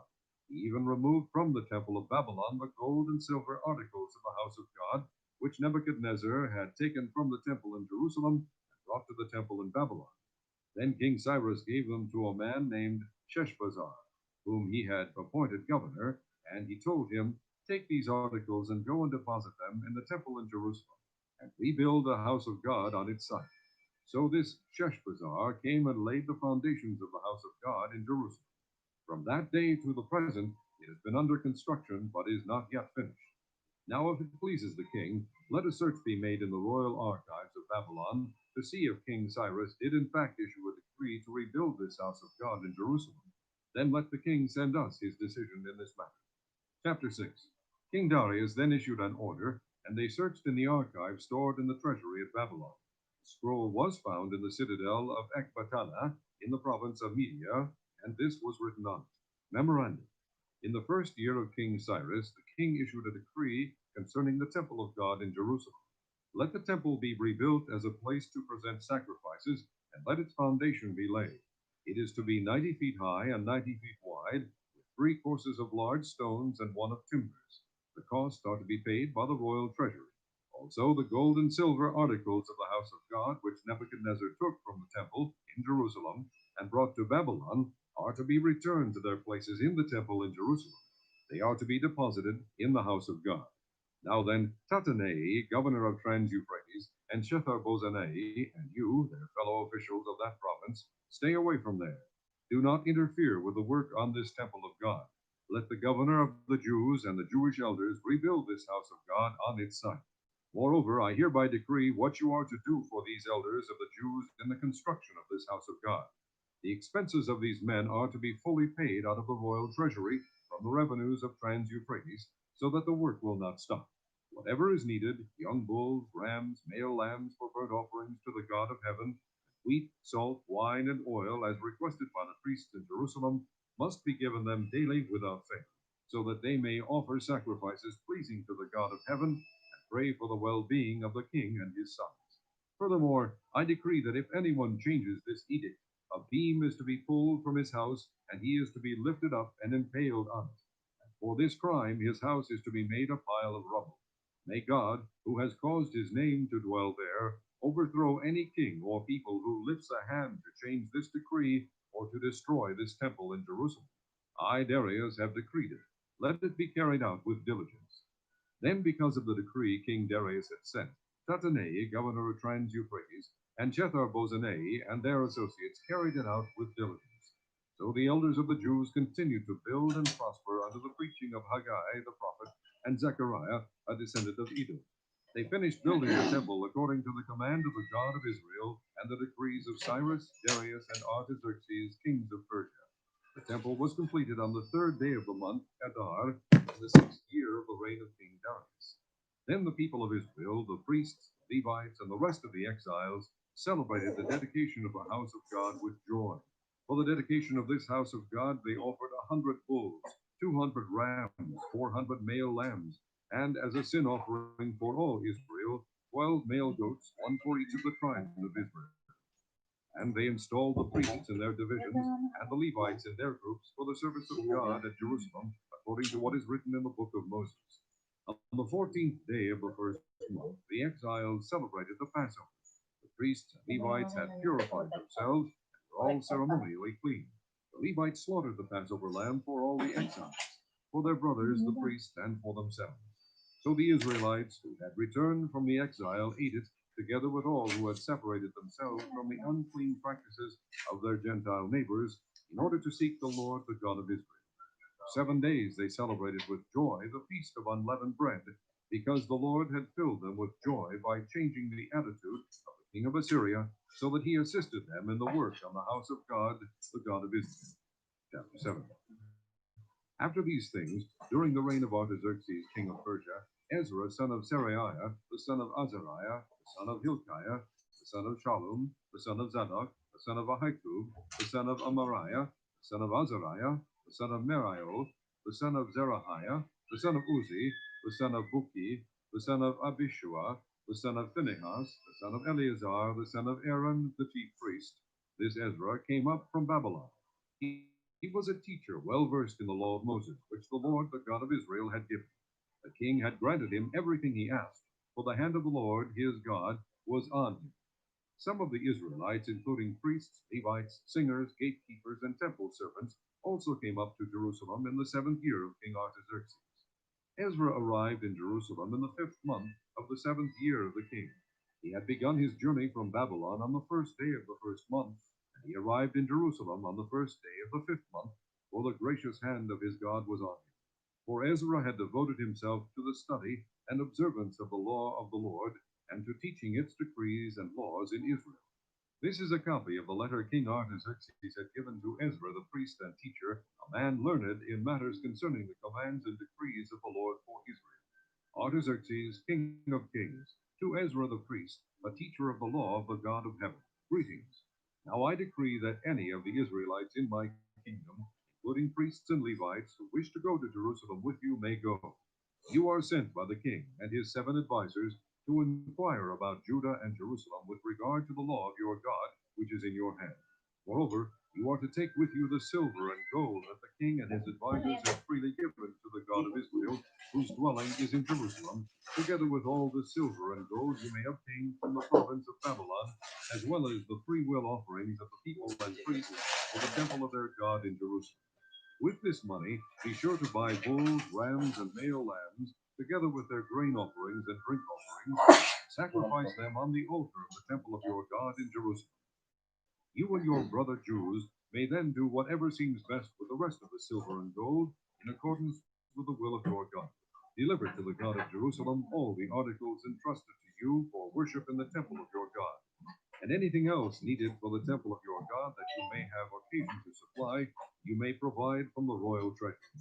Now I, King Artaxerxes, order all the treasurers of Trans-Euphrates to provide with diligence whatever Ezra the priest, teacher of the law of the God of heaven, may ask of you, up to 100 talents of silver, 100 cores of wheat, 100 baths of wine, 100 baths of olive oil, and salt without limit. Whatever the God of heaven has prescribed, let it be done with diligence for the temple of the God of heaven. Why should there be wrath against the realm of the king and of his son? You are also to know that you have no authority to impose taxes, tribute, or duty on any of the priests, Levites, singers, gatekeepers, temple servants, or other workers at this house of God. And you, Ezra, in accordance with the wisdom of your God, which you possess, appoint magistrates and judges to administer justice to all the people of Trans-Euphrates, all who know the laws of your God. You are to teach any who do not know. Whoever does not obey the law of your God and the law of the king must surely be punished by death, banishment, confiscation of property, or imprisonment. Praise be to the Lord, the God of our fathers, who has put it into the king's heart to bring honor to the house of the Lord in Jerusalem in this way, and who has extended his good favor to me before the king and his advisers, all the king's powerful officials, because the hand of the Lord my God was on me. I took courage and gathered leading men from Israel to go up with me. Chapter 8. These are the family heads and those registered with them who came up with me from Babylon during the reign of King Artaxerxes. Of the descendants of Phinehas, Gershom. Of the descendants of Ithamar, Daniel. Of the descendants of David, Hattush. Of the descendants of Shechaniah. Of the descendants of Parosh, Zechariah, and with him were registered 150 men. Of the descendants of Pahath, Moab, Eliahonai, son of Zerahiah, and with him 200 men. Of the descendants of Zatu, Shechaniah, son of Jahaziel, and with him 300 men.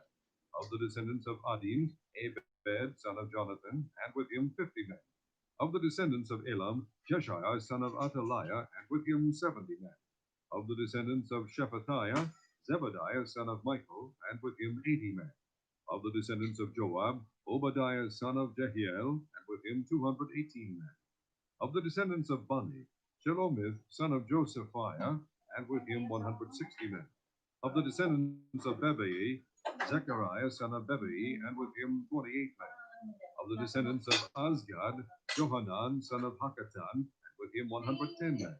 Of the descendants of Adonikam, the last ones, whose names were Ephelet, Jeuel, and Shemaiah, with them 60 men. Of the descendants of Bigvai, Uthai, and Zakur, and with them 70 men. I assembled them at the canal that flows toward Ahava. We camped there 3 days. When I checked among the people and the priests, I found no Levites there. So I summoned Eleazar, Ariel, Shemaiah, Elnathan, Jadib, Elnathan, Nathan, Zechariah, and Meshullam, who were leaders, and Joiarib and Elnathan, who were men of learning. And I sent them to Edo, the leader in Casiphia. I told them what to say to Edo and his kinsmen, the temple servants in Casiphia, so that they might bring attendants to us for the house of our God. Because the gracious hand of our God was on us, they brought us Sherebiah, a capable man from the descendants of Mali, son of Levi, the son of Israel, and Sherebiah's sons and brothers, 18 men, and Hashabiah, together with Jeshaiah, from the descendants of Merari, and his brothers and nephews, 20 men. They also brought 220 of the temple servants, a body that David and the officials had established to assist the Levites. All were registered by name. There, by the Ahava Canal, I proclaimed the fast to humble ourselves before our God and ask him for a safe journey for us and our children with all our possessions. I was ashamed to ask the king for soldiers and horsemen to protect us from enemies on the road, because we had told the king, the gracious hand of our God is on everyone who looks to him, but his great anger is against all who forsake him. So we fasted and petitioned our God about this. He answered our prayer. Then I set apart 12 of the leading priests, together with Sherebiah, Hashabiah, and 10 of their brothers, and I weighed out to them the offering of silver and gold, the articles that the king, his advisers, his officials, and all Israel present there had donated for the house of our God. I weighed out to them 650 talents of silver, silver articles weighing 100 talents, 100 talents of gold, 20 bowls of gold valued at 1,000 darics, and 2 fine articles of polished bronze as precious as gold. I said to them, you as well as these articles are consecrated to the Lord. Silver and gold are a free will offering to the Lord, the God of your fathers. Guard them carefully until you weigh them out in the chambers of the house of the Lord in Jerusalem, before the leading priests and the Levites and the family heads of Israel. Then the priests and Levites received the silver and gold and sacred articles that had been weighed out to be taken to the house of our God in Jerusalem. On the 12th day of the first month, we set out from the Ahava Canal to go to Jerusalem. The hand of our God was on us, and he protected us from enemies and bandits along the way. So we arrived in Jerusalem, where we rested 3 days. On the 4th day, in the house of our God, we weighed out the silver and gold and the sacred articles into the hands of Meremoth, son of Uriah, the priest. Eleazar, son of Phinehas, was with him, and so were the Levites Josabad, son of Jeshua, and Noadiah, son of Benui. Everything was accounted for by number and weight. The entire weight was recorded at that time. Then the exiles who had returned from captivity sacrificed burnt offerings to the God of Israel, 12 bulls for all Israel, 96 rams, 77 male lambs, as a sin offering 12 male goats. All this was a burnt offering to the Lord. They also delivered the king's orders to the royal satraps and to the governors of Trans-Euphrates, who then gave assistance to the people and to the house of God. Chapter 9.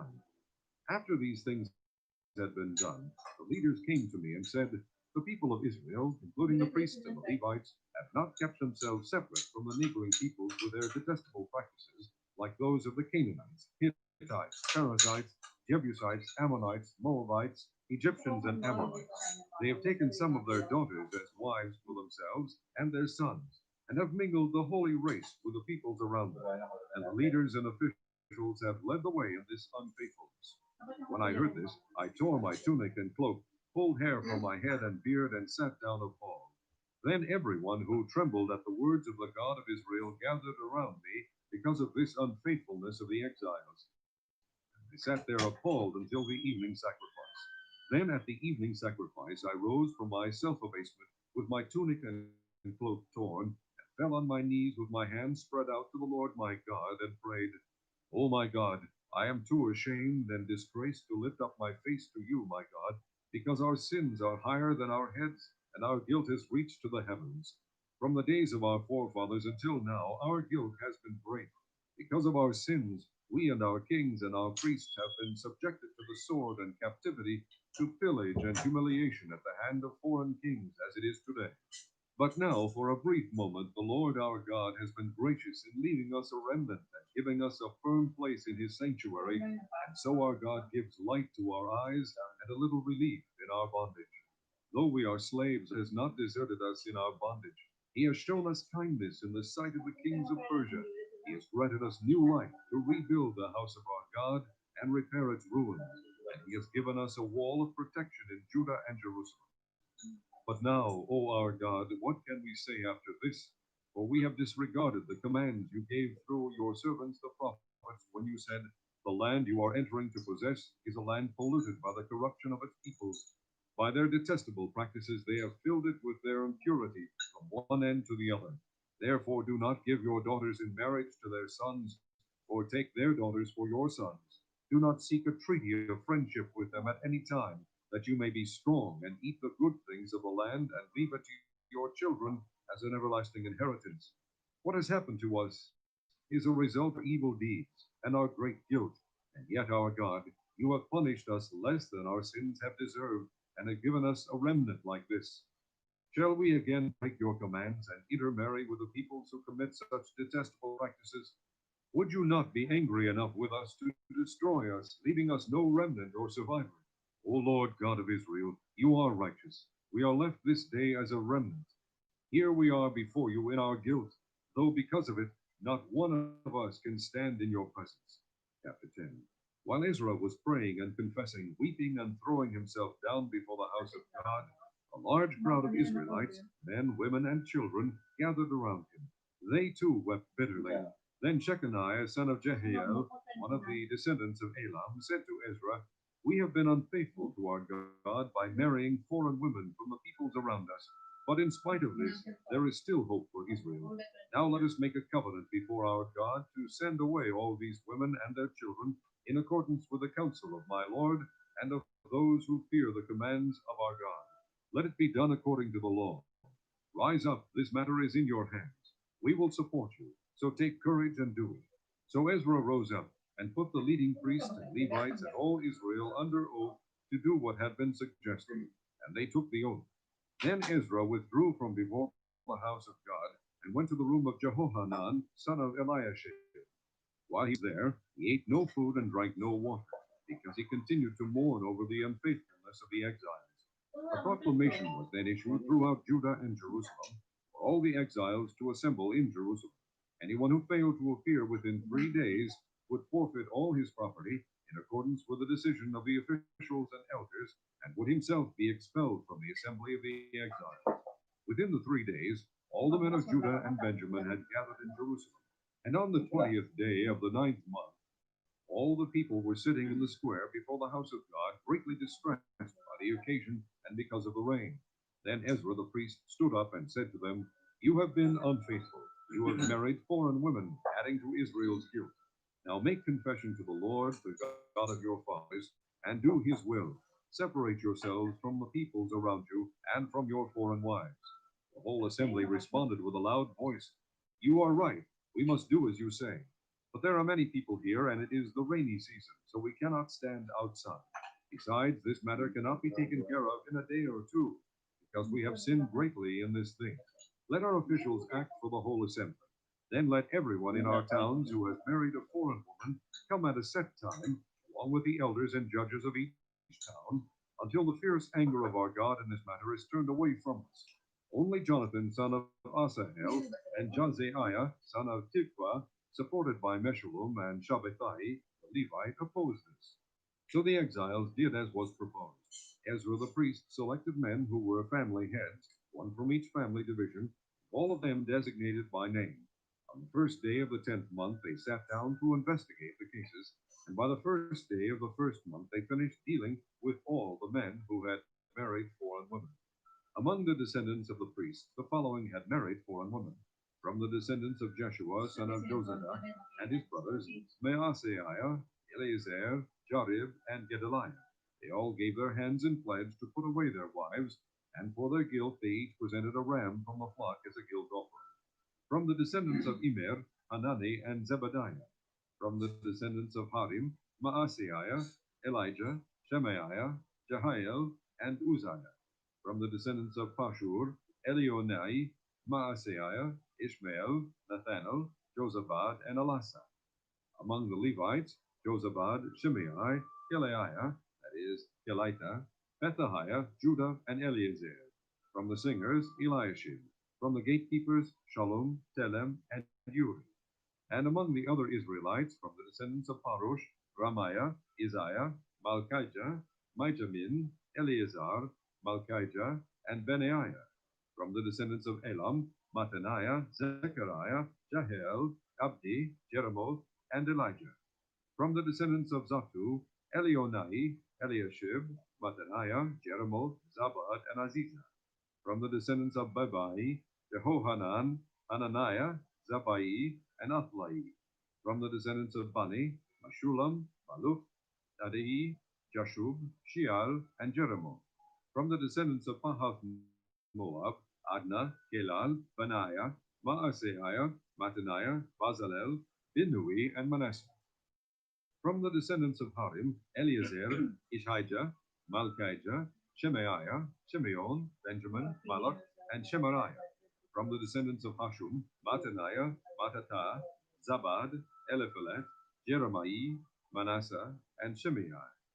From the descendants of Bani, Maadai, Amram, Uel, Benaiah, Bedaiah, Keluhi, Vaniah, Meramoth, Eliashib, Mattaniah, Mattanai, and Jaashu. From the descendants of Binnui, Shemaiah, Nathan, Adaiah, Macnadebai, Sheshai, Sharai, Azarel, Shelemiah, Shemariah, Shalom, Amariah, and Joseph. From the descendants of Nebo, Jael, Mattathiah, Zabad, Zabina, Jadai, Joel, and Benaiah. All these had married foreign women, and some of them had children by these wives. 2 Kings chapter 1. After Ahab's death, Moab rebelled against Israel. Now Ahaziah had fallen through the lattice of his upper room in Samaria and injured himself. So he sent messengers, saying to them, Go and consult Baal-zebub, the god of Ekron, to see if I will recover from this injury. But the angel of the Lord said to Elijah the Tishbite, Go up and meet the messengers of the king of Samaria, and ask them, Is it because there is no God in Israel that you are going off to consult Baal-zebub, the god of Ekron? Therefore this is what the Lord says, You will not leave the bed you are lying on, you will certainly die. So Elijah went. When the messengers returned to the king, he asked them, Why have you come back? A man came to meet us, they replied, and he said to us, Go back to the king who sent you, and tell him, This is what the Lord says. Is it because there is no God in Israel that you are sending Beelzebub, the god of Ekron? Therefore you will not leave the bed you are lying on, you will certainly die. The king asked them, What kind of man was it who came to meet you and told you this? They replied, He was a man with a garment of hair, and with a leather belt around his waist. The king said, That was Elijah the Tishbite. Then he sent to Elijah a captain with his company of 50 men. The captain went up to Elijah, who was sitting on the top of a hill, and said to him, Man of God, the king says, Come down.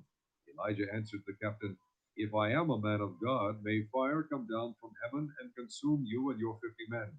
Then fire fell from heaven and consumed the captain and his men. At this the king sent to Elijah another captain with his 50 men. The captain said to him, Man of God, this is what the king says, Come down at once. If I am a man of God, Elijah replied, from heaven and consume you and your 50 men. Then the fire of God fell from heaven and consumed him and his 50 men. So the king sent a third captain with his 50 men. This third captain went up and fell on his knees before Elijah. Man of God, he begged, please have respect for my life and the lives of these 50 men, your servants. See, fire has fallen from heaven and consumed the first two captains and all their men. But now have respect for my life. The angel of the Lord said to Elijah, Go down with him. Do not be afraid of him. So Elijah got up and went down with him to the king. He told the king, This is what the Lord says. Is it because there is no God in Israel for you to consult that you have sent messengers to consult Baal-zebub, the god of Ekron? Because you have done this, you will never leave the bed you are lying on. You will certainly die. So he died according to the word of the Lord that Elijah had spoken. Because Ahaziah had no son, Joram succeeded him as king in the second year of Jehoram, son of Jehoshaphat, king of Judah. As for all the other events of Ahaziah reign and what he did, are they not written in the book of the annals of the kings of Israel? Chapter 2. When the Lord was about to take Elijah up to heaven in a whirlwind, Elijah and Elisha were on their way from Gilgal. Elijah said to Elisha, "Stay here, the Lord has sent me to Bethel."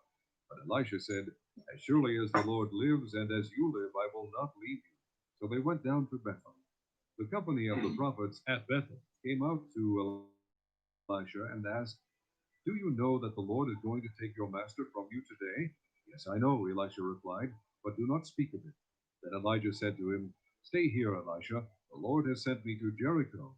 And he replied, "As surely as the Lord lives and as you live, I will not leave you." So they went to Jericho. The company of the prophets at Jericho went up to Elisha and asked him, "Do you know that the Lord is going to take your master from you today?" "Yes, I know," he replied, "but do not speak of it." Then Elijah said to him, "Stay here, the Lord has sent me to the Jordan." He replied, "As surely as the Lord lives and as you live, I will not leave you." So the two of them walked on. 50 men of the company of the prophets went and stood at a distance facing the place where Elijah and Elisha had stopped at the Jordan. Elijah took his cloak, rolled it up, and struck the water with it. The water divided to the right and to the left, and the two of them crossed over on dry ground. When they had crossed, Elijah said to Elisha, "Tell me, what can I do for you before I am taken from you?" "Let me inherit a double portion of your spirit," Elisha replied. "You have asked a difficult thing," Elijah said. "Yet, if you see me when I am taken from you, it will be yours, otherwise not."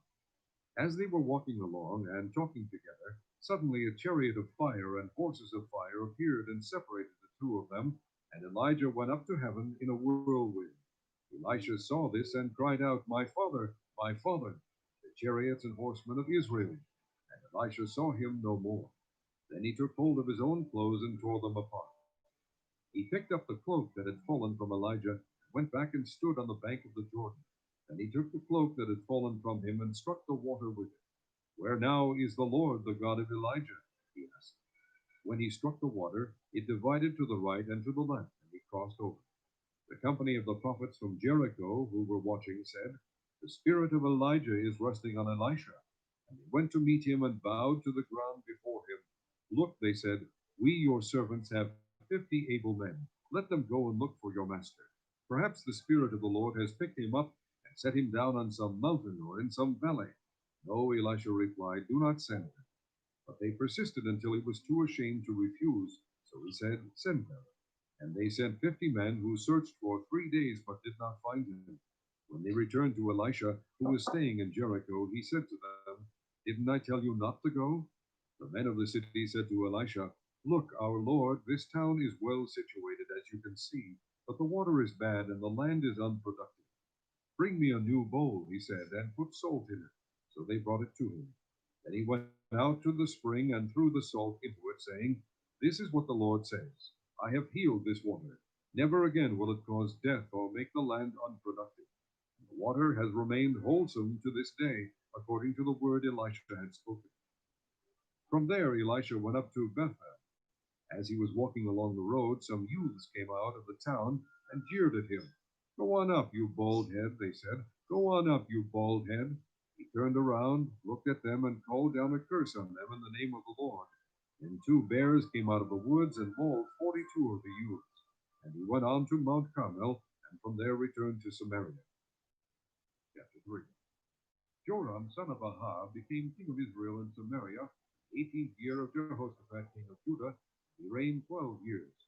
He did evil in the eyes of the Lord, but not as his father and mother had done. He got rid of the sacred stone of Baal that his father had made. Nevertheless, he clung to the sins of Jeroboam, son of Nebat, which he had caused Israel to commit. He did not turn away from them. Now Mesha, king of Moab, raised sheep. He had to supply the king of Israel with 100,000 lambs and with the wool of 100,000 rams. But after Ahab died, the king of Moab rebelled against the king of Israel. And at that time King Joram set out from Samaria and mobilized all Israel. He also sent this message to Jehoshaphat, king of Judah. "The king of Moab has rebelled against me. Will you go with me to fight against Moab?" "I will go with you," he replied. "I am as you are, my people as your people, my horses as your horses." "By what route shall we attack?" he asked. "Through the desert of Edom," he answered. So the king of Israel set out with the king of Judah and the king of Edom. After a roundabout march of 7 days, the army had no more water for themselves or for the animals with them. What? Exclaimed the king of Israel. Has the Lord called us 3 kings together only to hand us over to Moab? But Jehoshaphat asked, Is there no prophet of the Lord here, that we may inquire of the Lord through him? An officer of the king of Israel answered, Elisha, son of Shaphat, is here. He used to pour water on the hands of Elijah. Jehoshaphat said, The word of the Lord is with him. So the king of Israel and Jehoshaphat and the king of Edom went down to him. Elisha said to the king of Israel, What do we have to do with each other? Go to the prophets of your father and the prophets of your mother. No, the king of Israel answered, Because it was the Lord who called us 3 kings together to hand us over to Moab.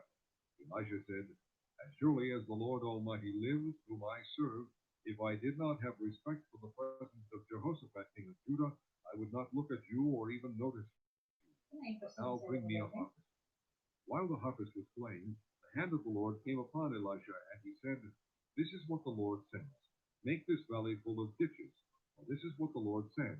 You will see neither wind nor rain, yet this valley will be filled with water, and you, your cattle, and your other animals will drink.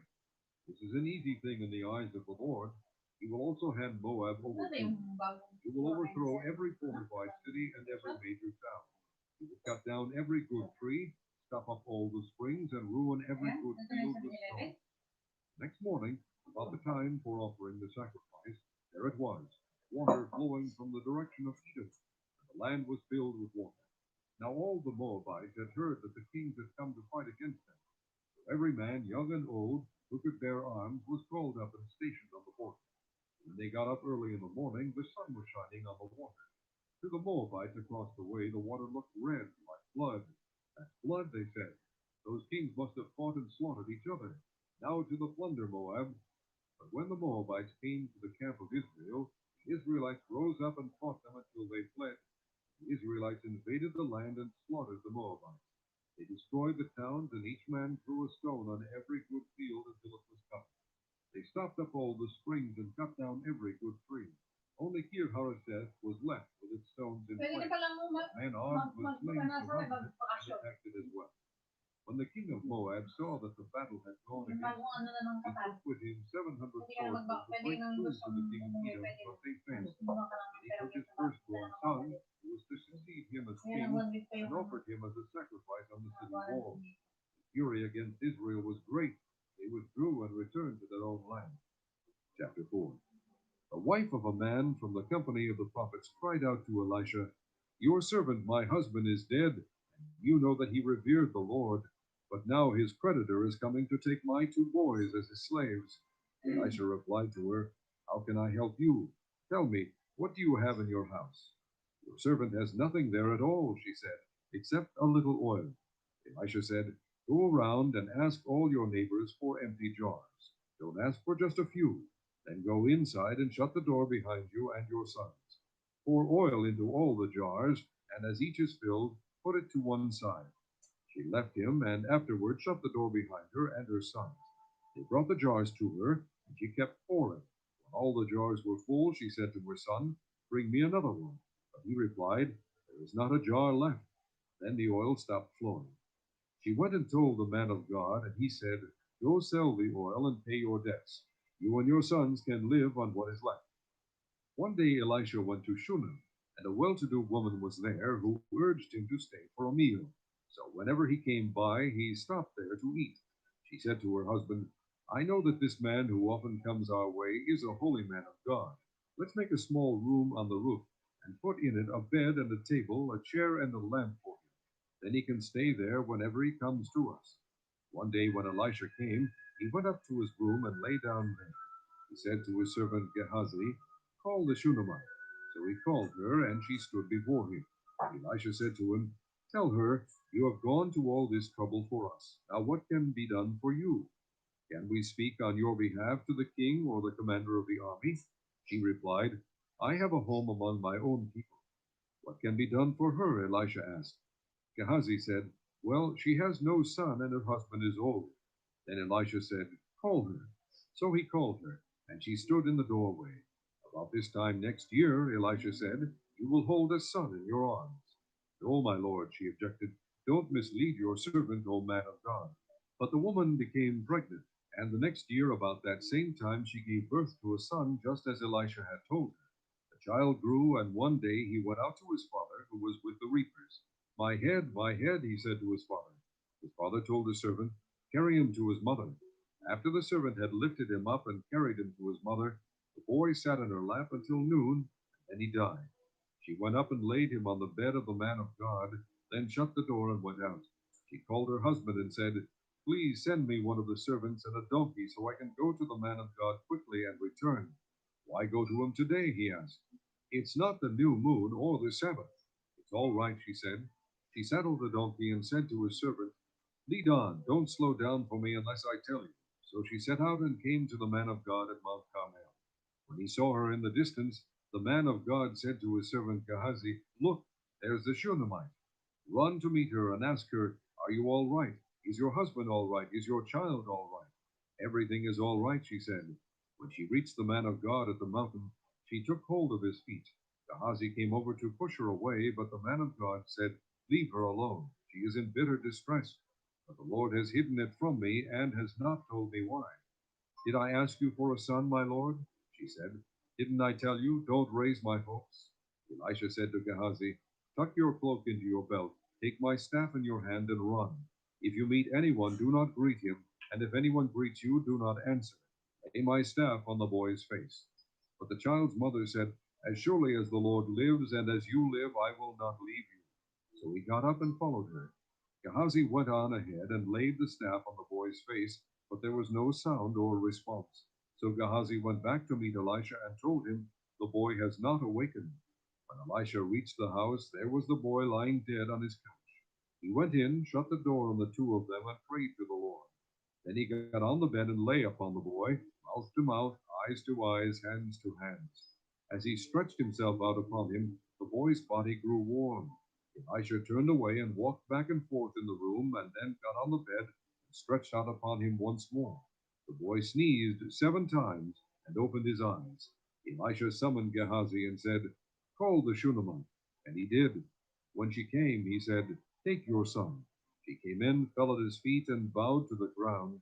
Then she took her son and went out. Elisha returned to Gilgal, and there was a famine in that region. While the company of the prophets was meeting with him, he said to his servant, put on the large pot, and cook some stew for these men. One of them went out into the fields to gather herbs, and found a wild vine. He gathered some of its gourds, and filled the fold of his cloak. When he returned, he cut them up into the pot of stew, though no one knew what they were. The stew was poured out for the men, but as they began to eat it, they cried out, O man of God, there is death in the pot. And they could not eat it. Elisha said, get some flour, and put it into the pot, and said, serve it to the people to eat. And there was nothing harmful in the pot.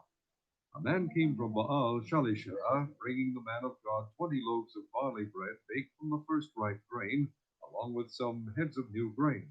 Give it to the people to eat, Elisha said. How can I set this before 100 men? The servant asked. But Elisha answered, give it to the people to eat, for this is what the Lord says. They will eat and have some left over. Then he set it before them, and they ate and had some left over, according to the word of the Lord. Chapter 5. Now Naaman was commander of the army of the king of Aram. He was a great man in the sight of his master, and highly regarded, because through him the Lord had given victory to Aram. He was a valiant soldier, but he had leprosy. Now bands from Aram had gone out and had taken captive a young girl from Israel, and she served Naaman's wife. She said to her mistress, if only my master would see the prophet who was in Samaria, he would cure him of his leprosy. Naaman went to his master and told him what the girl from Israel had said. By all means go, the king of Aram replied. I will send a letter to the king of Israel. So Naaman left, taking with him 10 talents of silver, 6,000 shekels of gold, and 10 sets of clothing. The letter that he took to the king of Israel read, with this letter I am sending my servant Naaman to you, so that you may cure him of his leprosy. As soon as the king of Israel read the letter, he tore his robes and said, Am I God? Can I kill and bring back to life? Why does this fellow send someone to me to be cured of his leprosy? See how he is trying to pick a quarrel with me. When Elisha the man of God heard that the king of Israel had torn his robes, he sent him this message: Why have you torn your robes? Have the man come to me, and he will know that there is a prophet in Israel. So Naaman went with his horses and chariots and stopped at the door of Elisha's house.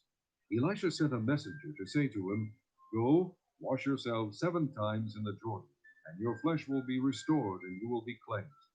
But Naaman went away angry and said, I thought that he would surely come out to me and stand and call on the name of the Lord his God, wave his hand over the spot, and cure me of my leprosy. Are not Abana and Pharpar, the rivers of Damascus, better than any of the waters of Israel? Couldn't I wash in them and be cleansed? So he turned and went off in a rage. Naaman's servants went to him and said, My father, if the prophet had told you to do some great thing, would you not have done it? How much more then when he tells you, Wash and be cleansed? So he went down and dipped himself in the Jordan 7 times, as the man of God had told him, and his flesh was restored and became clean like that of a young bull. Then Naaman and all his attendants went back to the man of God. He stood before him and said, Now I know that there is no God in all the world except in Israel. Please accept now a gift from your servant. The prophet answered, As surely as the Lord lives, whom I serve, I will not accept a thing. And even though Naaman urged him, he refused.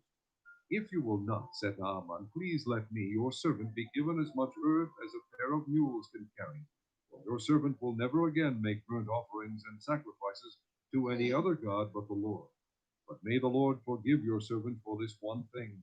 When my master enters the temple of Rimmon to bow down, and he is leaning on my arm, and I bow there also.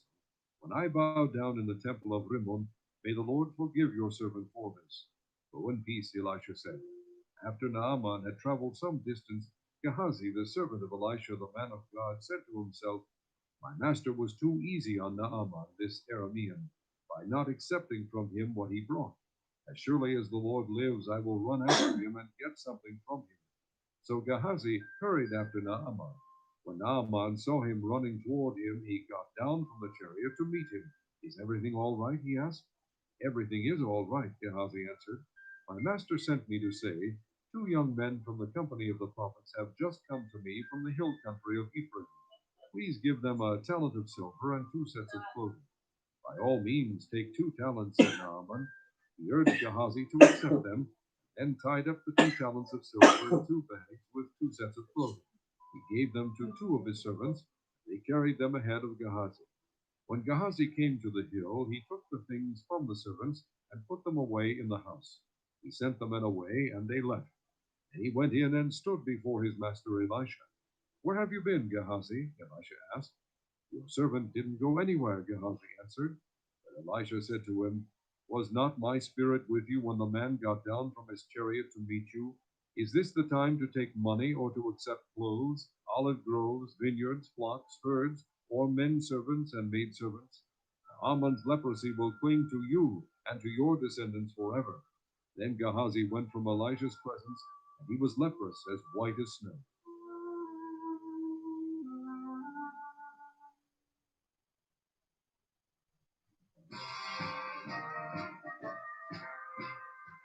Chapter 6. The company of the prophets said to Elisha, Look, the place where we meet with you is too small for us. Let us go to the Jordan, where each of us can get a pole, and let us build a place there for us to live. And he said, Go. Then one of them said, Won't you please come with your servants?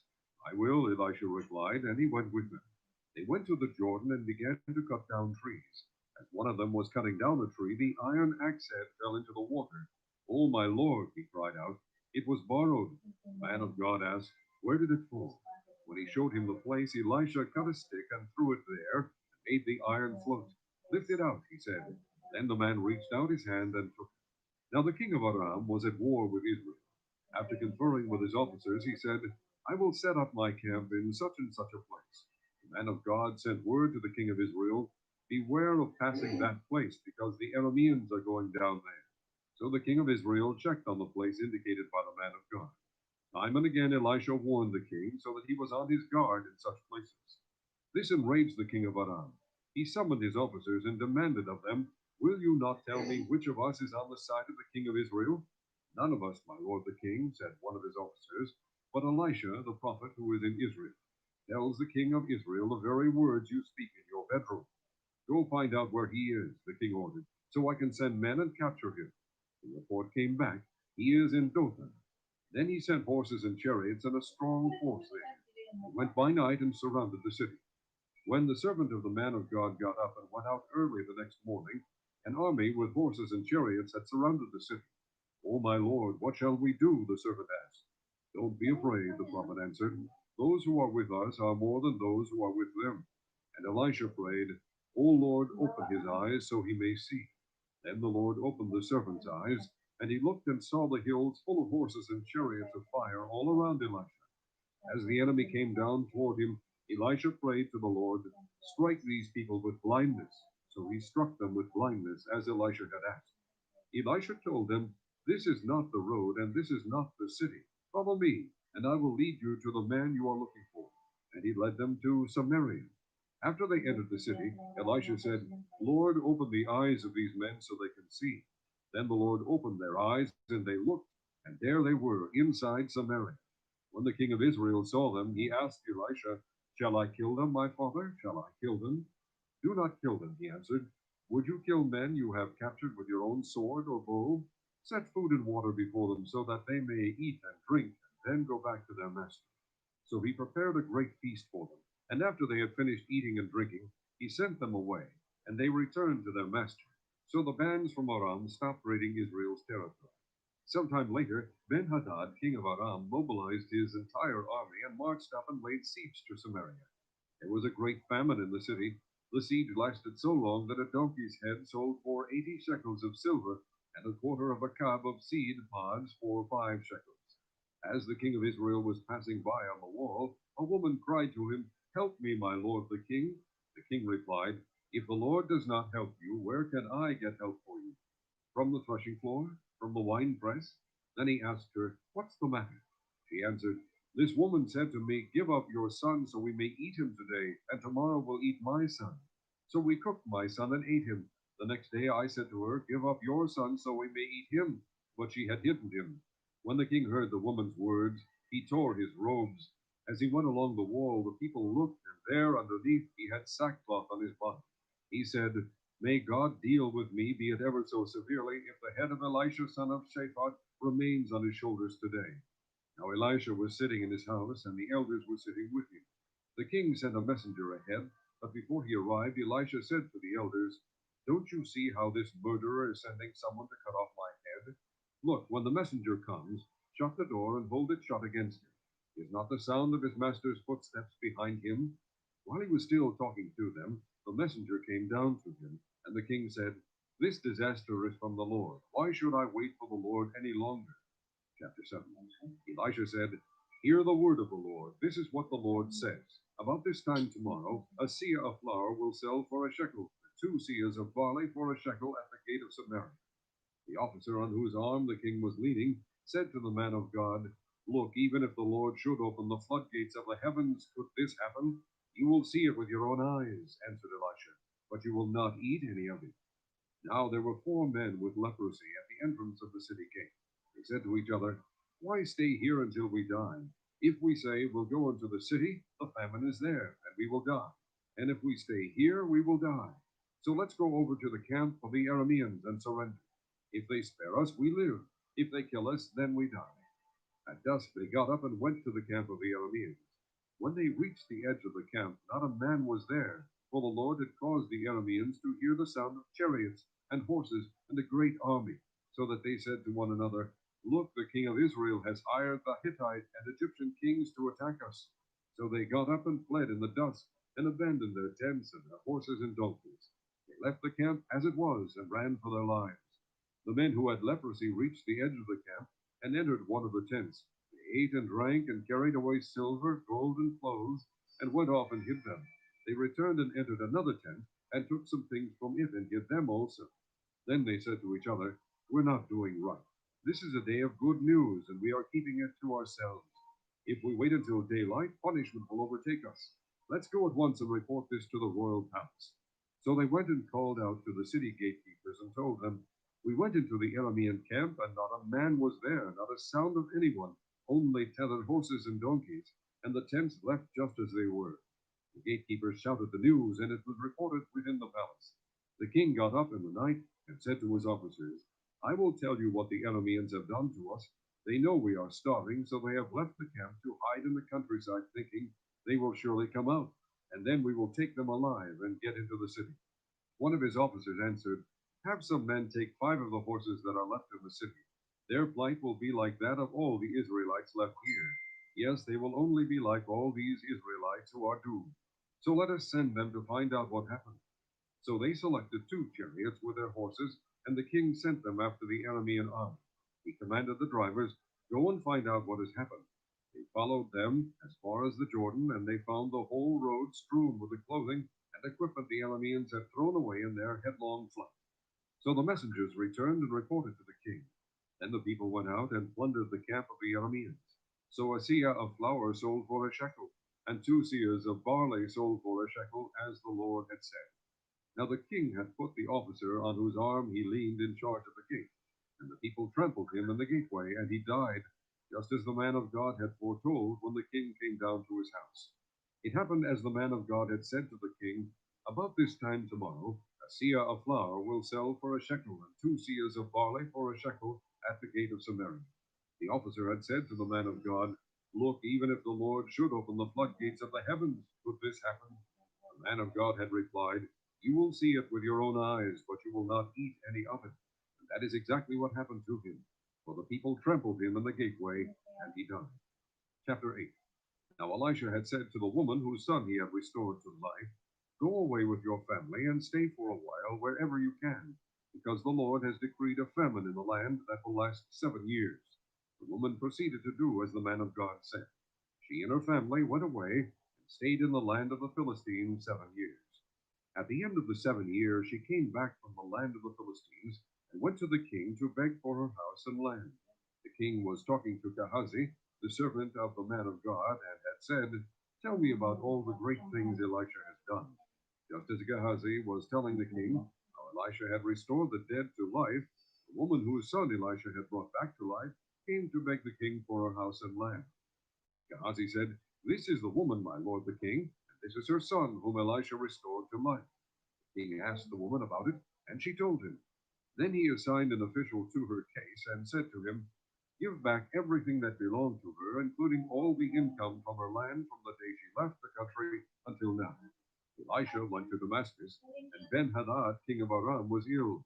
When the king was told, The man of God has come all the way up here, he said to Hazael, Take a gift with you and go to meet the man of God. Consult the Lord through him. Ask him, Will I recover from this illness? Hazael went to meet Elisha, taking with him a gift, 40 camel loads of all the finest wares of Damascus. He went in and stood before him and said, Your son Ben-Hadad, king of Aram, has sent me to ask, Will I recover from this illness? Elisha answered, Go and say to him, You will certainly recover, but the Lord has revealed to me that he will in fact die. He stared at him with a fixed gaze until Hazael felt ashamed. Then the man of God began to weep. Why is my lord weeping? Asked Hazael. Because I know the harm you will do to the Israelites, he answered. You will set fire to their fortified places, kill their young men with a sword, dash their little children to the ground, and rip open their pregnant women. Hazael said, How could your servant, a mere dog, accomplish such a feat? The Lord has shown me that you will become king of Aram, answered Elisha. Then Hazael left Elisha and returned to his master. When Ben-Hadad asked, What did Elisha say to you? Hazael replied, He told me that you would certainly recover. But the next day he took a thick cloth, soaked it in water, and spread it over the king's face so that he died. Then Hazael succeeded him as king. In the 5th year of Joram, son of Ahab, king of Israel, when Jehoshaphat was king of Judah, Jehoram, son of Jehoshaphat, began his reign as king of Judah. He was 32 years old when he became king, and he reigned in Jerusalem 8 years. He walked in the ways of the kings of Israel, as the house of Ahab had done, for he married a daughter of Ahab. He did evil in the eyes of the Lord. Nevertheless, for the sake of his servant David, the Lord was not willing to destroy Judah. He had promised to maintain a land for David and his descendants forever. In the time of Jehoram, Edom rebelled against Judah and set up its own king. So Jehoram went to Zair with all his chariots. The Edomites surrounded him and his chariot commanders, but he rose up and broke through by night. His army, however, fled back home. To this day, Edom has been in rebellion against Judah. Libnah revolted at the same time. As for the other events of Jehoram's reign, all he did, are they not written in the book of the annals of the kings of Judah? Jehoram rested with his fathers and was buried with them in the city of David. And Ahaziah his son succeeded him as king. In the 12th year of Joram son of Ahab king of Israel, Ahaziah son of Jehoram king of Judah began to reign. Ahaziah was 22 years old when he became king, and he reigned in Jerusalem 1 year. His mother's name was Athaliah, a granddaughter of Omri king of Israel. He walked in the ways of the house of Ahab and did evil in the eyes of the Lord, as the house of Ahab had done, for he was related by marriage to Ahab's family. Ahaziah went with Joram son of Ahab to war against Hazael king of Aram at Ramoth Gilead. The Arameans wounded Joram, so King Joram returned to Jezreel to recover from the wounds the Arameans had inflicted on him at Ramoth in his battle with Hazael king of Aram. Then Ahaziah son of Jehoram king of Judah went down to Jezreel to see Joram son of Ahab, because he had been wounded. Chapter 9. The prophet Elisha summoned a man from the company of the prophets and said to him, "Tuck your cloak into your belt, take this flask of oil with you, and go to Ramoth Gilead. When you get there, look for Jehu, son of Jehoshaphat, the son of Nimshi. Go to him, get him away from his companions, and take him into an inner room. Then take the flask and pour the oil on his head and declare, 'This is what the Lord says. I anoint you king over Israel.' Then open the door and run, don't delay." So the young man, the prophet, went to Ramoth Gilead. When he arrived, he found the army officers sitting together. "I have a message for you, commander," he said. "For which of us?" asked Jehu. "For you, commander," he replied. Jehu got up and went into the house. Then the prophet poured the oil on Jehu's head and declared, "This is what the Lord, the God of Israel, says. I anoint you king over the Lord's people Israel. You are to destroy the house of Ahab your master, and I will avenge the blood of my servants, the prophets, and the blood of all the Lord's servants shed by Jezebel. The whole house of Ahab will perish. I will cut off from Ahab every last male in Israel, slave or free. I will make the house of Ahab like the house of Jeroboam son of Nebat, and like the house of Baasha son of Ahijah. As for Jezebel, dogs will devour her on the plot of ground at Jezreel, and no one will bury her." Then he opened the door and ran. When Jehu went out to his fellow officers, one of them asked him, "Is everything all right? Why did this madman come to you?" "You know the man and the sort of things he says," Jehu replied. "That's not true," they said. "Tell us." Jehu said, "Here is what he told me. This is what the Lord says. I anoint you king over Israel." They hurried and took their cloaks and spread them under him on the bare steps. Then they blew the trumpet and shouted, "Jehu is king." So Jehu son of Jehoshaphat, the son of Nimshi, conspired against Joram. Now Joram and all Israel had been defending Ramoth Gilead against Hazael king of Aram, but King Joram had returned to Jezreel to recover from the wounds the Arameans had inflicted on him in the battle with Hazael king of Aram. Jehu said, "If this is the way you feel, don't let anyone slip out of the city to go and tell the news in Jezreel." Then he got into his chariot and rode to Jezreel, because Joram was resting there, and Ahaziah king of Judah had gone down to see him. When the lookout standing on the tower in Jezreel saw Jehu's troops approaching, he called out, "I see some troops coming." "Get a horseman," Joram ordered. "Send him to meet them and ask, 'Do you come in peace?'" The horseman rode off to meet Jehu and said, "This is what the king says. Do you come in peace?" "What do you have to do with peace?" Jehu replied. "Fall in behind me." The lookout reported, "The messenger has reached them, but he isn't coming back." So the king sent out a second horseman. When he came to them, he said, "This is what the king says. Do you come in peace?" Jehu replied, "What do you have to do with peace? Fall in behind me." The lookout reported, "He has reached them, but he isn't coming back either. The driving is like that of Jehu son of Nimshi. He drives like a madman." "Hitch up my chariot," Joram ordered. And when it was hitched up, Joram king of Israel and Ahaziah king of Judah rode out, each in his own chariot, to meet Jehu. They met him at the plot of ground that had belonged to Naboth the Jezreelite. When Joram saw Jehu, he asked, "Have you come in peace, Jehu?" "How can there be peace?" Jehu replied, "as long as all the idolatry and witchcraft of your mother Jezebel abound." Joram turned about and fled, calling out to Ahaziah, "Treachery, Ahaziah!" Then Jehu drew his bow and shot Joram between the shoulders. The arrow pierced his heart, and he slumped down in his chariot.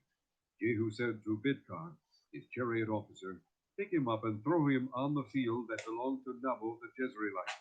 Remember how you and I were riding together in chariots behind Ahab his father when the Lord made this prophecy about him. Yesterday I saw the blood of Naboth and the blood of his sons, declares the Lord, and I will surely make you pay for it on this plot of ground, declares the Lord. Now then, pick him up and throw him on that plot in accordance with the word of the Lord." When Ahaziah, king of Judah, saw what had happened, he fled up the road to Beth-Hagan. Jehu chased him, shouting, "Kill him too." They wounded him in his chariot on the way up to Gur near Ibleam, but he escaped to Megiddo and died there.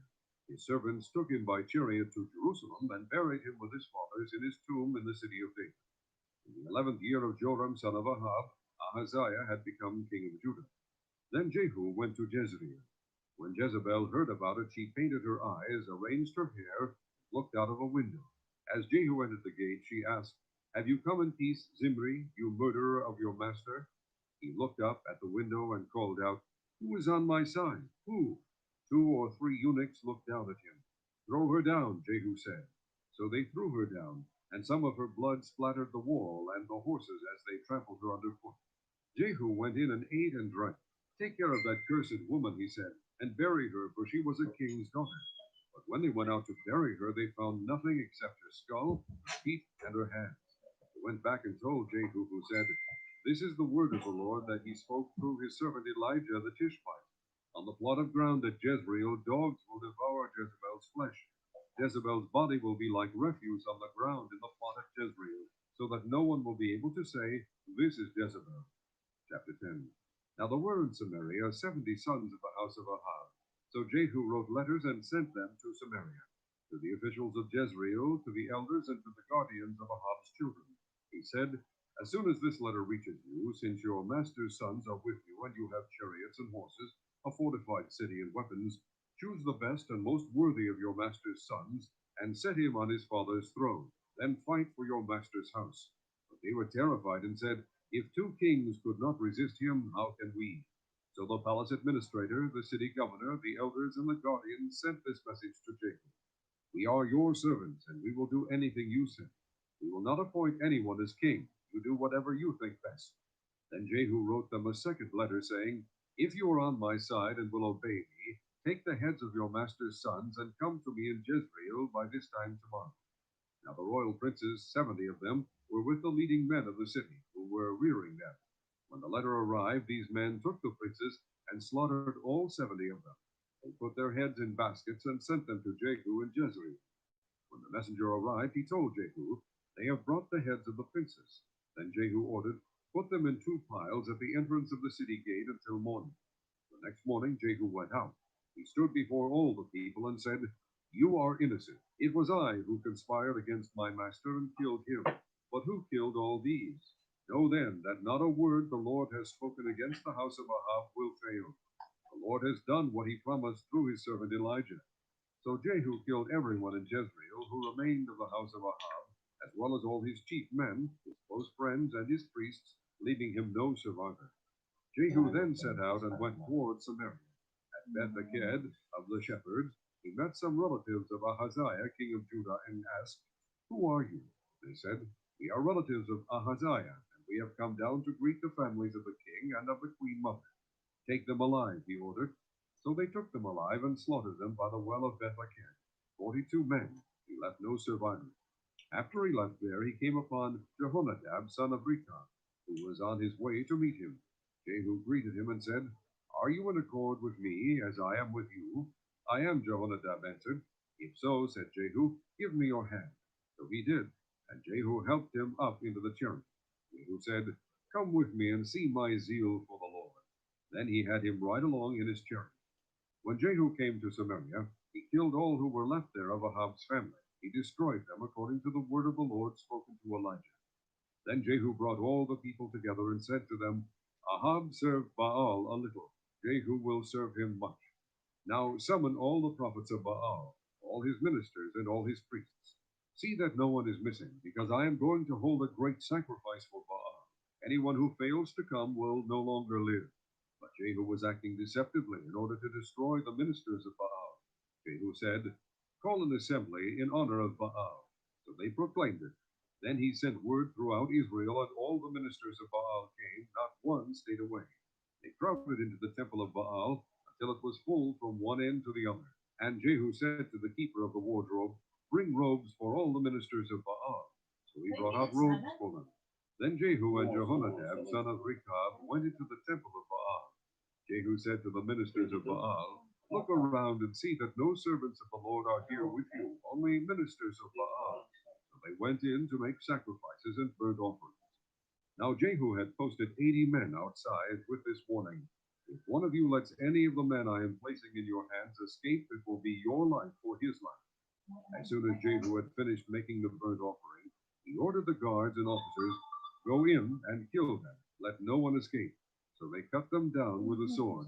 The guards and officers threw their bodies out and then entered the inner shrine of the temple of Baal. They brought the sacred stone out of the temple of Baal and burned it.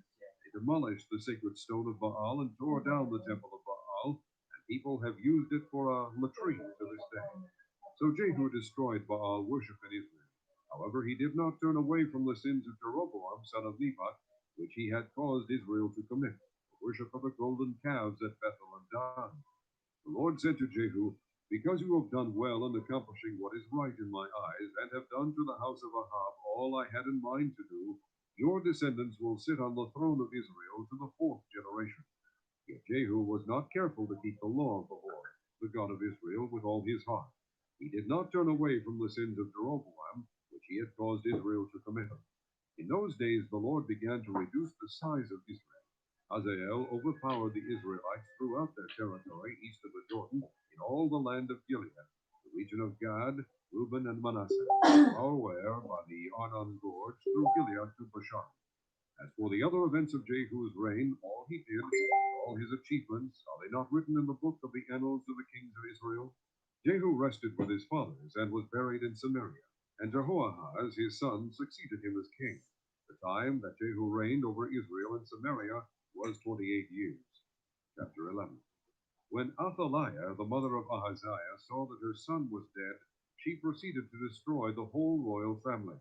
But Jehosheba, the daughter of King Jehoram and sister of Ahaziah, took Joash, son of Ahaziah, and stole him away from among the royal princes, who were about to be murdered.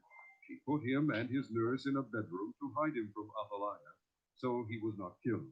He remained hidden with his nurse at the temple of the Lord for 6 years, while Athaliah ruled the land. In the 7th year, Jehoiada sent for the commanders of units of 100, the Karites and the guards, and had them brought to him at the temple of the Lord. He made a covenant with them and put them under oath at the temple of the Lord. Then he showed them the king's son. He commanded them, saying, "This is what you are to do. You who are in the 3 companies that are going on duty on the Sabbath, a third of you guarding the royal palace, a third at the sewer gate, and a third at the gate behind the guard, who take turns guarding the temple. And you who are in the other 2 companies that normally go off Sabbath duty are all to guard the temple for the king. Station yourselves around the king, each man with his weapon in his hand. Anyone who approaches your ranks must be put to death. Stay close to the king wherever he goes." The commanders of units of 100 did just as Jehoiada the priest ordered. Each one took his men, those who were going on duty on the Sabbath and those who were going off duty, and came to Jehoiada the priest. Then he gave the commanders the spears and shields that had belonged to King David, and that were in the temple of the Lord. The guards, each with his weapon in his hand, stationed themselves around the king, near the altar and the temple, from the south side to the north side of the temple. Jehoiada brought out the king's son, and put the crown on him. He presented him with a copy of the covenant and proclaimed him king. They anointed him, and the people clapped their hands and shouted, "Long live the king!" When Athaliah heard the noise made by the guards and the people, she went to the people at the temple of the Lord. She looked, and there was the king standing by the pillar, as the custom was. The officers and the trumpeters were beside the king. All the people of the land were rejoicing and blowing trumpets. Then Athaliah tore her robes and called out, "Treason! Treason!" Jehoiada the priest ordered the commanders of units of 100, who were in charge of the troops, "Bring her out between the ranks, and put to the sword anyone who follows her." For the priest had said, "She must not be put to death in the temple of the Lord." So they seized her as she reached the place where the horses entered the palace grounds. There she was put to death. Jehoiada then made a covenant between the Lord and the king and people that they would be the Lord's people. He also made a covenant between the king and the people. All the people of the land went to the temple of Baal and tore it down. They smashed the altars and idols to pieces and killed Matan, the priest of Baal, in front of the altars. Then Jehoiada, the priest, posted guards at the temple of the Lord. He took with him the commanders of hundreds, the Karites, the guards, and all the people of the land, and together they brought the king down from the temple of the Lord, went into the palace, and bring by way of the gate of the guards. The king then took his place on the royal throne. All the people of the land rejoiced, and the city was quiet, because Athaliah had been slain with a sword at the palace. Joash was 7 years old when he began to reign. Chapter 12. In the 7th year of Jehu, Joash became king. He reigned in Jerusalem 40 years. His mother's name was Zibiah. She was from Beersheba. Joash did what was right in the eyes of the Lord all the years Jehoiada the priest instructed him. The high places, however, were not removed. The people continued to offer sacrifices and burn incense there. Joash said to the priests, "Collect all the money that is brought as sacred offerings to the temple of the Lord. The money collected in the census, the money received from personal vows, and the money brought voluntarily to the temple. Let every priest receive the money from one of the treasurers, and let it be used to repair whatever damage is found in the temple." But by the 23rd year of King Joash, the priests still had not repaired the temple. Therefore King Joash summoned Jehoiada the priest and the other priests and asked them, "Why aren't you repairing the damage done to the temple? Take no more money from your treasurers, but hand it over for repairing the temple." The priests agreed that they would not collect any more money from the people and that they would not repair the temple themselves. Jehoiada the priest took a chest and bored a hole in its lid. He placed it beside the altar on the right side as one enters the temple of the Lord. The priests who guarded the entrance put into the chest all the money that was brought to the temple of the Lord. Whenever they saw that there was a large amount of money in the chest, the royal secretary and the high priest came, counted the money that had been brought into the temple of the Lord, and put it into bags. When the amount had been determined, they gave the money to the men appointed to supervise the work on the temple. With it they paid those who worked on the temple of the Lord, the carpenters and builders, the masons and stonecutters. They purchased timber and dressed stone for the repair of the temple of the Lord, and met all the other expenses of restoring the temple. The money brought into the temple was not spent for making silver basins, wick trimmers, sprinkling bowls, trumpets, or any other articles of gold or silver for the temple of the Lord. It was paid to the workmen who used it to repair the temple. They did not require an accounting from those to whom they gave the money to pay the workers, because they acted with complete honesty. The money from the guilt offerings and sin offerings was not brought into the temple of the Lord, it belonged to the priests. About this time Hazael, king of Aram, went up and attacked Gath and captured it. Then he turned to attack Jerusalem. But Joash, king of Judah, took all the sacred objects dedicated by his fathers, Jehoshaphat, Jehoram, and Ahaziah, the kings of Judah, and the gifts he himself had dedicated, and all the gold found in the treasuries of the temple of the Lord and of the royal palace, and he sent them to Hazael, king of Aram, and withdrew from Jerusalem. As for the other events of the reign of Joash and all he did, are they not written in the book of the annals of the kings of Judah? His officials conspired against him and assassinated him at Beth Millo on the road down to Sidon. The officials who murdered him were Josabad, son of Shimeah, and Jehoshaphat, son of Shomer. He died and was buried with his fathers in the city of David. And Amaziah, his son, succeeded him as king. Chapter 13. In the 23rd year of Joash, son of Ahaziah, king of Judah, Jehoahaz, son of Jehu, became king of Israel in Samaria, and he reigned 17 years. He did evil in the eyes of the Lord by following the sins of Jeroboam, son of Nebat, which he had caused Israel to commit, and he did not turn away from them. So the Lord's anger burned against Israel, and for a long time he kept them under the power of Hazael, king of Aram, and Ben-Hadad, his son. Then Jehoahaz sought the Lord's favor. And the Lord listened to him, for he saw how severely the king of Aram was oppressing Israel. The Lord provided a deliverer for Israel, and they escaped from the power of Aram. So the Israelites lived in their own homes as they had before, but they did not turn away from the sins of the house of Jeroboam, which he had caused Israel to commit. They continued in them. Also the Asherah pole remained standing in Samaria.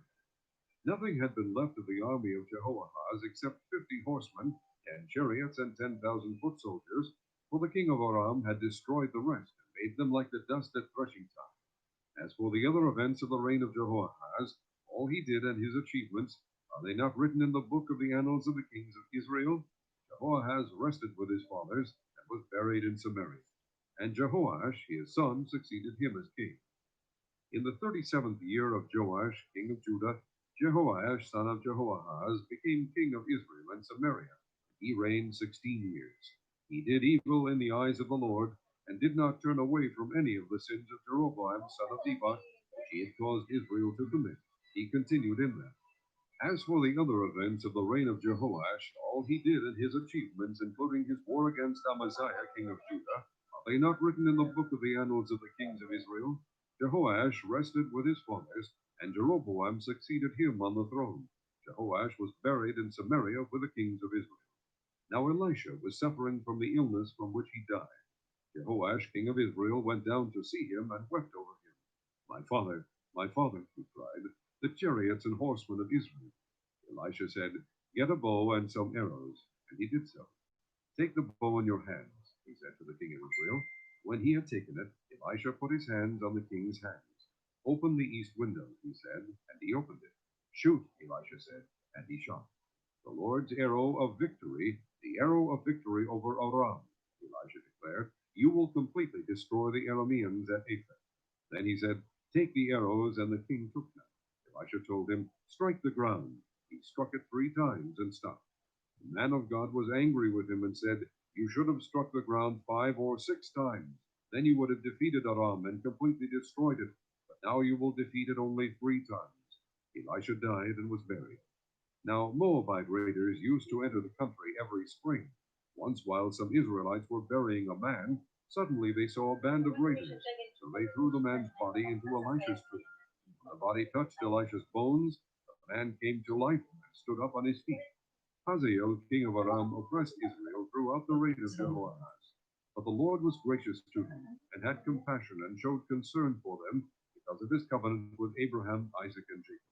To this day he has been unwilling to destroy them or banish them from his presence. Hazael, king of Aram, died, and Ben-Hadad his son succeeded him as king. Then Jehoash, son of Jehoahaz, recaptured from Ben-Hadad, son of Hazael, the towns he had taken in battle from his father Jehoahaz. 3 times Jehoash defeated him, and so he recovered the Israelite towns. Chapter 14. In the 2nd year of Jehoash, son of Jehoahaz, king of Israel, Amaziah, son of Joash, king of Judah, began to reign. He was 25 years old when he became king, and he reigned in Jerusalem 29 years. His mother's name was Jehoadine.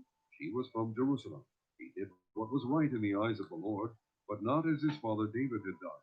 In everything he followed the example of his father Joash. The high places, however, were not removed.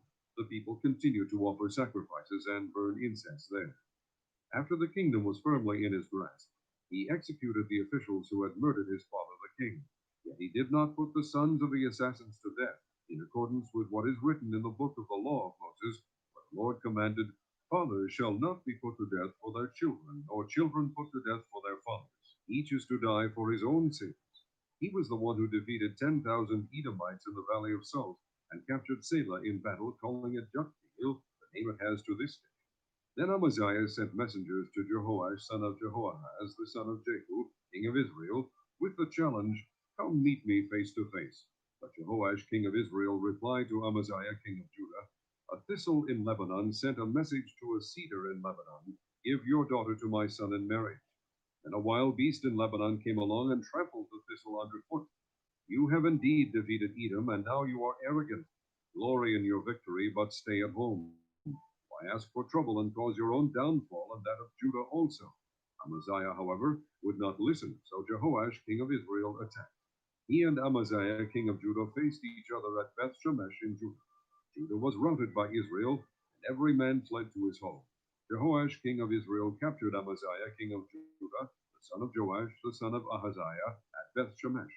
Then Jehoash went to Jerusalem and broke down the wall of Jerusalem from the Ephraim gate to the corner gate, a section about 600 feet long. He took all the gold and silver and all the articles found in the temple of the Lord and in the treasuries of the royal palace. He also took hostages and returned to Samaria. As for the other events of the reign of Jehoash, what he did and his achievements, including his war against Amaziah, king of Judah, are they not written in the book of the annals of the kings of Israel? Jehoash rested with his fathers and was buried in Samaria with the kings of Israel. And Jeroboam his son succeeded him as king. Amaziah, son of Joash, king of Judah, lived for 15 years after the death of Jehoash, son of Jehoahaz, king of Israel. As for the other events of Amaziah's reign, are they not written in the book of the annals of the kings of Judah? They conspired against him in Jerusalem, and he fled to Lachish, but they sent men after him to Lachish and killed him there. He was brought back by horse and was buried in Jerusalem with his fathers in the city of David. Then all the people of Judah took Azariah, who was 16 years old, and made him king in place of his father Amaziah. He was the one who rebuilt Elath and restored it to Judah after Amaziah rested with his fathers. In the 15th year of Amaziah, son of Joash, king of Judah, Jeroboam, son of Jehoash, king of Israel, became king in Samaria. He reigned 41 years. He did evil in the eyes of the Lord and did not turn away from any of the sins of Jeroboam, son of Nebat, which he had caused Israel to commit.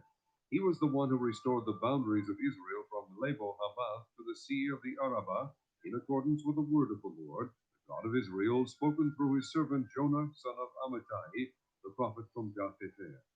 The Lord had seen how bitterly everyone in Israel, whether slave or free, was suffering. There was no one to help them. And since the Lord had not said he would blot out the name of Israel from under heaven, he saved them by the hand of Jeroboam, son of Jehoash. As for the other events of Jeroboam's reign, all he did and his military achievements, including how he recovered for Israel both Damascus and Hamath, which had belonged to Yehudi, are they not written in the book of the annals of the kings of Israel? Jeroboam rested with his fathers, the kings of Israel, and Zechariah his son succeeded him as king. Chapter 15. In the 27th year of Jeroboam, king of Israel, Azariah, son of Amaziah, king of Judah, began to reign. He was 16 years old when he became king. He reigned at Jerusalem 52 years. His mother's name was Jecholiah. She was from Jerusalem. He did what was right in the eyes of the Lord, just as his father Amaziah had done. The high places, however, were not removed. The people continued to offer sacrifices and burn incense there. The Lord afflicted the king with leprosy until the day he died, and he lived in a separate house. Jotham, the king's son, had charge of the palace and governed the people of the land. As for the other events of Azariah's reign and all he did, are they not written in the book of the annals of the kings of Judah? Azariah rested with his fathers and was buried near them in the city of David, and Jotham his son succeeded him as king. In the 38th year of Azariah, king of Judah, Zechariah, son of Jeroboam, became king of Israel in Samaria. He reigned 6 months. He did evil in the eyes of the Lord, as his fathers had done. He did not turn away from the sins of Jeroboam, son of Nebat, which he had caused Israel to commit. Shallum, son of Jabesh, conspired against Zechariah. He attacked him in front of the people, assassinated him, and succeeded him as king. The other events of Zechariah's reign are written in the book of the annals of the kings of Israel. So the word of the Lord spoken to Jacob was fulfilled. Your descendants will sit on the throne of Israel to the 4th generation. Shallum, son of Jabesh, became king in the 39th year of Uzziah, king of Judah. He reigned in Samaria 1 month. Then Menachem, son of Gadi, went from Tirzah up to Samaria. He attacked Shallum, son of Jabesh, in Samaria, assassinated him, and succeeded him as king. The other events of Shallum's reign and the conspiracy he led are written in the book of the annals of the kings of Israel. At that time Menachem started out from Tirzah, attacked Tifsah and everyone in the city and its vicinity, because they refused to open their gates. He sacked Tifsah and ripped open all the pregnant women. In the 39th year of Azariah, king of Judah, Menachem, son of Gadi, became king of Israel. He reigned in Samaria 10 years. He did evil in the eyes of the Lord. During his entire reign, he did not turn away from the sins of Jeroboam, son of Nebat, which he had caused Israel to commit. Then Phul, king of Assyria, invaded the land, and Menachem gave him 1,000 talents of silver to gain his support and strengthen his own hold on the kingdom. Menachem exacted this money from Israel. Every wealthy man had to contribute 50 shekels of silver to be given to the king of Assyria. So the king of Assyria withdrew and stayed in the land no longer. As for the other events of Menachem's reign and all he did, are they not written in the book of the annals of the kings of Israel? Menachem rested with his fathers, and Pekahiah his son succeeded him as king. In the 50th year of Azariah king of Judah, Pekahiah son of Menachem became king of Israel in Samaria. He reigned 2 years. Pekahiah did evil in the eyes of the Lord. He did not turn away from the sins of Jeroboam son of Nebat, which he had caused Israel to commit. One of his chief officers, Pekah son of Remaliah, conspired against him. Taking 50 men of Gilead with him, he assassinated Pekahiah, along with Argob and Arieh, in the citadel of the royal palace at Samaria. So Pekah killed Pekahiah and succeeded him as king. The other events of Pekahiah's reign and all he did are written in the book of the annals of the kings of Israel.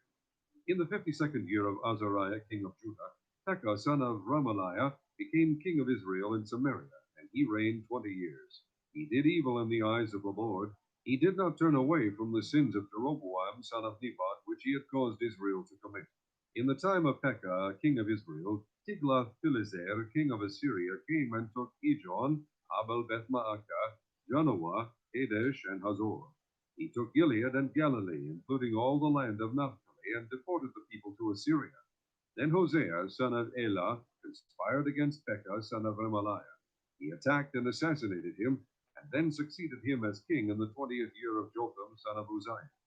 As for the other events of Pekah's reign, and all he did, are they not written in the book of the annals of the kings of Israel? In the 2nd year of Pekah, son of Remaliah, king of Israel, Jotham, son of Uzziah, king of Judah, began to reign.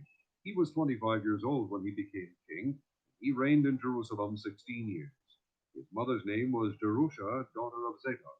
He did what was right in the eyes of the Lord, just as his father Uzziah had done. The high places, however, were not removed. The people continued to offer sacrifices and burn incense there. Jotham rebuilt the upper gate and the temple of the Lord. As for the other events of Jotham's reign and what he did, are they not written in the book of the annals of the kings of Judah? In those days the Lord began to send Rezin, king of Aram, and Pekah, son of Remaliah, against Judah. Jotham rested with his fathers, and was buried with them in the city of David, the city of his father. And Ahaz, his son, succeeded him as king.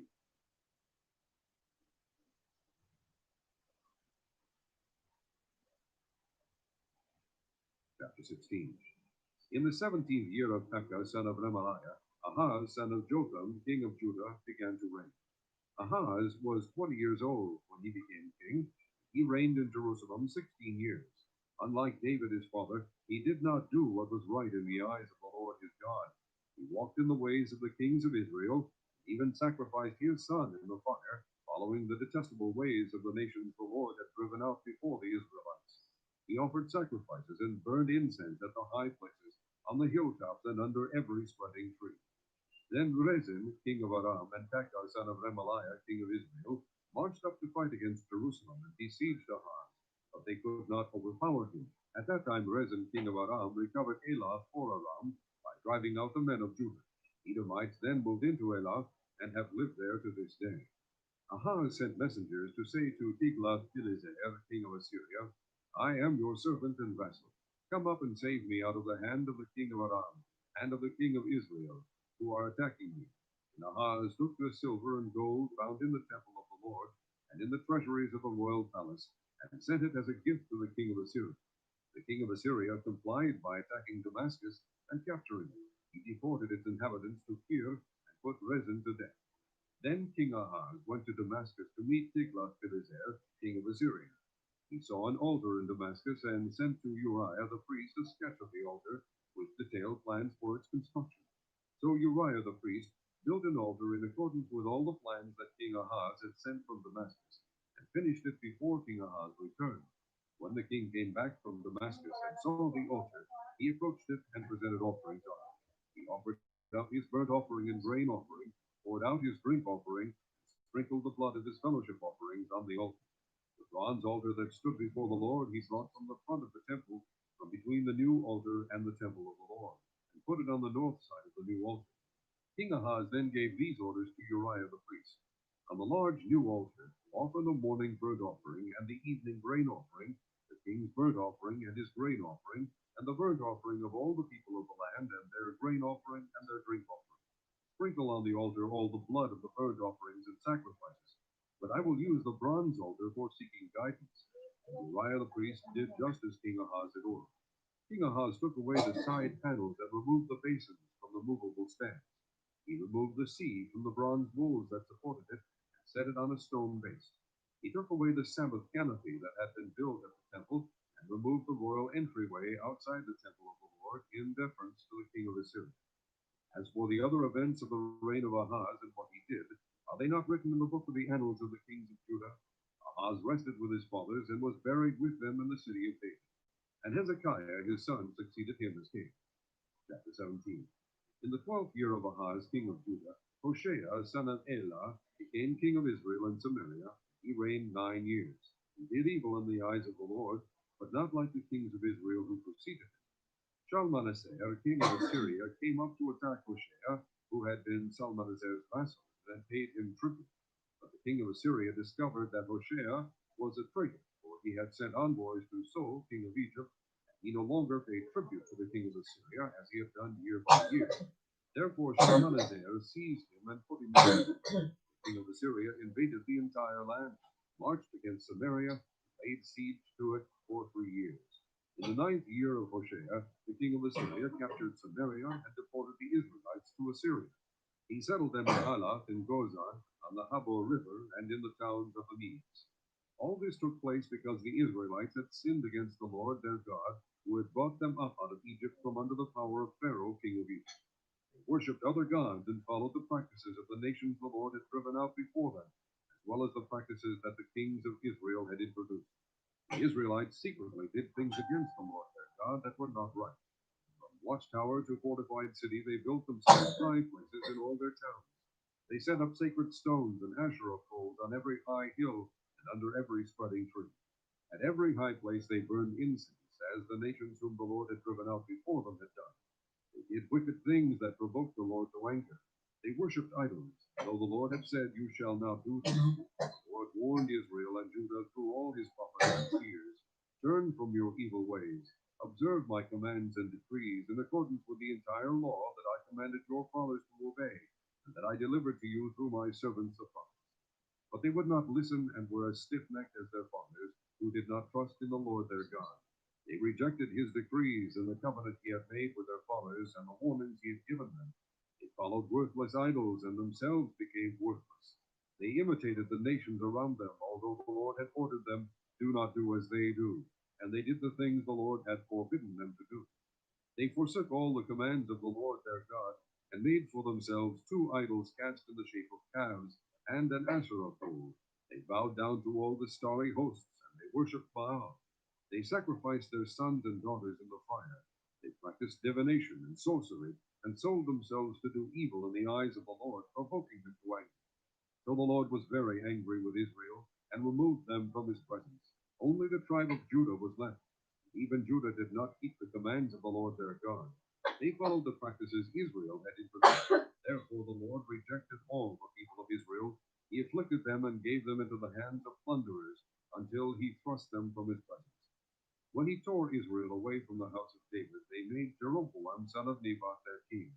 Jeroboam enticed Israel away from following the Lord, and caused them to commit a great sin. The Israelites persisted in all the sins of Jeroboam, and did not turn away from them, until the Lord removed them from his presence, as he had warned through all his servants the prophets. So the people of Israel were taken from their homeland into exile in Assyria, and they are still there. The king of Assyria brought people from Babylon, Cutha, Ava, Hamath, and Sepharvaim, and settled them in the towns of Samaria to replace the Israelites.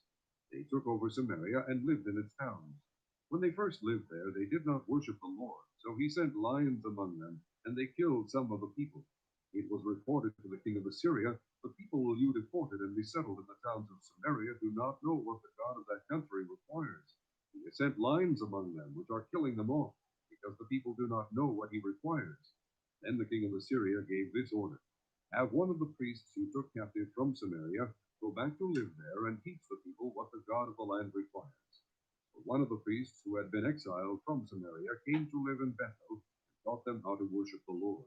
Nevertheless, each national group made its own gods in the several towns where they settled, and set them up in the shrines the people of Samaria had made at the high places. The men from Babylon made Succoth Benoth, The men from Cutha made Nergal, and the men from Hamath made Asheva. The Avites made Nibhaz and Tartak, and the Shephavites burned their children in the fire as sacrifices to Adramelech and Anamelech, the gods of Sepharvaim. They worshipped the Lord, but they also appointed all sorts of their own people to officiate for them as priests in the shrines of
my master's officials, even though you are depending on Egypt for chariots and horses.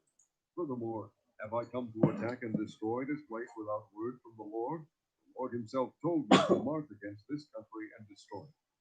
Then Eliakim, the son of Hilkiah, and Shebna and Joah said to the field commander, "Please speak to your servants in Aramaic, since we understand it. Don't speak to us in Hebrew in the hearing of the people on the wall."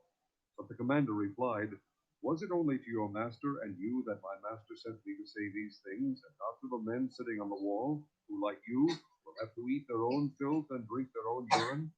Then the commander stood and called out in Hebrew, "Hear the word of the great king, the king of Assyria. This is what the king says. Do not let Hezekiah deceive you. He cannot deliver you from my hand. Do not let Hezekiah persuade you to trust in the Lord when he says, 'The Lord will surely deliver us.' This city will not be given into the hand of the king of Assyria. Do not listen to Hezekiah. This is what the king of Assyria says. Make peace with me and come out to me. Then every one of you will eat from his own vine and fig tree and drink water from his own cistern until I come and take you to a land like your own, a land of grain and new wine, a land of bread and vineyards, a land of olive trees and honey. Choose life and not death. Do not listen to Hezekiah, for he is misleading you when he says, 'The Lord will deliver us.' Has the God of any nation ever delivered his land from the hand of the king of Assyria? Where are the gods of Hamath and Arpad? Where are the gods of Shepharaim, Hena, and Eva? Have they rescued Samaria from my hand? Who of all the gods of these countries has been able to save his land from me? How then can the Lord deliver Jerusalem from my hand?" But the people remained silent and said nothing in reply, because the king had commanded, "Do not answer him." Then Eliakim, son of Hilkiah, the palace administrator, Shebna the secretary, and Joah, son of Asaph, the recorder, went to Hezekiah with their clothes torn and told him what the field commander had said. Chapter 19. When King Hezekiah heard this, he tore his clothes and put on sackcloth and went into the temple of the Lord. He sent Eliakim, the palace administrator, Shebna the secretary, and the leading priests, all wearing sackcloth, to the prophet Isaiah, son of Amoz. He told him, "This is what Hezekiah says. This day is a day of distress and rebuke and disgrace, as when children come to the point of birth and there is no strength to deliver them. It may be that the Lord your God will hear all the words of the field commander, whom his master the king of Assyria has sent to ridicule the living God, and that he will rebuke him for the words the Lord your God has heard. Therefore pray for the remnant that still survives." When King Hezekiah's officials came to Isaiah, Isaiah said to them, "Tell your master, this is what the Lord says. Do not be afraid of what you have heard, those words with which the underlings of the king of Assyria have blasphemed me. Listen, I'm going to put such a spirit in him that when he hears a certain report, he will return to his own country, and there I will have him cut down with the sword." When the field commander heard that the king of Assyria had left Lachish, he withdrew and found the king fighting against Libnah. Now Sennacherib received a report that Tirhakah, the Cushite king of Egypt, was marching out to fight against him. So he again sent messengers to Hezekiah with this word: "Say to Hezekiah, king of Judah, do not let the God you depend on deceive you when he says, 'Jerusalem will not be handed over to the king of Assyria.' Surely you have heard what the kings of Assyria have done to all the countries, destroying them completely. And will you be delivered? Did the gods of the nations that were destroyed by my forefathers deliver them? The gods of Gozan, Haran, Rezeph, and the people of Aden, who were in Tel Azar? Where is the king of Hamath, the king of Arpad, the king of the city of Sepharvaim, or of Hena, or Eva?" Hezekiah received the letter from the messengers and read it. Then he went up to the temple of the Lord and spread it out before the Lord. And Hezekiah prayed to the Lord, "O Lord God of Israel, enthroned between the cherubim, you alone are God over all the kingdoms of the earth. You have made heaven and earth. Give ear, O Lord, and hear. Open your eyes, O Lord, and see. Listen to the word Sennacherib has sent to insult the living God. It is true, O Lord, that the Assyrian kings have laid waste these nations and their lands. They have thrown their gods into the fire and destroyed them, for they were not gods, but only wood and stone fashioned by men's hands. Now, O Lord our God, deliver us from his hand, so that all kingdoms on earth may know that you alone, O Lord, are God." Then Isaiah, son of Amoz, sent a message to Hezekiah. "This is what the Lord, the God of Israel, says: I have heard your prayer concerning Sennacherib, king of Assyria. This is the word that the Lord has spoken against him. The virgin daughter of Zion despises you and mocks you. The daughter of Jerusalem tosses her head as you flee. Who is it you have insulted and blasphemed? Against whom have you raised your voice and lifted your eyes in pride? Against the Holy One of Israel. By your messengers you have heaped insults on the Lord, and you have said, with my many chariots I have ascended the heights of the mountains, the utmost heights of Lebanon. I have cut down its tallest cedars, the choicest of its pines. I have reached its remotest parts, the finest of its forests. I have dug wells in foreign lands and drunk the water there. With the soles of my feet I have dried up all the streams of Egypt. Have you not heard? Long ago I ordained it. In days of old I planned it. Now I have brought it to pass. And you have turned fortified cities into piles of stone.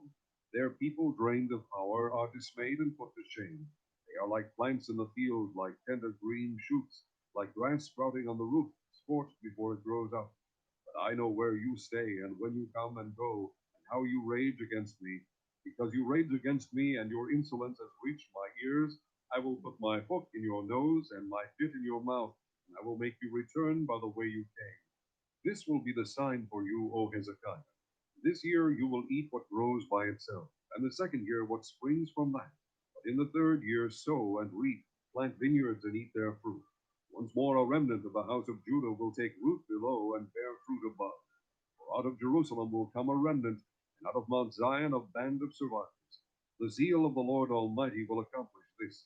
Therefore this is what the Lord says concerning the king of Assyria. He will not enter this city or shoot an arrow here. He will not come before it with shield or build a siege ramp against it. By the way that he came, he will return. He will not enter this city, declares the Lord. I will defend this city and save it, for my sake and for the sake of David my servant. That night the angel of the Lord went out and put to death 185,000 men in the Assyrian camp.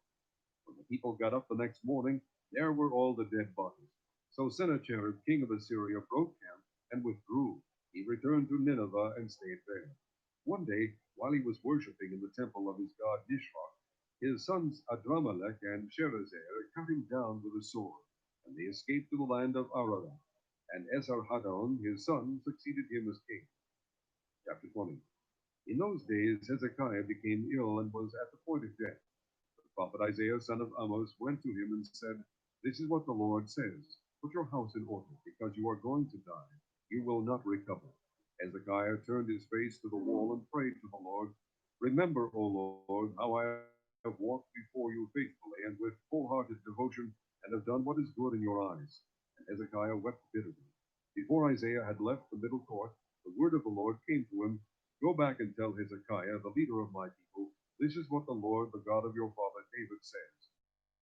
I have heard your prayer and seen your tears. I will heal you. On the third day from now you will go up to the temple of the Lord.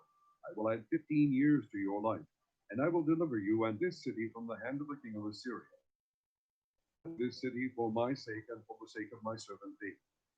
Then Isaiah said, Prepare a poultice of figs. He did so and applied it to the boil, and he recovered. Hezekiah had asked Isaiah, What will be the sign that the Lord will heal me, and that I will go up to the temple of the Lord on the third day from now? Isaiah answered, This is the Lord's sign to you that the Lord will do what he has promised.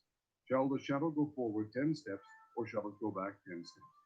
It is a simple matter for the shadow to go forward 10 steps, said Hezekiah. Rather have it go back 10 steps. Then the prophet Isaiah called upon the Lord, and the Lord made the shadow go back the 10 steps it had gone down on the stairway of Ahaz. At that time, Merodach-Baladan, son of Baladan, king of Babylon, sent Hezekiah letters and a gift, because he had heard of Hezekiah's illness. Hezekiah received the messengers and showed them all that was in his storehouses, the silver, the gold, the spices, and the fine oil, his armory, and everything found among his treasures. There was nothing in his palace or in all his kingdom that Hezekiah did not show them. Then Isaiah the prophet went to King Hezekiah and asked, What did those men say, and where did they come from? From a distant land, Hezekiah replied. They came from Babylon. The prophet asked, What did they see in your palace? They saw everything in my palace, Hezekiah said. There is nothing among my treasures that I did not show them. Then Isaiah said to Hezekiah, Hear the word of the Lord. The time will surely come when everything in your palace and all that your fathers have stored up until this day will be carried off to Babylon. Nothing will be left, says the Lord. And some of your descendants, your own flesh and blood that will be born to you, will be taken away, and they will become eunuchs in the palace of the king of Babylon. The word of the Lord you have spoken is good, Hezekiah replied, for he thought, will there not be peace and security in my lifetime?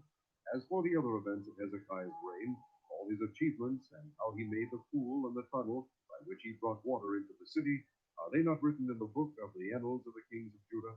Hezekiah rested with his fathers, and Manasseh his son succeeded him as king.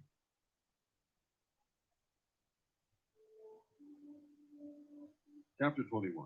Manasseh was 12 years old when he became king, and he reigned in Jerusalem 55 years. His mother's name was Hephzibah. He did evil in the eyes of the Lord, following the detestable practices of the nations the Lord had driven out before the Israelites. He rebuilt the high places his father Hezekiah had destroyed. He also erected altars to Baal and made an Asherah pole, as Ahab king of Israel had done. He bowed down to all the starry hosts and worshipped them. He built altars in the temple of the Lord, of which the Lord had said, in Jerusalem I will put my name. In both courts of the temple of the Lord he built altars to the starry hosts. He sacrificed his own son in the fire, practiced sorcery and divination, and consulted mediums and spiritists. He did much evil in the eyes of the Lord, provoking him to anger. He took the carved Asherah pole he had made and put it in the temple, of which the Lord had said to David and to his son Solomon, in this temple and in Jerusalem, which I have chosen out of all the tribes of Israel, I will put my name forever. I will not again make the feet of the Israelites wander from the land I gave their forefathers, if only they will be careful to do everything I commanded them, and will keep the whole law that my servant Moses gave them. But the people did not listen. Manasseh led them astray, so that they did more evil than the nations the Lord had destroyed before the Israelites. The Lord said through his servants the prophets, Manasseh king of Judah has committed these detestable sins. He has done more evil than the Amorites who preceded him, and has led Judah into sin with his idols. Therefore this is what the Lord, the God of Israel, says. I am going to bring such disaster on Jerusalem and Judah, that the ears of everyone who hears of it will tingle. I will stretch out over Jerusalem the measuring line used against Samaria, and the plumb line used against the house of Ahab. I will wipe out Jerusalem as one wipes a dish, wiping it and turning it upside down. I will forsake the remnant of my inheritance, and hand them over to their enemies. They will be looted and plundered by all their foes, because they have done evil in my eyes, and have provoked me to anger from the day their forefathers came out of Egypt until this day. Moreover, Manasseh also shed so much innocent blood that he filled Jerusalem from end to end, besides the sin that he had caused Judah to commit, so that they did evil in the eyes of the Lord. As for the other events of Manasseh's reign, all he did, including the sin he committed, are they not written in the book of the annals of the kings of Judah? Manasseh rested with his fathers, and was buried in his palace garden, the garden of Uzzah. And Amon his son succeeded him as king. Amon was 22 years old when he became king. He reigned in Jerusalem 2 years. His mother's name was Meshullemeth, daughter of Haruz.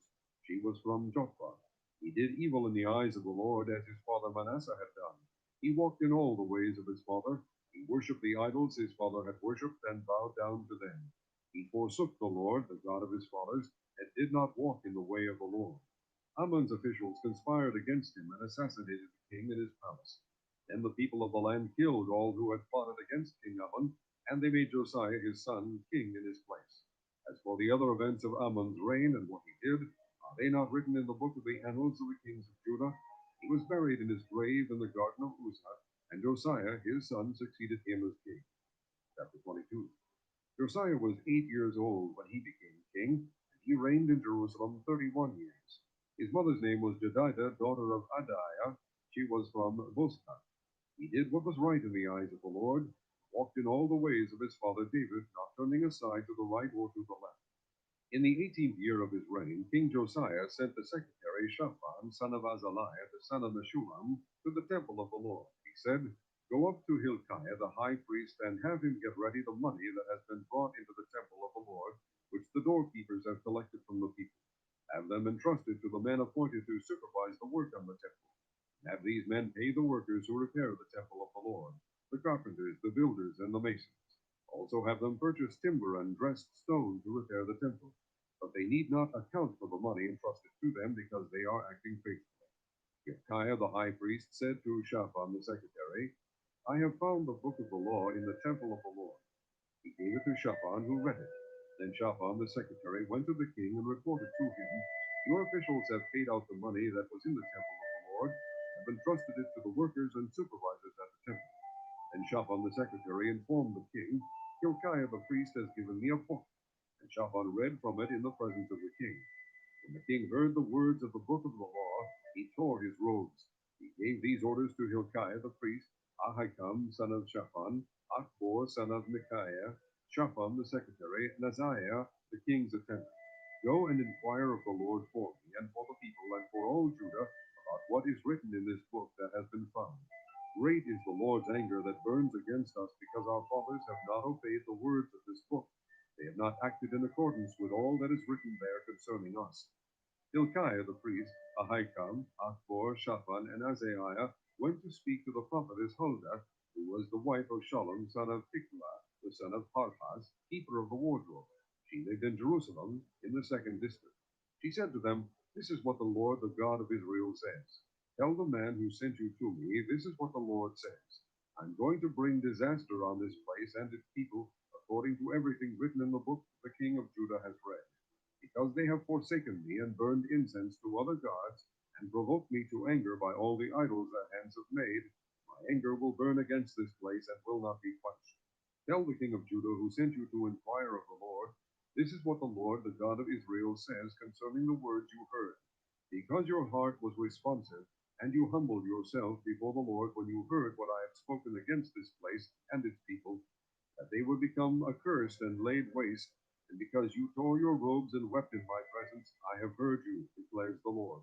Therefore I will gather you to your fathers, and you will be buried in peace.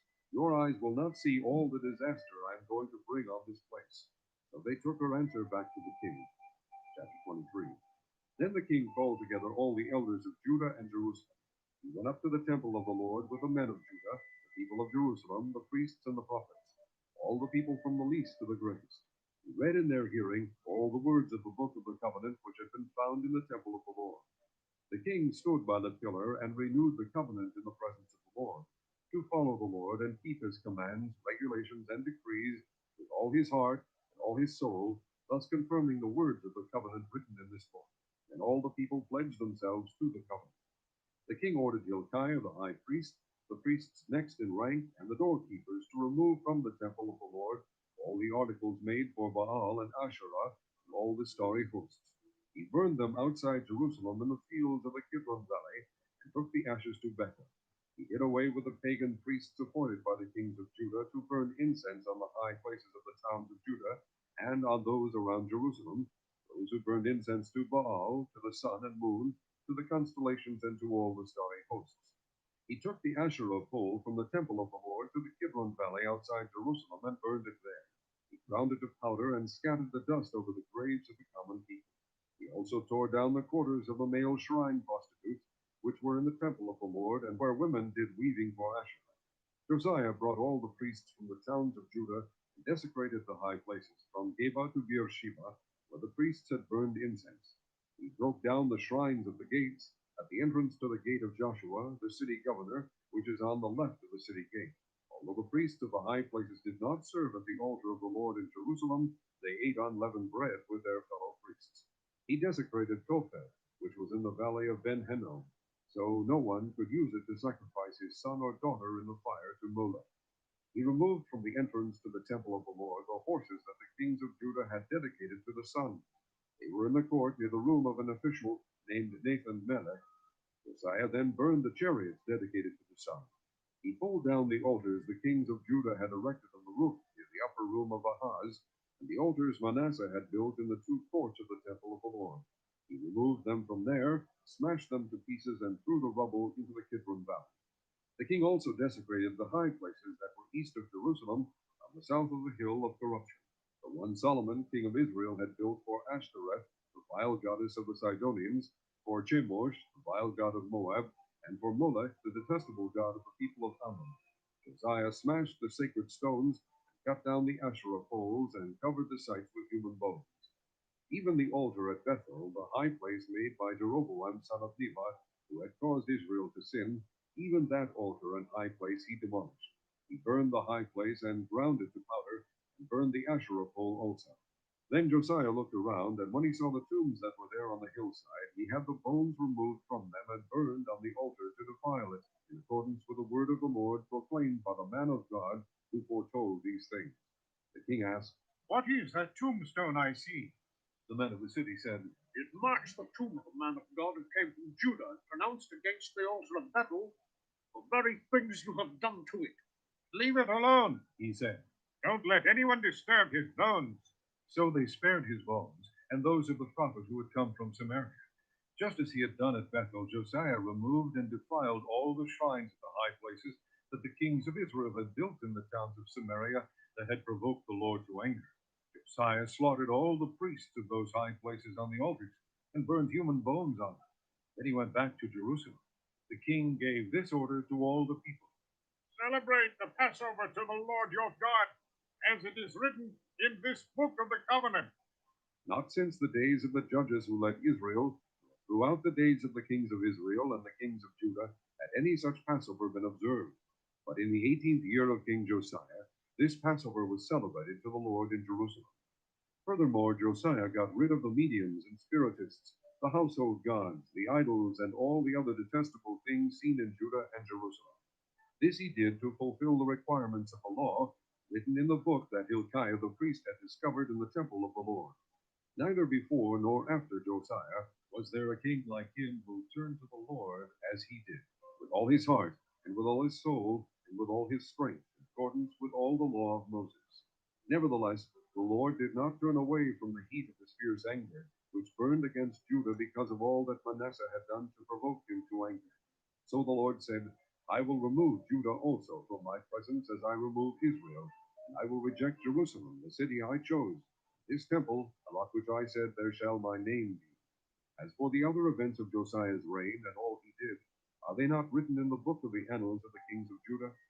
While Josiah was king, Pharaoh Necho, king of Egypt, went up to the Euphrates River to help the king of Assyria. King Josiah marched out to meet him in battle, but Necho faced him and killed him at Megiddo. Josiah's servants brought his body in a chariot from Megiddo to Jerusalem and buried him in his own tomb. And the people of the land took Jehoahaz, son of Josiah, and anointed him and made him king in place of his father. Jehoahaz was 23 years old when he became king, and he reigned in Jerusalem 3 months. His mother's name was Hamutal, daughter of Jeremiah. She was from Libnah. He did evil in the eyes of the Lord, just as his fathers had done. Pharaoh Necho put him in chains at Riblah in the land of Hamath, so that he might not reign in Jerusalem. And he imposed on Judah a levy of 100 talents of silver and a talent of gold. Pharaoh Necho made Eliakim, son of Josiah, king in place of his father Josiah, and changed Eliakim's name to Jehoiakim. But he took Jehoahaz and carried him off to Egypt, and there he died. Jehoiakim paid Pharaoh Necho the silver and gold he demanded. In order to do so, he taxed the land and exacted the silver and gold from the people of the land according to their assessments. Jehoiakim was 25 years old when he became king, and he reigned in Jerusalem 11 years. His mother's name was Zebedah, daughter of Pedaiah. She was from Rumah, and he did evil in the eyes of the Lord, just as his fathers had done. Chapter 24. During Jehoiakim's reign, Nebuchadnezzar, king of Babylon, invaded the land, and Jehoiakim became his vassal for 3 years. But then he changed his mind and rebelled against Nebuchadnezzar. The Lord sent Babylonian, Aramean, Moabite, and Ammonite raiders against him. He sent them to destroy Judah in accordance with the word of the Lord proclaimed by his servants the prophets. Surely these things happened to Judah according to the Lord's command, in order to remove them from his presence because of the sins of Manasseh and all he had done, including the shedding of innocent blood. For he had filled Jerusalem with innocent blood, and the Lord was not willing to forgive. As for the other events of Jehoiakim's reign and all he did, are they not written in the book of the annals of the kings of Judah? Jehoiakim rested with his fathers, and Jehoiakim his son succeeded him as king. The king of Egypt did not march out from his own country again, because the king of Babylon had taken all his territory from the Wadi of Egypt to the Euphrates River. Jehoiakim was 18 years old when he became king, and he reigned in Jerusalem 3 months. His mother's name was Nehushta, daughter of Elnathan. She was from Jerusalem. He did evil in the eyes of the Lord, just as his father had done. At that time, the officers of Nebuchadnezzar, king of Babylon, advanced on Jerusalem and laid siege to it. Nebuchadnezzar himself came up to the city while his officers were besieging it. Jehoiakim, king of Judah, his mother, his attendants, his nobles, and his officials all surrendered to him. In the 8th year of the reign of the king of Babylon, he took Jehoiakim prisoner. And the Lord had declared, Nebuchadnezzar removed all the treasures from the temple of the Lord and from the royal palace, and took away all the gold articles that Solomon, king of Israel, had made for the temple of the Lord. He carried into exile all Jerusalem, all the officers and fighting men, all the craftsmen and artisans, a total of 10,000. Only the poorest people of the land were left. Nebuchadnezzar took Jehoiakim captive to Babylon. He also took from Jerusalem to Babylon the king's mother, his wives, his officials, and the leading men of the land. The king of Babylon also deported to Babylon the entire force of 7,000 fighting men, strong and fit for war, and 1,000 craftsmen and artisans. He made Mattaniah, Jehoiakim's uncle, king in his place, and changed his name to Zedekiah. Zedekiah was 21 years old when he became king. He reigned in Jerusalem 11 years. His mother's name was Hamutal, daughter of Jeremiah. She was from Libnah. He did evil in the eyes of the Lord, just as Jehoiakim had done. It was because of the Lord's anger that all this happened to Jerusalem and Judah. In the end, he thrust them from his presence. Now Zedekiah rebelled against the king of Babylon. Chapter 25. So in the 9th year of Zedekiah's reign, on the 10th day of the 10th month, Nebuchadnezzar, king of Babylon, marched against Jerusalem with his whole army. He encamped outside the city and built siege works all around it. The city was kept under siege until the 11th year of King Zedekiah. By the 9th day of the 4th month, the famine in the city had become so severe that there was no food for the people to eat. Then the city wall was broken through, and the whole army fled at night through the gate between the two walls near the king's garden, though the Babylonians were surrounding the city.